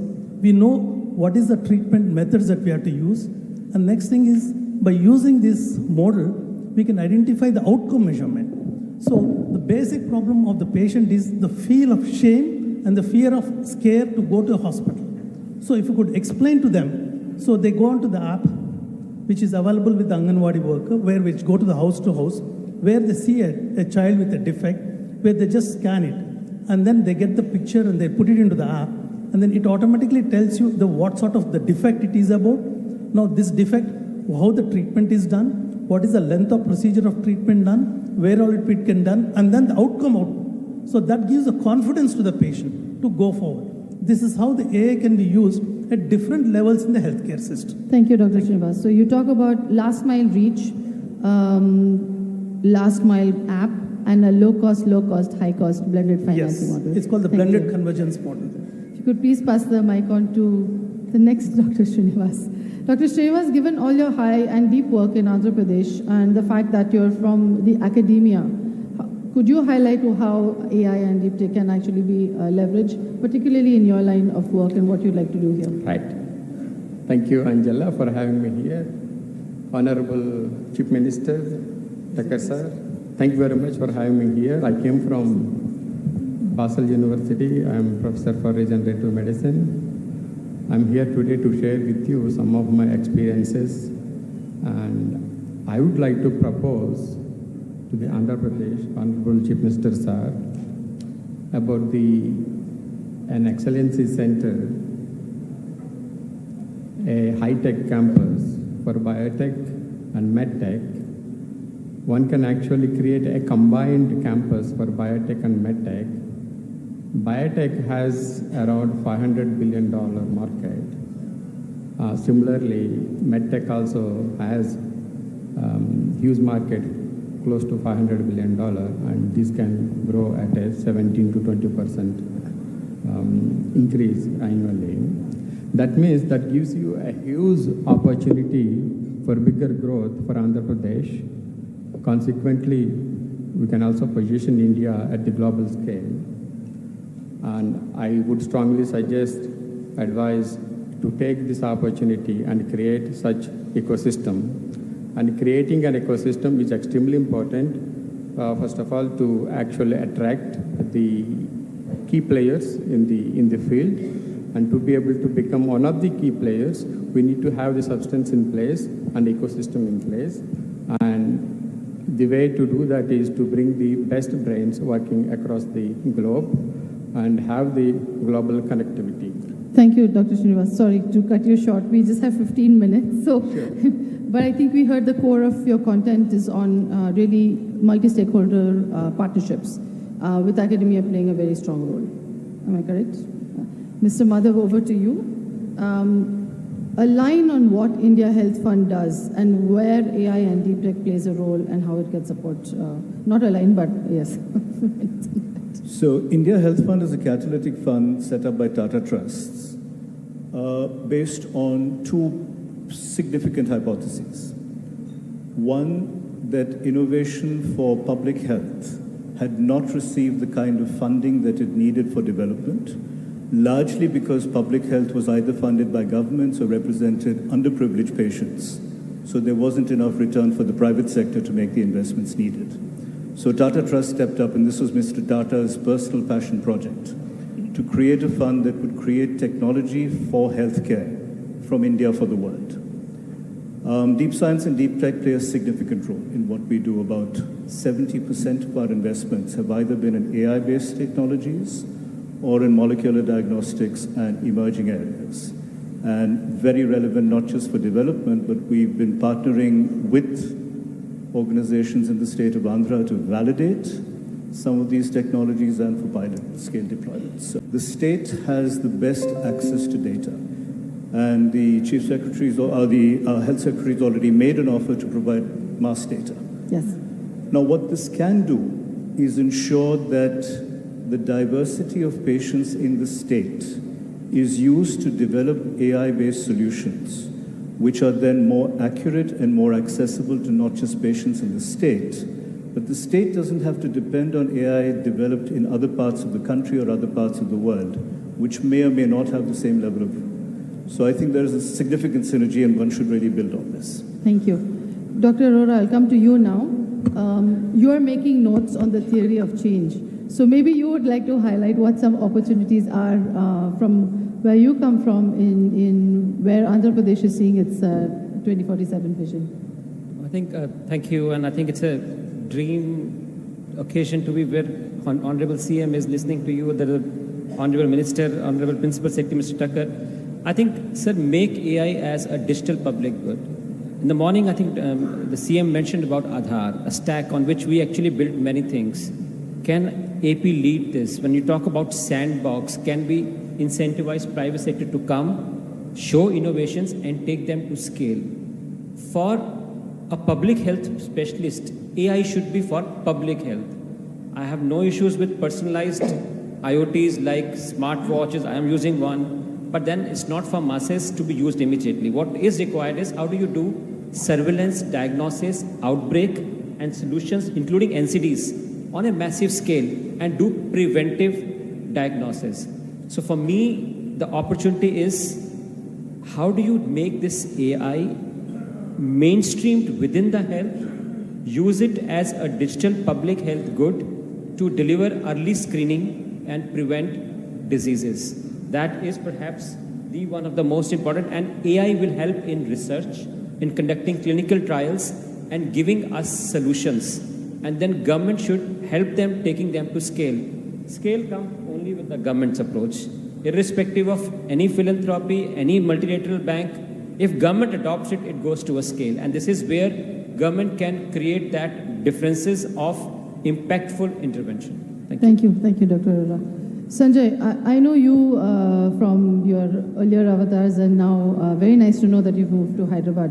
Question for you, in the space of diagnostics and market shaping of diagnostics, you've been hearing all the startups earlier today, and there was a wonderful stall out there, and you heard the vision of our Honorable CM as well as Health Minister. What does that opportunity look like for an institution like the IKP? Yeah, first of all, thanks for the opportunity, and thanks to the Honorable CM. I come from IKP, which was set up back in 1999, thanks to the public-private partnership mode, where 200 acres of land was donated by the Honorable CM, who was the Chief Minister of the undivided Andhra Pradesh. So one of the silver pandemic was the unprecedented focus on true point-of-care diagnostics. And when I say, true point-of-care, I want to make a distinction between the regular point-of-care and the true point-of-care. It means that diagnostics which can be as close as possible to the patient. And when we talk about true point-of-care, there are really two trends that are emerging. One is instrument-based point-of-care, and the other is instrument-free point-of-care. And there are, a bunch of technologies which are now already becoming available. So there is one, for example, Plus Life, which is a multiplex true point-of-care, which means that you can conduct or diagnose multiple diseases at the same time on a PCR platform. And they are looking at a disposable PCR platform. And there is a collaboration right now going on between this company and Huel Biosciences, which is a company in Hyderabad. There's another one called Kosara Diagnostics, which is home-based PCR. They have simplified the PCR to an extent where it can be used, within a domestic setting. And they're also getting into a joint venture with a company called Kosara in Ahmedabad. The second key trend in diagnostics is integrated diagnostics. When you're talking about taking diagnostics to the last mile, you cannot really afford a chemistry analyzer, a hematology, immunology, and molecular. So they are now building integrated platforms where you have chemistry, immunology, molecular diagnostics all happening on one platform and very simple to use. There are very few companies which are right now in this process, but there are very good chemists and there are very good immunologists here in India and specifically in the state of Andhra Pradesh, and their skills can be leveraged to produce these technologies. There is one platform called Fluxurgy which is in this space. The third trend is obviously looking at alternate sample types. There are newer samples like urine for tuberculosis and tongue swabs for tuberculosis which are now becoming available. They're easier to collect and obviously easier for the diagnostics to be implemented at field level. The fourth point which I wanted to mention, which you specifically asked about the market entry, is the biggest valley of death is that a technology becoming available and it not getting to the masses. So I think it is, I've been hearing since morning that there's going to be a lot of focus on last mile access. Yeah. I think it is extremely critical, for the states to be able to work with these developers in order to make sure that there are mechanisms that are put into place so that these technologies can reach the people who need them the most and at scale. And it is great to see that the state of Andhra Pradesh, under the leadership of Honorable CM, has announced Anantapur as a proof of concept. So these technologies can actually be, tested at a proof of concept level and then potentially be scaled up. Thank you, Dr. Sarin. Dr. Praniti Reddy, we heard today about the state's priorities on cancers, particularly breast and cervical cancer. We also know women's health is at the front and center of the health department's goals. We heard from Chandrababu Garu actually highlight that. As a world-renowned OBGYN and director of Rainbow Hospitals, how are you already using AI and Deeptech, and what opportunities do you see for the private sector? So I am from the area of maternal health, and it was very interesting to see your presentation, sir. First of all, I would like to congratulate the state of Andhra Pradesh that you have already reached a maternal mortality goal which is far lesser than the SDG expected goal. And you've set for yourself a target which is very ambitious. You want to reach below 5. And I think to reach that below 5 will need a lot of hard work. It's a bit like weight loss. You can lose the first 10 kgs very easily. When you come to the next 10 kg, it's the stagnation. And I think as a specialty, maternal health care lends itself extremely well to technology. It lends itself extremely well to technology because it's a very structured journey that a pregnant woman follows. 95% of the pregnant women go through a very structured journey. The interventions are very structured. They're extremely predictable.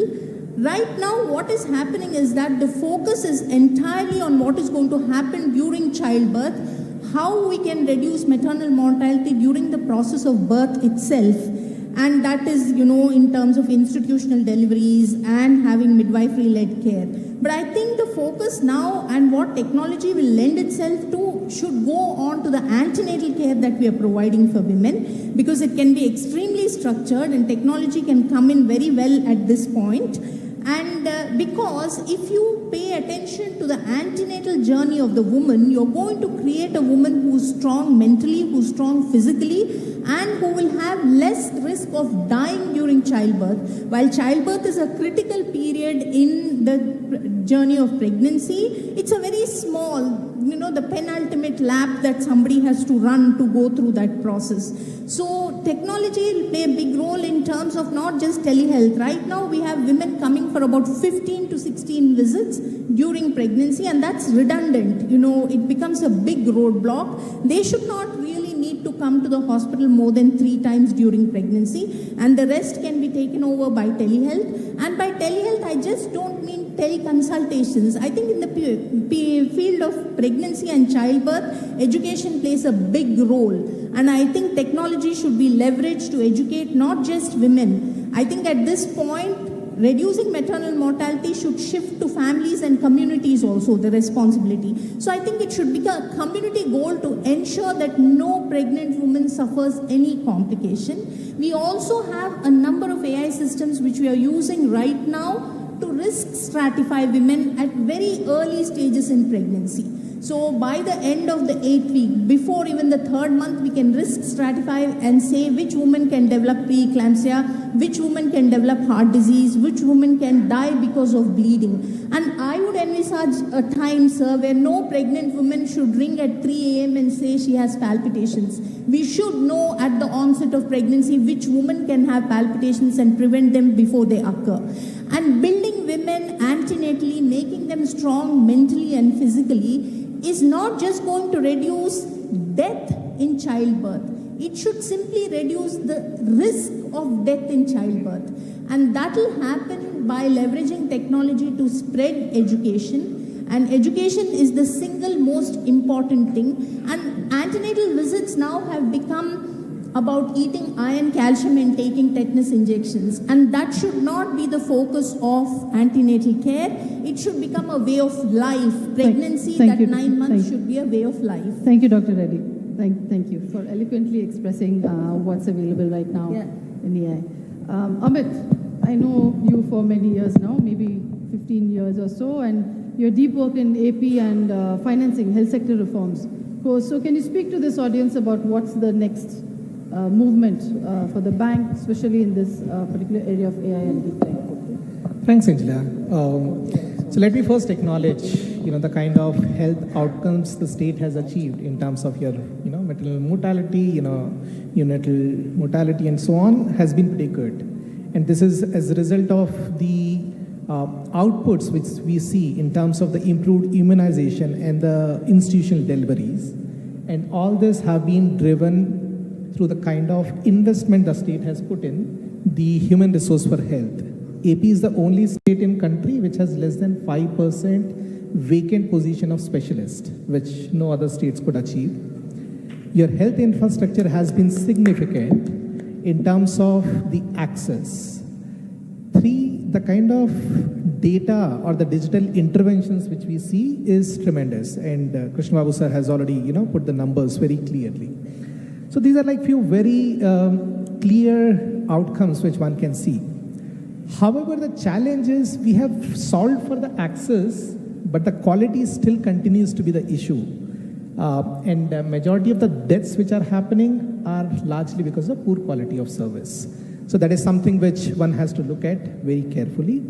The other challenges are also being related to, your communicable disease like TB. The number still continues to be the high. The number of C-sections and the teenage pregnancies and the adolescent health is also a larger problem. And until unless we try to resolve that, I don't think so we are going to really achieve what we want to achieve.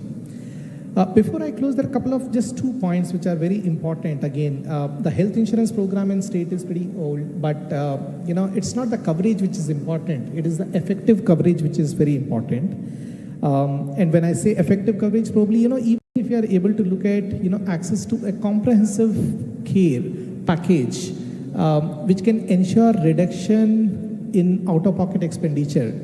So let's maintain up to 20%. That would still be a good deal in terms of looking at the overall thing. Second point is the epidemiological and demographic transition, which is beyond our control right now, have posed several challenges. Now, whether it is in terms of your aging population, your non-communicable diseases, is still not being controlled. And there are interventions which are outside health, as Dinesh rightly mentioned, need to be handled carefully. Thank you. Thank you so much. Dr. Sanjay, I called you here for 2 reasons. One is that you lead the Axel Priest School of Public Health, and you also have a school on AI and robotics that I want everyone to hear about. So I want to know about the collaboration between the School of Public Health and the School of AI and Robotics. And second, I know that you have a special invitation for everyone here, so the floor is yours. Thank you. I'll explain the philosophy behind why we have 2 schools. I think every university has a unique opportunity to create an ecosystem, because university is basically a universal knowledge hub. How do you ensure that there's a cooperation, there's a philosophy behind it? See, the training programs are sectoral, but the problems are intersectoral. We need to really think about our education system Are we doing intersectoral programs, or are we still being a silo in sectoral programs? Policies are mostly sectoral, but the problems are intersectoral. Then again, policies are national, but the problems are international. So intersectorality in education and research is extremely important. This is the philosophy behind, at NIMS University, we have Institute of AI, Robotics and Cybernetics. In the same campus, we have a medical school and we have a public health.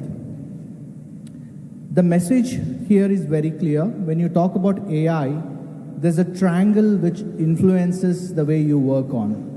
One is security, the other one is privacy, and the third component is business. So how do you balance this triad becomes extremely important. So one message I have, to the Andhra Pradesh, which is doing extremely good. I'm extremely happy here listening to all the developments. My only request is, if we can invest on primordial prevention more, because by doing this, you are actually intervening before the emergence of risk factors. So we have to deal with unknown unknowns. Right now, we are doing good in known knowns, known unknowns, but the future is unknown unknowns. So you need thinkers and implementers in this area. Thank you so much. And what about the special invitation? Yeah, this special request to the Honorable Chief Minister, sir. Sir, NIMS University has taken the lead to host the World Health Summit regional meeting in New Delhi. World Health Summit is happening in Berlin since 2009, but this is the first time in India. It will be hosted at Bharat Mandapam from April 25th to 27th. What I told Berlin team was a very bold statement. I said, you have a history, but we will create a history. Sir, please accept our invitation as guest of honor. I know we'll be very happy, sir, with the developments, with the case studies, because the regional initiatives which we start have a global impact. But nowhere, because as Indians, we are very nice people. We don't speak much, but we do a lot. Sir, please accept the invitations. Thank you, sir. Thank you very much, Dr. Sanjay. Before we move on, I'd like to invite Ms. Vinutna, the Assistant Collector of Anantapur, who has actually started using the virtual PMU already to draw some conclusions of her own. So if you could quickly come up to the dais, because we've been told we're really running out of time. Thank you so much.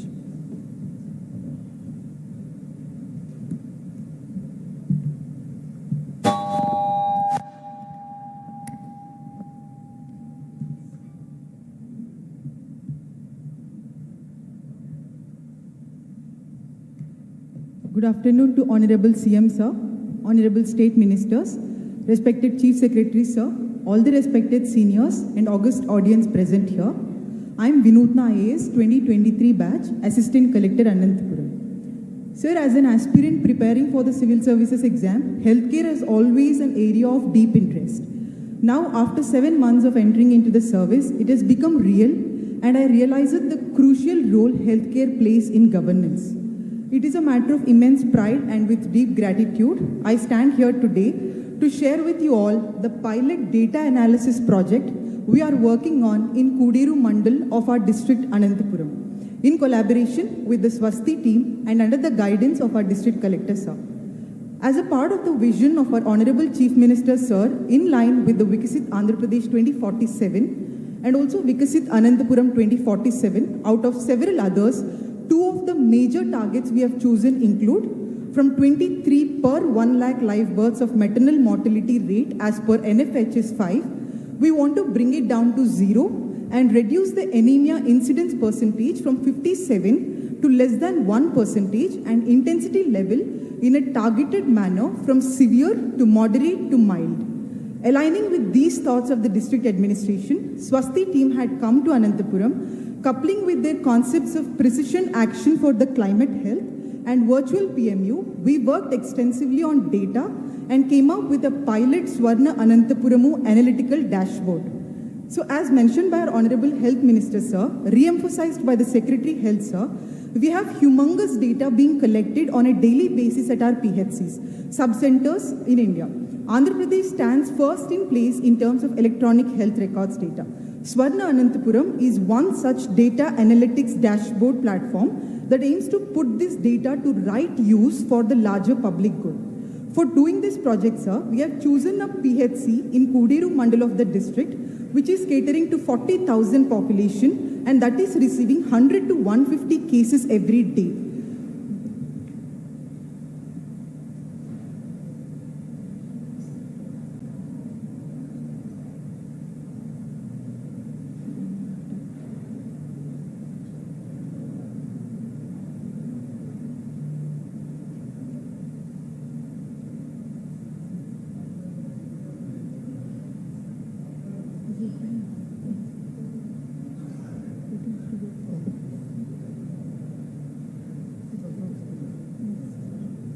So these are the objectives, sir, which we aim to achieve using this platform, Swarna Anantapuram. One is data triangulation. First, we have different sources of data. We want to bring it all to one place. Comprehensive and advanced analysis. We have realized that, sir, we need a life cycle approach. There are so many forward and backward linkages. Maternal mortality is not exclusively maternal mortality. There's also forward linkage to it, and there's also backward linkage to it. So we have to do comprehensive and advanced data analysis, and this will aid us in evidence-based decision making. And also this dashboard aims in addressing the issues at the right levels and timely escalations whenever needed. So what is, next slide. What is the methodology we have adopted is the given below. One is, first we have reviewed all the data. We have various sources of information like seasonal diseases, TB, leprosy, malaria, dengue, non-communicable diseases. There's so much of data, we reviewed it all, and then data triangulation has happened, and then data engineered, cleansed it, filtered it, and processed so as to derive appropriate insights that will in turn help us in making the right decisions. All of this will ultimately help us in making tailored interventions and customized decision making. The dashboard is as follows. Next slide. So this is the Swarna Anantapuram dashboard, where what is shown here is the climatic patterns and the key trends of health indicators. So these are the pregnant women, number of ANC visits done, timely visits percentage done, number of anemic women, and also percentage anemia improved, and the last 2 years maternal deaths recorded. Next slide. This is an interesting correlation, sir, between, if you see in the graph below, there is a certain spike in particular months of the year where because vector-borne and water-borne illnesses in that months of the year are rising, and that heat map is the diseases vulnerability of the respective mandals in the district. So this is the spikes we observed in the months of the digit. So now we analyze it that this data analysis and evidence based, we can take it a step forward by integrating it with AI powered prediction analysis and understanding and foreseeing the future. So these are the 3 steps, the 3 triangular steps. One is bringing it all together, then virtual PMU, bringing it all together, and AI and ML, risk prediction, then progression tracking, response prediction, predictive modeling, and also flow management. Adopting a life cycle approach, we can do this customized treatment plan. So we have also seen that for all the technology to kick in, we need to plug small loopholes which we have at our ground level staff. One is that they are the ultimately entering data, they are doing it, they are the field level functionaries. So the connectivity, logistics issues, and the capacity building they need, the training we have to impart to them, these are the things that needs to be emphasized, and also awareness and de-siloization between different departments. So, sir, I would like to end with a quote of which says that humans had to struggle against exploitation. The real big struggle will be against irrelevance to keep our PHCs, health and wellness centers ever relevant. data and deep technology should enter into them when the time is right. Thank you, sir. Sir, Honorable Minister, I hope you're feeling very proud of the Anantapur team because they actually did this in less than 72 hours. Less than 72 hours they put together this dashboard. And Ms. Vinutna only found out maybe 24 hours ago that she was to make this presentation. So we are very proud of Anantapur team and you should be too. I'm told that we have to vacate the stage right now, so that's all the time we have. I'm really sorry. Thank you. Please give a loud round of applause to the panel here.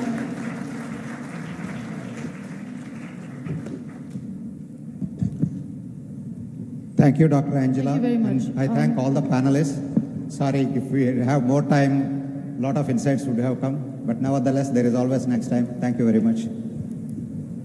Ladies and gentlemen, now we will move into the most exciting session where Honorable Chief Minister would like to interact with participants, key stakeholders.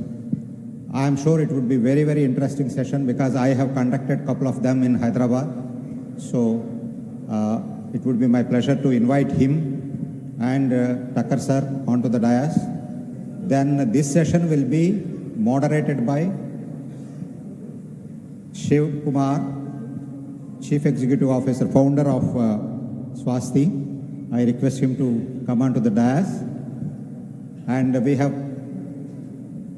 4 students moving around in the audience who have mics. So you can raise your hand and ask them to give you mic. But please be brief. This is not a speech session. Be quick if you want to have a suggestion or ask a question. Then Honorable Chief Minister would definitely would like to interact with you.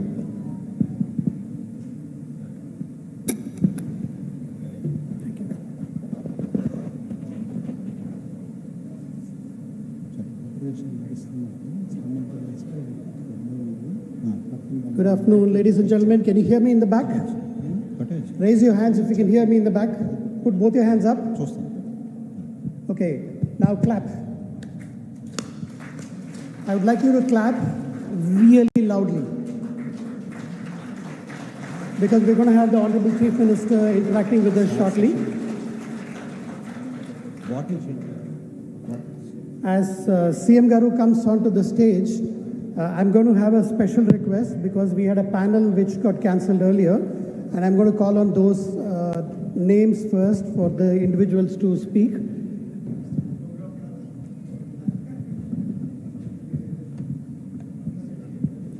Honorable Chief Minister, Chandrababu Naidu Garu and Mr. Tucker Garu, welcome back to the stage. This is a great opportunity to interact with the audience. Audience, I'm, like people say, right? Don't stand in the way between lunch and us. But I'm going to stand in your way. I'm going to help you ask the questions so that CM Garu can respond, or if you have any advice to offer. There are 3 things we're looking from you. One is, do you have a question? Do you have advice for Andhra Pradesh? Do you have a suggestion to make? And I would request you to be very brilliant. What I mean by that is be brief. No more than 10 to 20 seconds, because we would like to, and I'm sure CM Garu would like to hear from all of you who have a point to make, right? There are going to be 4 people, students. Thank you, students, for helping us move around. Can you put your mic up so people can see you? There are 4 students who are helping us. Please give them a round of applause to the students. They will take your points. So the way we will do this is that, as I said, if you have a question, if you have an advice or a suggestion, please make that clear to us.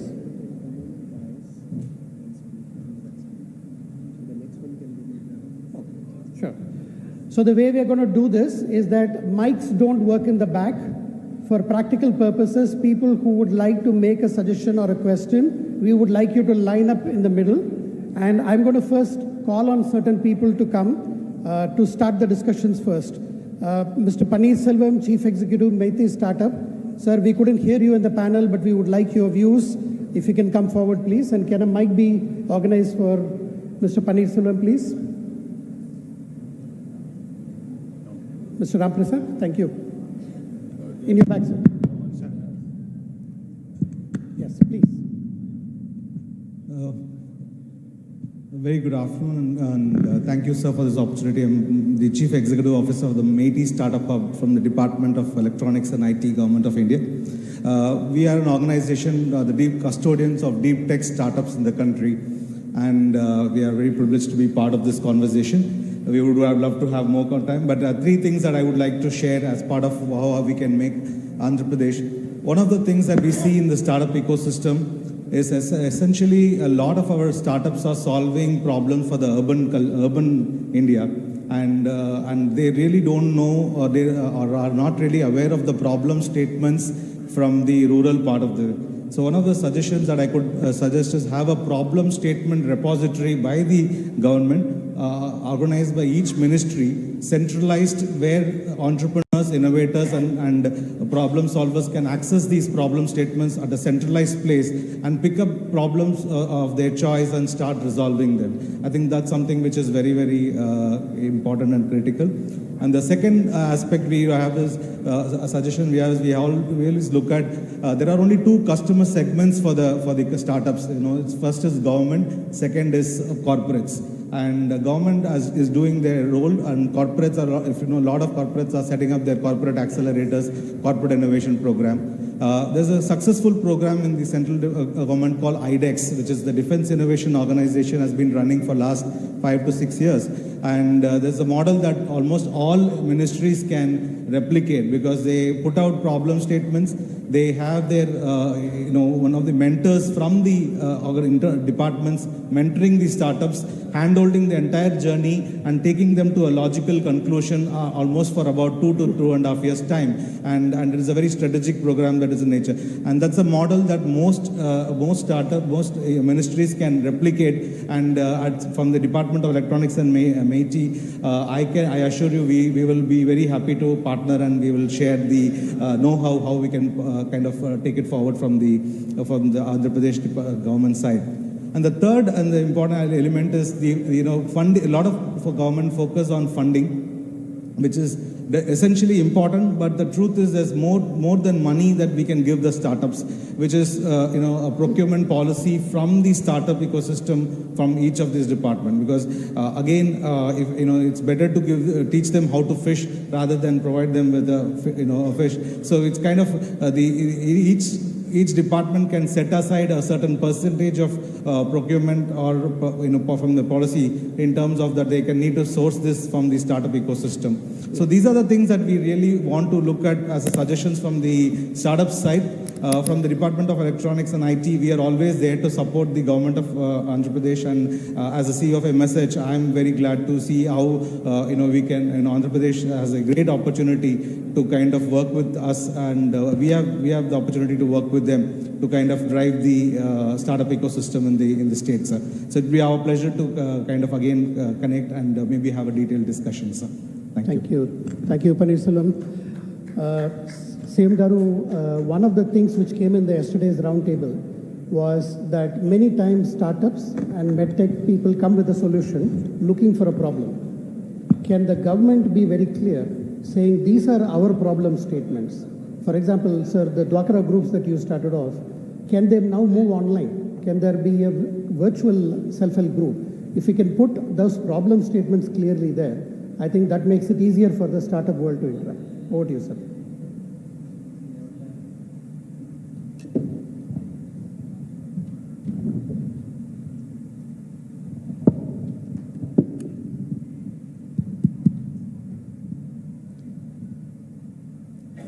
As rightly mentioned by him, as on today, we are having some problems, but we want to create excellent ecosystem. That's why we brought so many policies now. One is innovation hubs. In innovation hubs, we made 5 zones, 5 innovation hubs. For example, Zone 1, Uttarandhra, 3 districts. Srikakulam, Visakhapatnam, Vijayanagaram. Then Zone 2, that is East Godavari, West Godavari, Godavari districts. Zone 3, Guntur, Krishna districts. Zone 4, Prakasam, Nellore, Chittur. Fifth zone is Anantapur, Kadapa, Kurnool. 5 zones we have created. We thought this is most viable. Then there will be central hub, that is Amravati, to supervise, to guide them properly, everything. Name also we name Ratan Tata Innovation Hub. Here, as he rightly mentioned, one is a knowledge economy. And also our program is one family, one entrepreneur.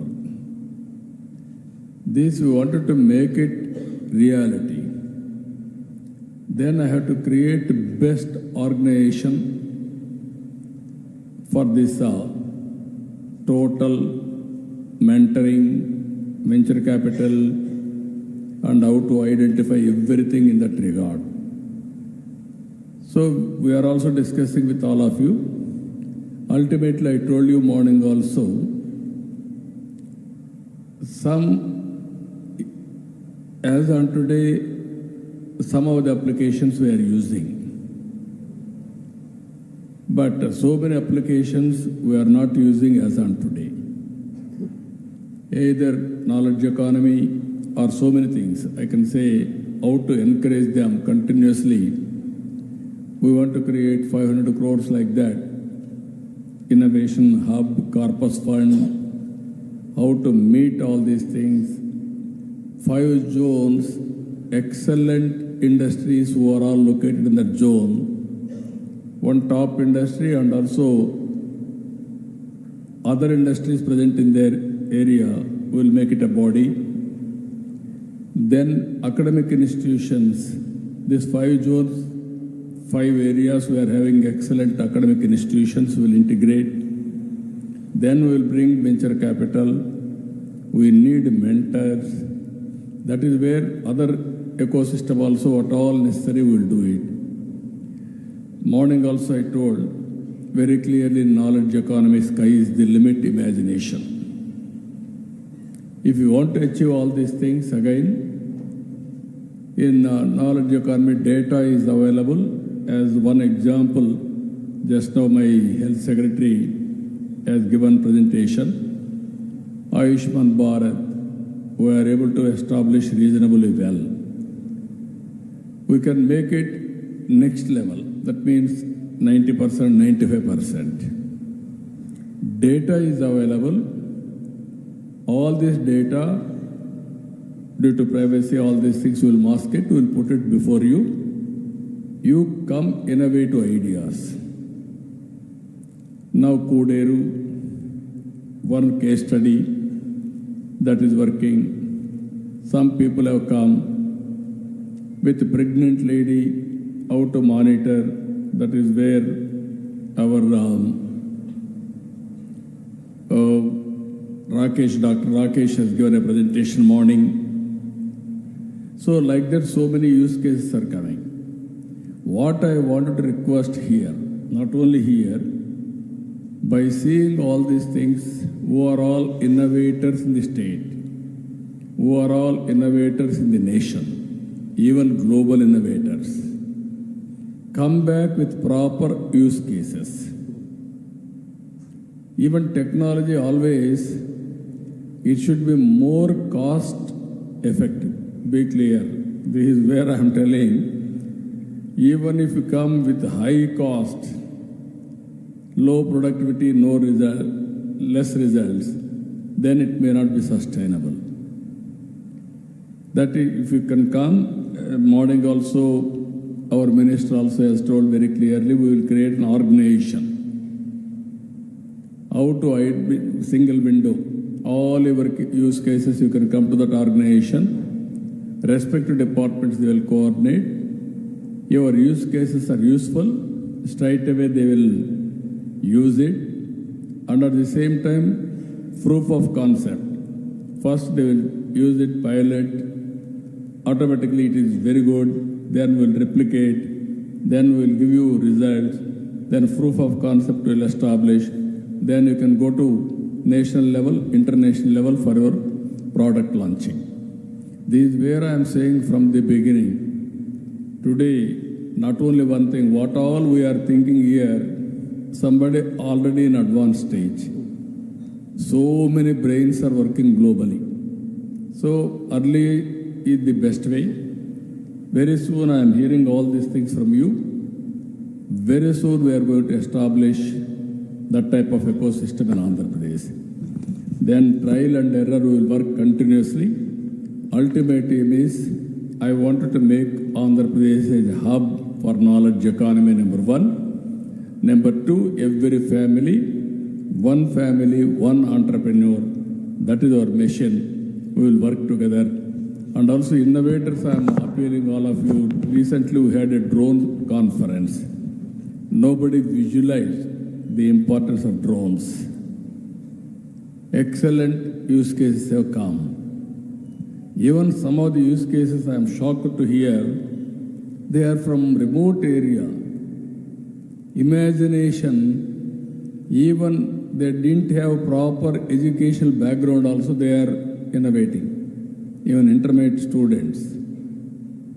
Even Srikakulam remote area, people have come. And also by always one, if you see, all innovations were done not universities, sometimes outside universities.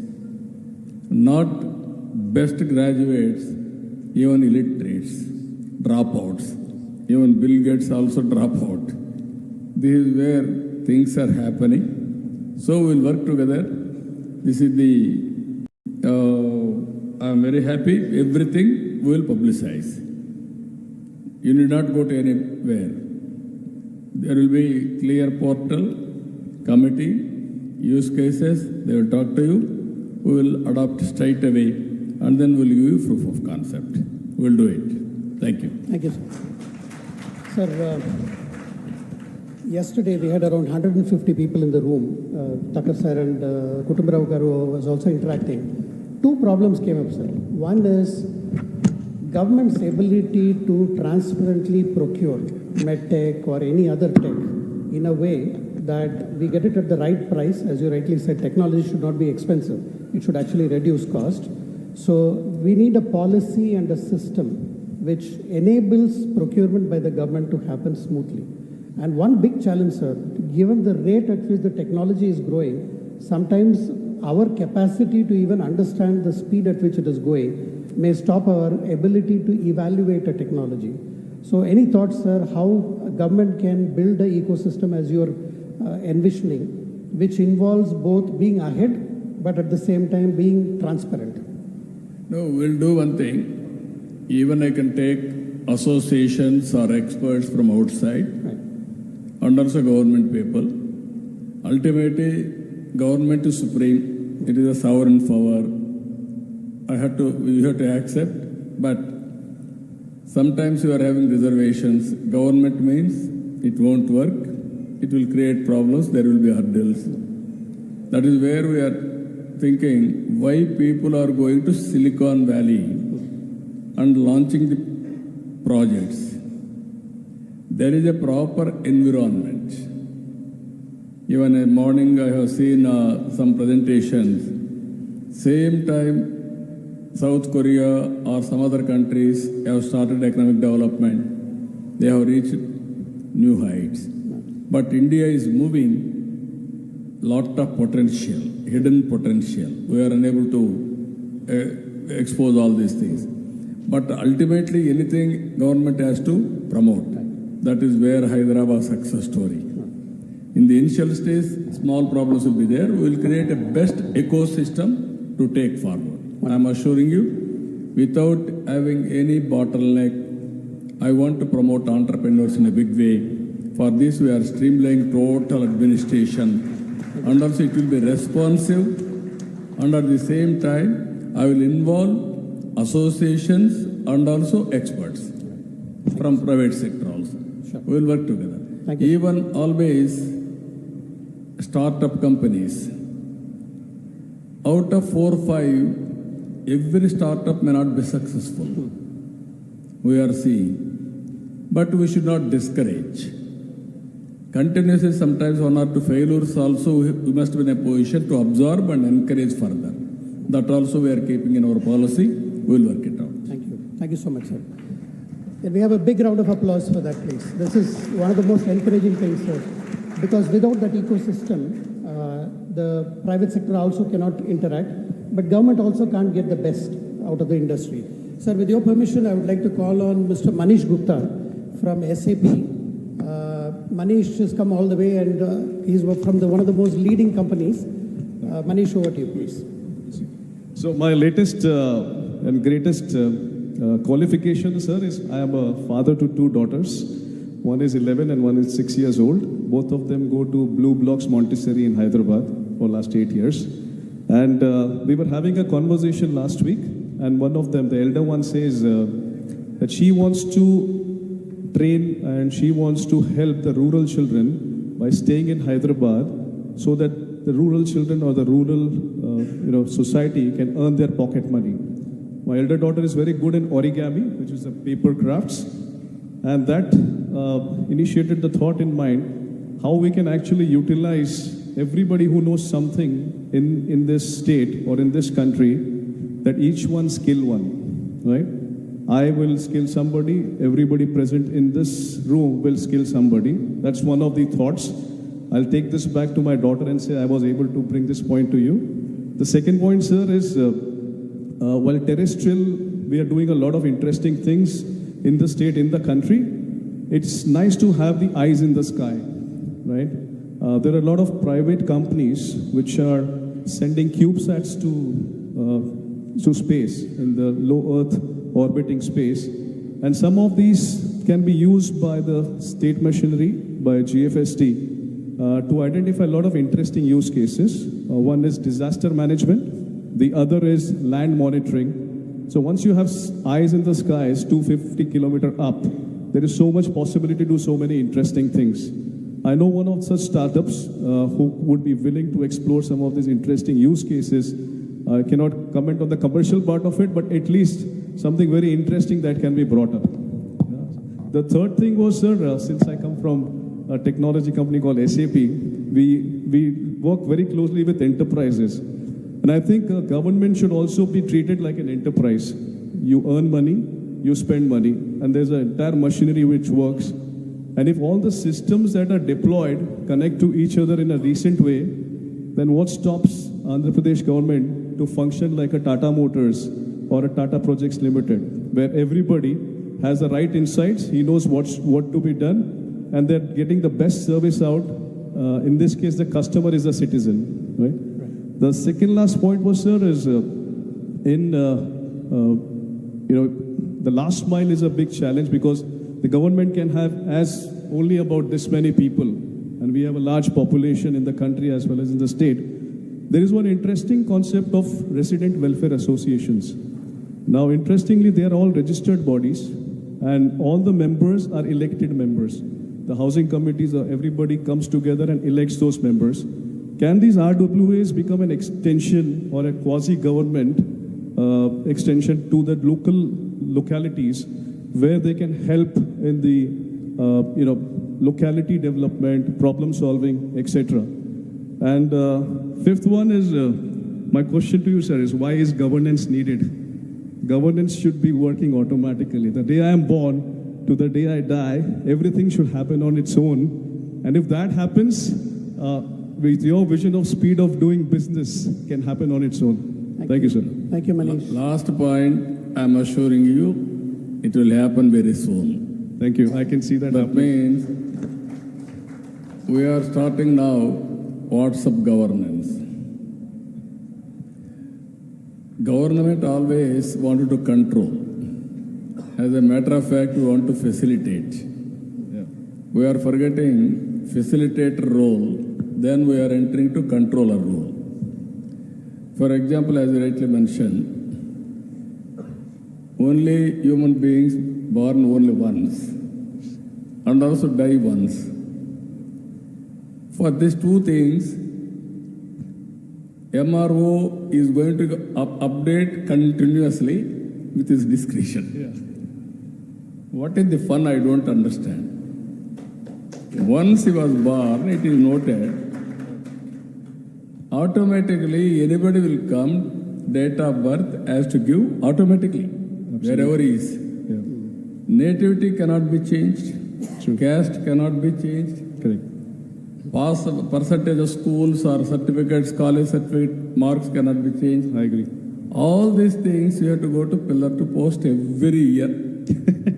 Very soon you are going to see, you will not go to anywhere. All these things you can download anywhere in the world at your convenience whenever you require. Not only this, more than 100 or gradually I am making everything seamless. You can take services, power bill you can pay automatically, electricity bill or something, everything. Even if you want to go to any temple, you can reserve ticket. By the time you can go and have darshan and then come back. All services I wanted to provide in a big way. We have started. That is where morning I told you very clearly. One is Aadhaar.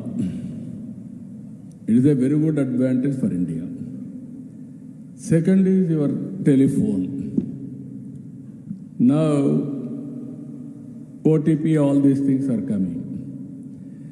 Now every family, every member, wherever you go, airport also, no need to have your passport or your ticket, all these things.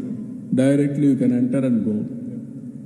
What more evidence you need? So I wanted to move in that direction. One is individual, Aadhaar, bring them as a family, who are all in the family. Then GPS, then everything will be authenticated. I will know what are all the requirements for each citizen, each family. Either house, outside or some other else, everything will make it. Finally, we are planning in such a way, welfare for the deserving people will give, and also tax payments also, one should pay transparent way, without having any evasion. We will bring revolution with the technology. As on today, we are using technology as standalone system. I want to bring technology integrated. Absolutely. Very soon we are going to bring it. That will help us in a big way.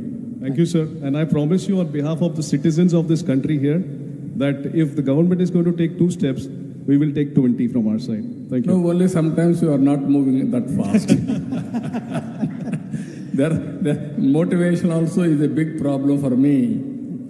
Visakhapatnam is the exception. Visakhapatnam always very good city and also very, very committed, very docile people and also honest and integrity is very high. I agree. I have seen so many cities. This is my favorite city. Visakhapatnam is different from other cities, but people are by and large very good. But only problem is continuously intellectuals, you are having a responsibility. Which is good, which is bad, you have to identify. Continuously you have to support good, then only things will happen. Sometimes you will vote for any party. After that you will think, this is our responsibility. All the best. We'll work it out. Thank you very much. Thank you, sir. Thank you so much, sir. May I, in that light, there are over 3,000 schemes and programs for the poor. Some of them are central schemes, some of them are Andhra schemes. And when we mapped it out, one of the things which came out is, as you were saying, deserving people, if the scheme is there, they should receive it. But there is an application process, there is a documentation process. Can we move one step further, sir? We have the DigiLocker concept. Can the DigiLocker, if all the documents are available, right? And if the family is eligible for certain things and they don't have it, is it possible to automate it slowly over a period of time? That is what we are working as on now. Okay. As a family, what are all the schemes is eligible? As a family, what is the economic status? What is the skill or potential of that family? In a family, 5 members, all are not equal. one family member is having more IQ or advantages or skills, everything. So I wanted to plan everything. Individual identity, family as a security. Both will integrate. Automatically we can synchronize all programs with that family is eligible, and then we will apply for them. Wonderful. All of a sudden we may not do it, but minimum programs we have to target all families. Right. Thank you, sir. There is pension, there is ration, there is health, all these things, everybody is eligible. Some programs, those who are all, that is where I told you, zero poverty P4. There I will focus more on last mile. Then they will bring them, for others we may not bring, but at least we will uplift. Continuous process. That is where we are doing, as you rightly mentioned, all programs I want to synchronize. Still there is a problem of literacy. Common man in the village may not understand, but our secretariat in the last mile, they have to coordinate, we will coordinate. Sure. Thank you, sir. Thank you. Can I see some hands up, questions? Okay. You will need to move forward and take the mic. And while we do that, do we have Rohit from the Piramal Foundation here? Rohit?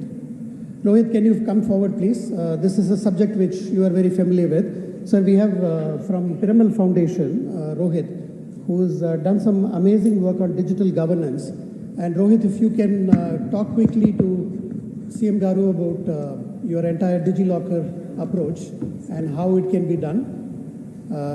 Then we will, ma'am, you go ahead first, please. Okay. Sir, I'm Lakshmi, speech language pathologist and audiologist. Mike, nearer. I'm Lakshmi, speech language pathologist and audiologist. Here I've been hearing from past 2-3 hours about technology and healthcare. But as a speech therapist, every day I'm seeing around 10 to 16 children who are having autism, mental retardation, misarticulation. They're not able to pronounce even a simple word properly. So all this is sometimes because of electronic gadgets mothers are giving right at the early age, and about very poor awareness about speech and hearing issues, about communication issues in the health sector. So what we thought was earlier, I have a Vishaka Speech and Hearing Center from past 20 years. Earlier we used to have an Institute of Speech and Hearing in Hyderabad. But after bifurcation of the state, whole of Andhra, we don't have a speech and hearing college itself. So hardly we have 100, we have an association called Andhra Pradesh Speech and Hearing Association. The whole of Andhra Pradesh Association, we have 20 to 30 speech and hearing professionals who cannot service or give awareness to all these people of our population. So we initiated permission from Andhra Pradesh to start a speech and hearing college. The problem here is we do not have faculty. So they keep asking for where is the faculty, how can you educate the bachelor's or diploma course students if they come for. Sure. So we would like to ask, in case if we can have virtual lectures from all over the world, even from Basel University we have people coming here who are pioneers of this speech and hearing communication disorders. Until we have this virtual permission to implement in colleges like us. See, ours is a very small firm. Vishaka Speech and Hearing is hardly 20 years young. To get permission, we have to go to Rehabilitation of Council of India in Delhi. Ma'am, so they have particular steps. You're asked, what is asked for you? Yeah, so what we wanted to ask is their permission, they will give only for the faculty. But in case if you can help us with a virtual permission to get lectures from online, then we can have multiple, by 1 year we can have 20 speech and hearing professionals developed in this state. Right. So every year we can develop so many speech and hearing professionals and help our future children who will not have any communication or speech and hearing problems. Thank you, sir. What about our Secretary? Krishnababu Garu? Krishnababu, you will answer. Sir, Elite Council actually, RCI mandates physical lectures, availability of physical lectures. We will just check up, sir, and whether that kind of faculty is available or not. Otherwise, what our suggestion is, we will have one college, yes, both virtual, physical, integration of lectures globally, and also continuously we will train our people. That is one. Second one, Government of India permissions. How to get it single window? Can we get it? Yes. Simple question. RCA has to give NOC, sir. She has already applied. We will follow it up. Not individual case. I'm not bothered about. She brought a problem. Yes. How to make it effective implementation, free for all, but no children in Andhra Pradesh should suffer because of that lack of infrastructure. How to do it? You tell us. You get we will work together, sir. You actually. take suggestions and get it done. Yes, I have taken number, sir. Her number. So Okay. we will work together. How many students are there in Andhra Pradesh? Everything. How many children? Yes, sir. Okay. You give the details, we'll get it done. Thank you. Okay. Thank you. Sir, your point is that estimate the total number of children, how many people we need, and solve it at a system level. Done, sir. Sir, I would like to invite Rohit very briefly. I would request all speakers to be very brief. And Rohit, if you can share the Digital Bharat Collective work, and if you have any ask from CM, sir. Sure. Thank you, sir. Sir, myself Rohit from Piramal Foundation, and we have an initiative called Digital Bharat Collaborative. Under that, we are committed to strengthen the health system in the states.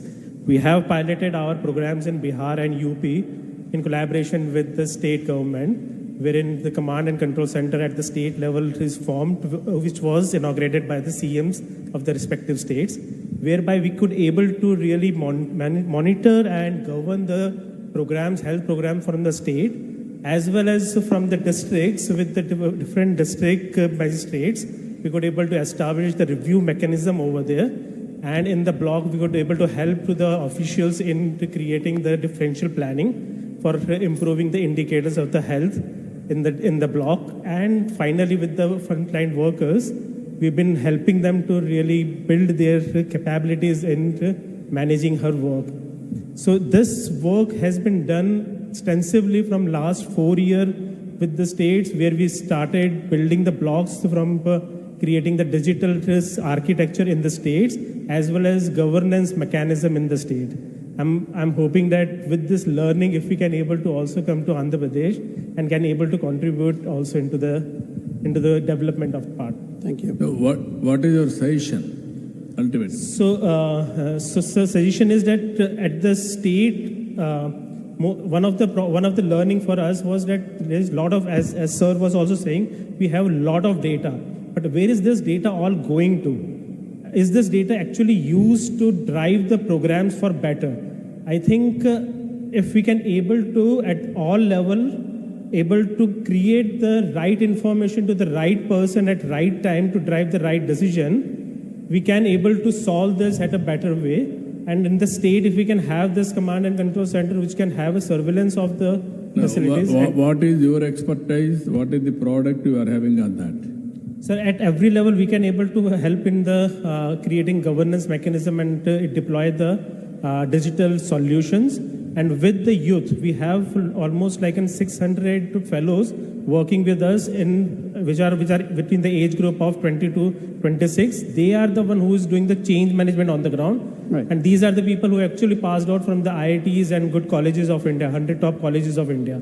They actually go and stay in the villages, work with the community, support the system in establishing the change management and deployment and adoption of the programs. So Rohit, if I may help you reframe, sir, I think the work they have done in UP and Bihar is they built multi-level dashboards using government data, and they also mobilize the youth to verify the data, and multi-level governance has become possible, and that's a solution they are willing to offer to Andhra Pradesh. What I am thinking, we are also working everything systematically, all departments, and also I told you, as on today, governments are using data standalone systems. Because of that, we are having a problem of comparison, all these things. Now I am bringing uniformity. If he is having any ideas how to integrate, we will be very happy to associate with him. Sure. Sure, sir. Even not only Andhra Pradesh, even I am integrating with the government of India, Ayushman Bharat, APAR, all these things. Right. That data also I am integrating. So that single source of truth, so that decision making will be very easy. Right. Or otherwise, multiple channels again will have a problem. Absolutely. If he is having good ideas, we will sit with you. Even we are using all knowledge available for overall improvement of the society, either health, agriculture, all departments of the matter. Sure. Thank you, sir. And like Chandrababu Garu is already doing, he is integrating multiple department data for health. Thank you, sir. Yeah, we will do that. I am telling you, government approach, very clear. As on today, historical information we are having, some of the departments, but stand alone. Pensions, one format, one department. Health is different. Or ration is different. Like there's so many departments, so many ways we are using. Right. Now I am bringing one citizen, all services, one family. This is the concept we are working. Historical data we are having. Dynamic data we are collecting through Ayushman Bharat. Every day somebody is going to doctor, you will treat, you will update data. That type of data. Second, through IoT's data or CCTV camera data or tomorrow drones I am sending that data, every data. By using all these things, then I want to go artificial intelligence and also predictive analytics, finally ML, AL, anything for a matter, then deep technology. Right. Ultimately, I want to provide best solution for the problem without confusing anybody. That is where nowhere in the country as on today, governments have done. First time I am approaching integrating with all the data. Truth is one. The truth, how to bring it, individual, family, on various problems. It may be health, education, skill, agriculture, anything for that matter. All layers we are building. Right. There, if you can come, any ideas, we will be very happy to associate with you. Thank you, sir. Thank you very much, sir. With your permission, somebody has traveled a long way to meet you, son of the soil. Principal Secretary from Meghalaya, Mr. Sampath Kumar is here. I would like to invite him to come on board and share with us his thoughts. He's put a lot of thought about Andhra and what needs to be done. They are doing some work. Thank you, sir. So, sir, first of all, I would like to thank you, sir. In fact, you provide a very inspiring and exemplary leadership for the whole country. In fact, so one thing, sir, I would like to tell about a use case. You asked about use cases. Sir, Meghalaya is a small state, but a very difficult state, sir. So for last over 5 years, we have been working on one model, sir, based on what you said, population management. Sir, maybe I just like, there is if you look at, sir, in India, average below 18 years, about 35% of the population, sir. Meghalaya, we have about 49%. So basically what you just said, sir, we have a demographic dividend, but are we actually unleashing that potential of the demographic dividend? So when we look at the indicators, sir, like if you look at, sir, we have 35% stunted population. Stunted population means their brain cognitive capacity is not fully developed. Similarly, we have, look at the data, like class 5 students cannot actually apply the numbers. Class 5 students cannot simply comprehend. So there are almost like 45 to 55% students are not able to achieve that learning outcome. So investing on people is a great idea, sir, what you are saying. So what we did, sir, we created a human development pyramid based on the brain science. So brain science says, sir, in first 5 years, actually we in fact 90% of the brain develops. So in fact, if you see one Harvard Center for Developing Child, the graph, I think maybe you can show it next slide. So what happens, sir? I would like, maybe you can see, this is the kind of a thing, sir, maybe just a slide that we have shown. So this one, sir, the brain capacity, the neuroplasticity we call it, it's very high during the first early childhood development period. And the second opportunity is adolescent development period. So if we invest in during these two periods, we get actually phenomenal results. There is a study done in US, the Perry School project, which shows that, in fact, there's a Nobel Prize winner. He had proven that for every dollar we invest, we get almost like 17 times return on investment. So investing to do that one, sir, what we did, we formed a Human Development Council headed by the Chief Minister, sir, and then integrated all the departments and prioritized all our actions towards unleashing that potential. So even training the parents how to do positive parenting, how not to do in altercations or anything before the children, so that it will affect their brain. So such kind of a very intensive exercise we are doing. So actually we have set up a government innovation lab in Meghalaya. In fact, our Honorable Chief Minister also, like you sir, he is also very innovative Chief Minister. We all wanted to come and sign a MOU with the government of AP, and in fact bring a lot of these ideas. In fact, we are learning from the state of AP. We have taken our CRPs from here to Meghalaya, who are teaching us natural farming. So what you said, sir, knowledge economy or knowledge, you wanted to make it. I think the sharing of the knowledge and sir, the ideas would be very helpful. We would like to, in fact, put forward this idea before you. But thank you, sir, for all your inspiration. No, what is your when you started this project? How much time? What is the outcome? Sir, actually, we started this entire idea. We started during the COVID, sir. COVID gave us a lot of opportunity for us to really deeply think. So the outcomes, sir, actually would like to show this. Actually, sir, this is a project, but I would like to show there is a 50% reduction in the maternal mortality rate, sir, in the state, which is the sharpest decline anywhere in the world. In fact, which has been, sir, actually now Harvard University is actually taking it as one of the cases to teach as part of their courses. So that's the kind of a result, sir. So basically, in fact, ADB, I think Dr. Dinesh Arora spoke to you, World Bank, they're all working with us, sir, basically investing at different life stages. Maybe investing on people like Gurujara Apparao garu cheppinattu, sir, like maybe like Desmante Matti Kadu, Desmante Manushuloy. I think, sir, the way you just mentioned population management is so important. Otherwise, the replacement rate is coming down. Definitely, sir, I think we need to unleash that complete demographic dividends. Thank you. One is the demographic advantage. You are able to do population management also simultaneously? Yes, sir. Sir, because, sir, to unleash that early childhood development period, one has to give a lot of time, sir, actually. So basically on children, so parents, schools, Anganwadi workers, self-help groups, everyone has to give time. No, I can understand. I am asking straight question. One is, that is a very good thing, awareness building, everything you have done, council, all these things, structure. But what is the population replacement level in your state? Sir, ours is actually, sir, we are actually, in fact, number 2 in the country, sir. 2.9 is our total fertility rate. 2.9? We actually will going to be the number 1 in the NFHS 6, sir. So we are basically, we don't actually, sir, we actually only say spacing. We don't, because we don't actually talk about, in fact, we spacing so that there is a better maternal health, as in fact, one of the speaker was mentioning, sir, actually how to really teach those things, to entire. You give all the details. Yes, sir. What is your success story? Yes. We are having some success stories. We will work together. Okay, sir.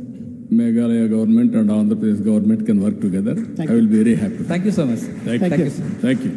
Sir, if I remember right, I think in your time, water mission you set up so long back, you brought together 17 departments. I think the idea is very similar, sir. Setting up a human development, this thing, and having that focus. That is a good concept. We will work it out. Sure.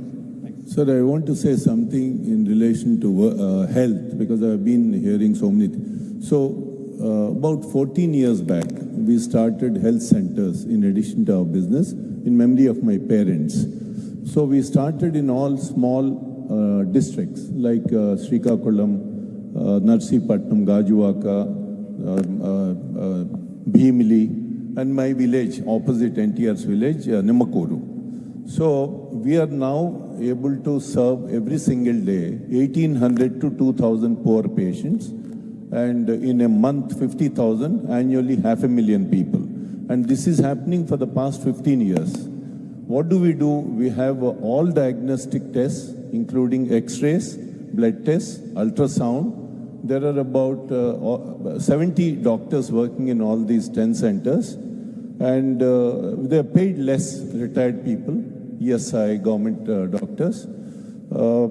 Directly we are able to feed into the mouth of each patient. And Jeevandhara Pharmacy giving medicines at 80% discount, cost by charging them 20%. So just to give you an example, consultation fee of a doctor is 20 rupees. Sir, suggestion please, straight, if you don't mind. Sorry. If you can come to the suggestion, what you have. Yeah, suggestion. So the solid work is going on, actual solid work at the ground level. I would urge you to depute somebody, look at our Varun medical centers, not anything hi-fi, but the solid work is going on. Lots of poor people are being helped. And a lot of people who are sitting here, they all know about it because they have been sending their drivers. And the second thing is, we are running skill development centers, 8 of them. So about 1,000 boys and girls are prepared for denting, painting, air conditioning. So when we have one side unemployment, the other side, there are people are not available with skills. So from that direction, because we employ a lot of people, so we are preparing 1,000 boys and girls. So why don't you have somebody visit our skill development centers and medical centers? People like us, there are so many entrepreneurs. Each district, if you can ask 4 of us to start 5 or 10, your basic problem is solved. You can capture all these typhoids, blood problems at the beginning before they accelerate to a bigger disease. Thank you. We are actually doing groundwork. Thank you. We'll work it out. We'll ask our people know about it, but you get all the details. We'll encourage others. In skill development also, we'll send our team to study. Yes, ma'am. Congratulations to great Dayas. It's not just to sustainable transformation Dayas, but it's a Dayas to extract the intellectual wisdom and wealth from the next generation. And I'm requesting the great Dayas to create virtual and physical governance, research and development, holistic research and development template. Unless we create a just major template, the template, like with reference to Deeptech, like the AI template, with that the AI template, we can connect sub-AI levels. At the same time, before going to all these dynamic structures and template of the governance, which is connected to virtual and physical layers of the governance, we need to work especially on environment. And always you're telling, sir, I'm a student of you from the beginning. Since my student days as union representative, I know that. So I interacted you. From the beginning, you're also very concerned to environment. So nowadays, in India, what I experienced, I can't walk even a kilometer or half a kilometer on the roads. Because we are not only in just urgency of the work referring to environment, but it's emergency. Unless we work towards environment maintenance and cleaning and just management, we can if you initiate, so your dayas is not a just political dayas, it's not a governance dayas, it's a service dayas. And your forum, with intellectual forum, concerned about the government of the people of India through P4 policies, so we can work first through environment issues. Right. So eco-friendly approaches, and you can collaborate. You are the right persons with the help of our national leader, Prime Minister Modi, and you, the great Dayas, can collaborate, can initiate, can take all the people, irrespective of any discrimination, Madam, industry, people, public, private, all the stakeholders. So Madam, can do wonders. For this, I have a strategy. So I'm requesting you, sir, to initiate environmental program through great Dayas. Thank you. Thank you, sir. Thank you so much. We are working in a big way. Swachha Bharat is one. Government of India has created a department itself. Overall comprehensive idea of Swachha Bharat, we are having Swachha Andhra Pradesh.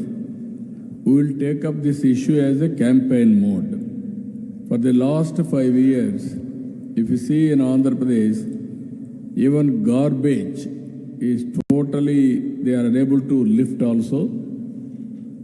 legacy garbage, nearly 85 lakh metric tons are available in Andhra Pradesh. That is a big challenge for us. Long back we started from waste to energy, waste to compost, everything. Again, we will work on environment front, how to improve greenery, forests, how to make it clean, everything. All people has to join together. Ultimately, we have to create a legacy on environment. We have to tell proudly, this is what we have achieved. There is a contribution from every individual regarding environment protection, then only it will happen. We will work it out, we will come back with clear-cut milestones and involvement of every citizen in the state. We will do it. Thank you, sir. So this is the last question. Last question, please. I know there are a lot of people queuing up for questions. Real apologies. CM sir's time is very less, and this will be the last question, please. Good evening, sir. Thank you very much for this wonderful program. I wanted all of the members to know, I was interacting with 2 startups in the morning, sir. So how we can take them forward. One was RapidX. I would request, the suggestion would be to make them involved in all the blood banks. What they are doing, sir, if you take a blood sample, when you take blood out, we only test for hemoglobin. 90% of the women are hemoglobin deficient, sir. But this instrument is telling which type of anemia. They're also testing for malaria, and the beauty is they're testing for cancer screening also, sir. And they're not charging, it's only a monthly charge of 5,000. So if we make it, that startup's name is RapidX, they have deployed, yesterday I spoke to them. If we can mandatory for all the blood banks to have that equipment, the advantage would be, sir, everybody donating blood would be screened for blood cancer also, would be screened for malaria also, and for which type of anemia also. All those things are not happening now. So that we will be the first state in the country where a donor will have access to all these facilities free of cost. That is one suggestion, sir. There's another startup from Nipun Sahani, son of Mr. Ajay Sahani. They were testing for viral infections, and their test was costing only 100 rupees compared to a 2,000 or 3,000 rupees, which took 7 days. They're testing in 10 minutes, and they're requested for doing it in KGH. So if we could facilitate these things, I think the outcome of this conference will be directly available to the public. They will really see for themselves how many people are benefiting this great initiative. The last suggestion I have, sir, you were talking about the data available with all the government institutes, government hospitals. Data is gold nowadays, sir. If we can randomize the data and people who are doing research in AI can actually access this data, if there is a platform where they don't need to run anywhere, it is clearly available that they can access this randomized data without the name of the person. That will fetch a lot of revenue. We can monetize this data to earn gold, sir. So there should be, the suggestion is to create a mechanism where randomized data of all the patients is available for research companies where the government can earn money. And the last suggestion, sir, one last suggestion, sir. The previous government had 17 medical colleges, sir, and you see that infrastructure also is not built. All the medical colleges in Andhra Pradesh, sir, the entire infrastructure is free after 5 p.m., sir. So my request is, instead of starting a new medical college, if we can just appoint new faculty in the evening, we can have double the medical college in every medical college in Andhra Pradesh. Thank you. That's the only suggestion I have. Thank you very much, sir.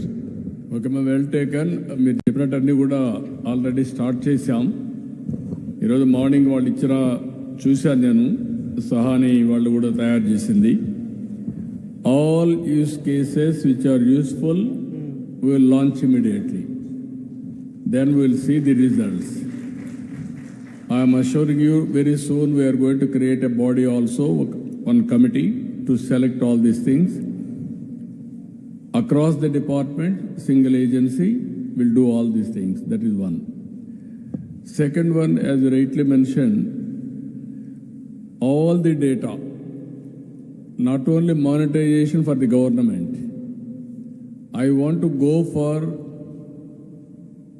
startup companies to use this data and create use cases. Again, they can come back. We will use that. Then proof of concept is right with accuracy. We will certify them. Then they can scale it up commercially. That also will encourage. This is where from the morning I am hearing all of you. Detailed way we are going to check out a program. Already we are having clarity. We will improve further. We will put it for public consumption and public utility. Basing on that, once in 3 months, we'll have similar sessions, computation, everything. We'll review continuously till we reach reasonable level. Right. That is what I'm thinking. We'll work it out. Thank you, sir. Anything? Sir, there are a lot of people waiting, sir, but time is less. What is that youngster? What is your suggestion? Carry on. Come.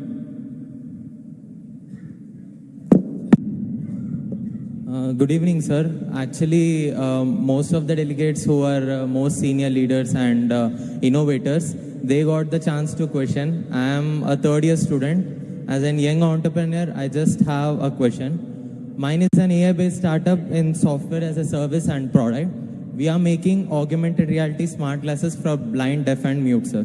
And after seeing your in your assembly where you have spoken, you have shown your ring.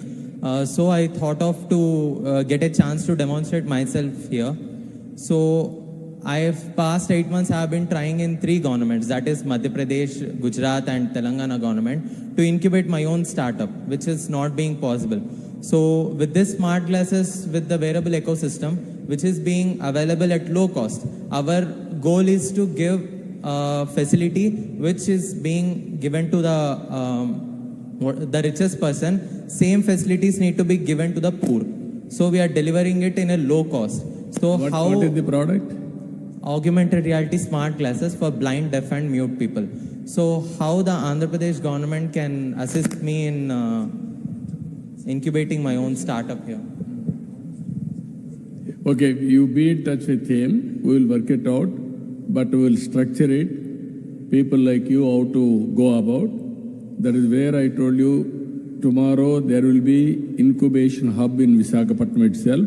You can go straightly.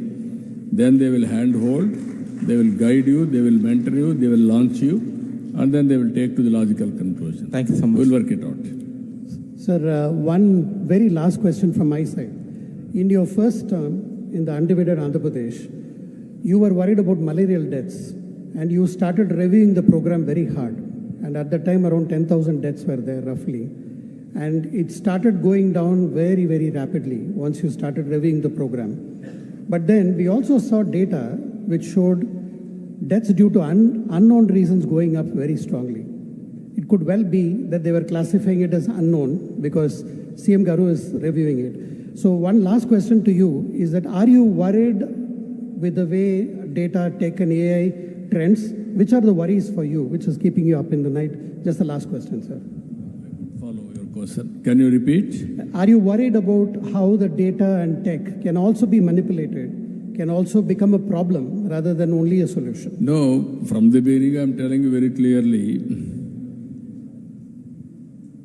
In computer you feed garbage.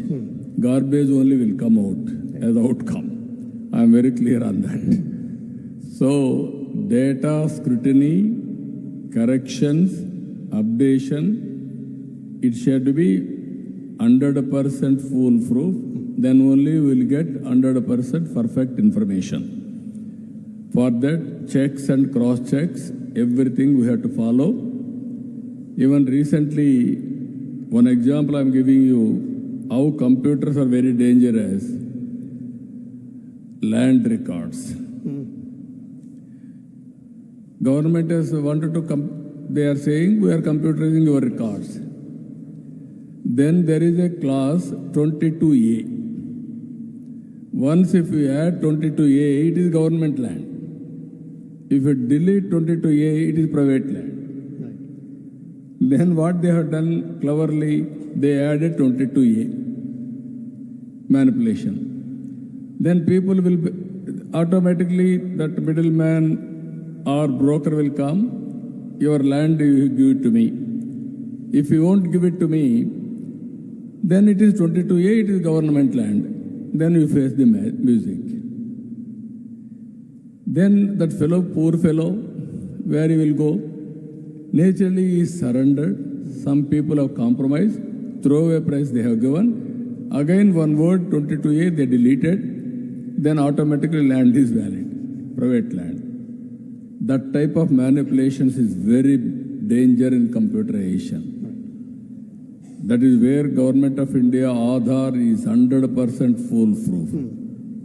Our digital currency is working very well. 40% transactions globally we are doing. Still, cyber security is a threat. Sure.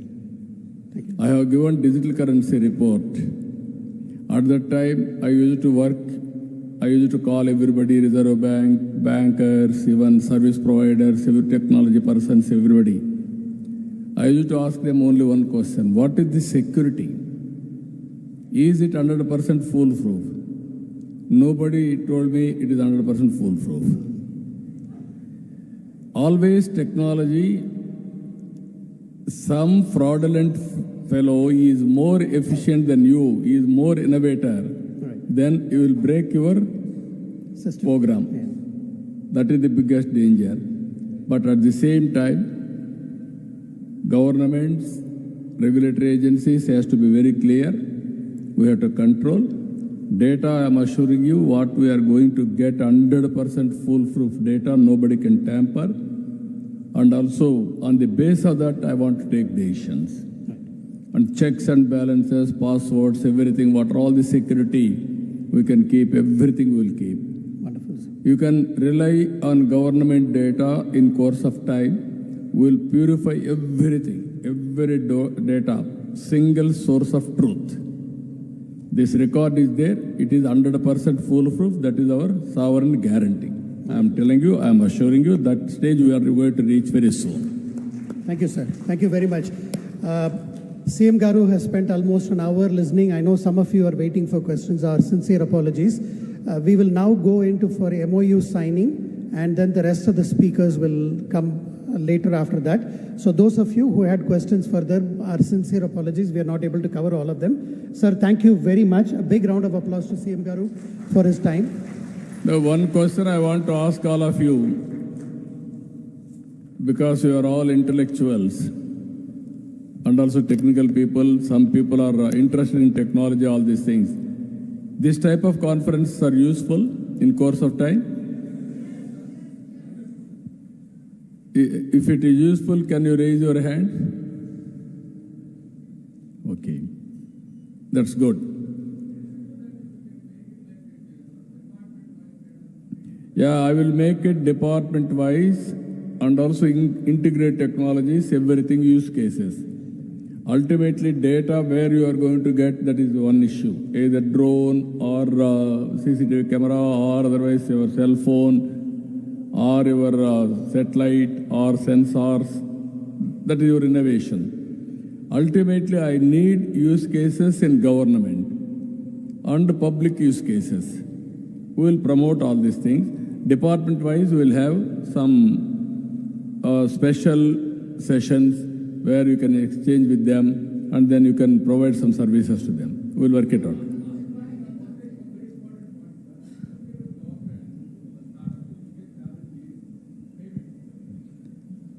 No, that is again, it is a legacy problem. We are overcoming all legacy. Even I am working one more thing. Tomorrow for all incentives, I want to start escrow account. Immediately, whenever you complete the work, it will come automatically. Nobody can change in future. I am thinking that also, escrow account. I will open. Biotech hub we will keep. Long back I have started that Genome Valley, Hyderabad. Again I am thinking seriously, here biotechnology. Yeah, we'll make it. One of them, either Anantapur or Uttarandhra, will make it.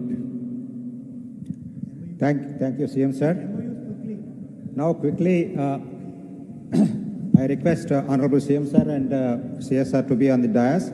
I request Sanjay Guptaji, our CEO, to be present on the dais. We have 7 MOUs between GFST and different organizations and also with Government of AP. I request all the concerned people to be readily available so that we can finish them quick succession. The first MOU is between GFST and Samagra. I request Mr. Gaurav Goyal, CEO and MD of Samagra, to come onto the dais, please.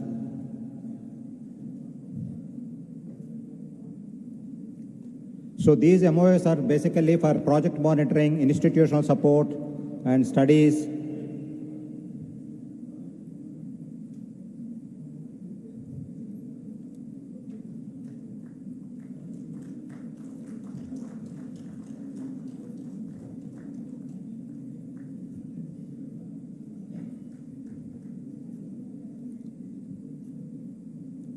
Now, next MOUs are between GFST and GAME, Mr. Ketul Acharya, President, and Mr. Mekin Maheshwari, Founder.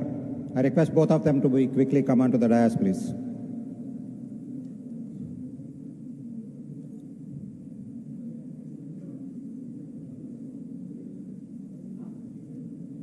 Then next MOU is GFST and German University. Mr. Raz, please.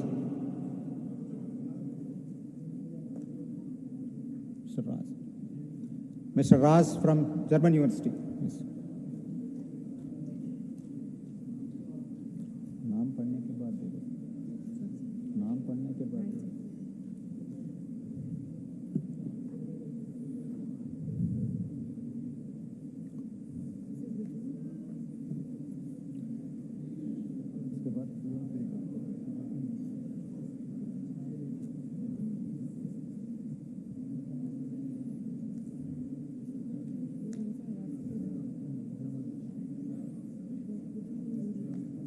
Next.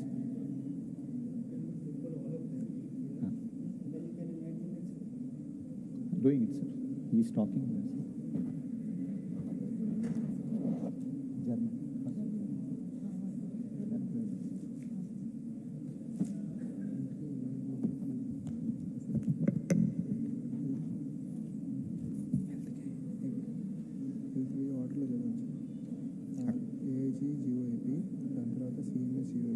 GOIP అని ఒకసారి చదువుతాను నా కంఫర్ట్లో నేను చదువుతున్నాను sir game అయిపోయింది game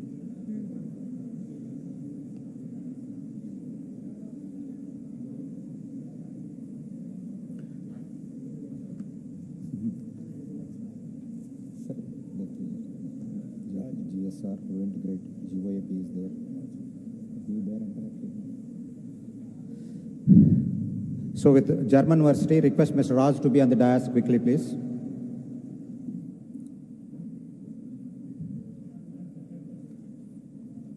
The next MOU will be with between GFST and Fluent Grid.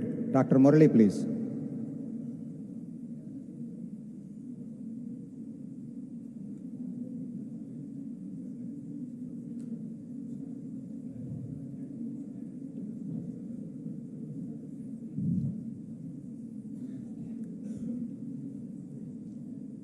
Next MOU between GFST and GSR, Dr. Srinivas Gosala.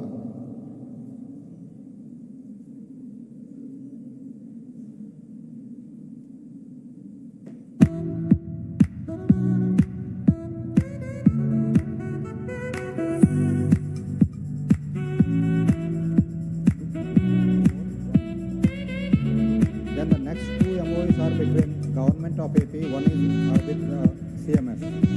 I request Mr. Bokati Karuna, IAS Commissioner, Health and Family, and from CMS, Mr. Shivkumar, Founder.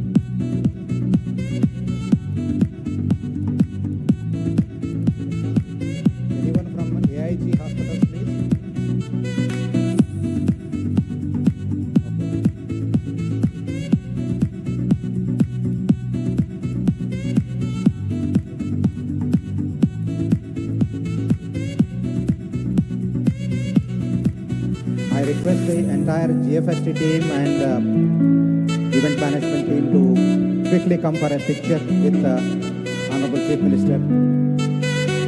Request all the GFST team.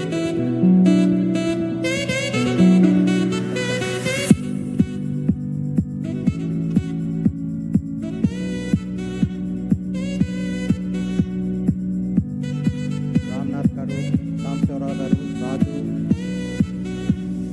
Adil. Please quickly come.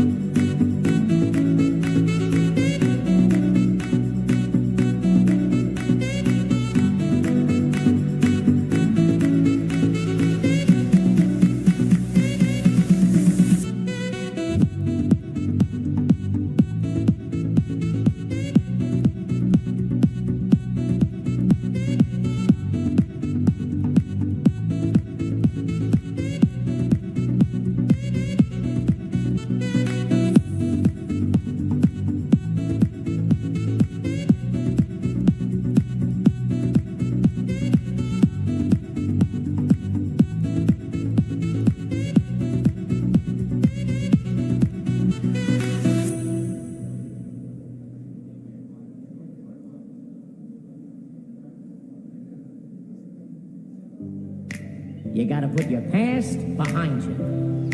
Look, kid, bad things happen, and you can't do anything about it, right? Wrong. When the world turns its back on you, you turn your back on them. That's not what I was told. And maybe you need a new lesson. Repeat after me. Hakuna Matata. Hakuna Matata.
It means no worries.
Perspectives, and also all the sponsors who supported this event.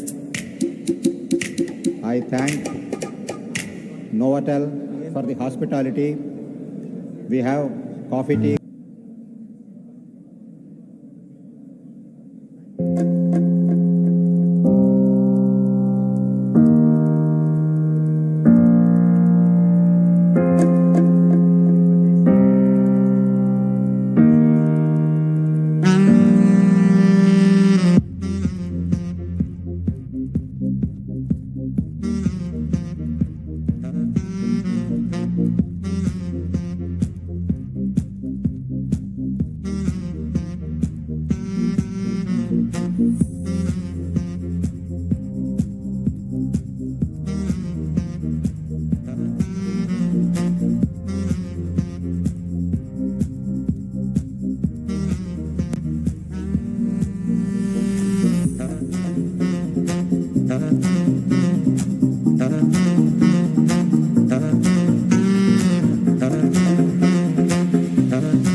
you.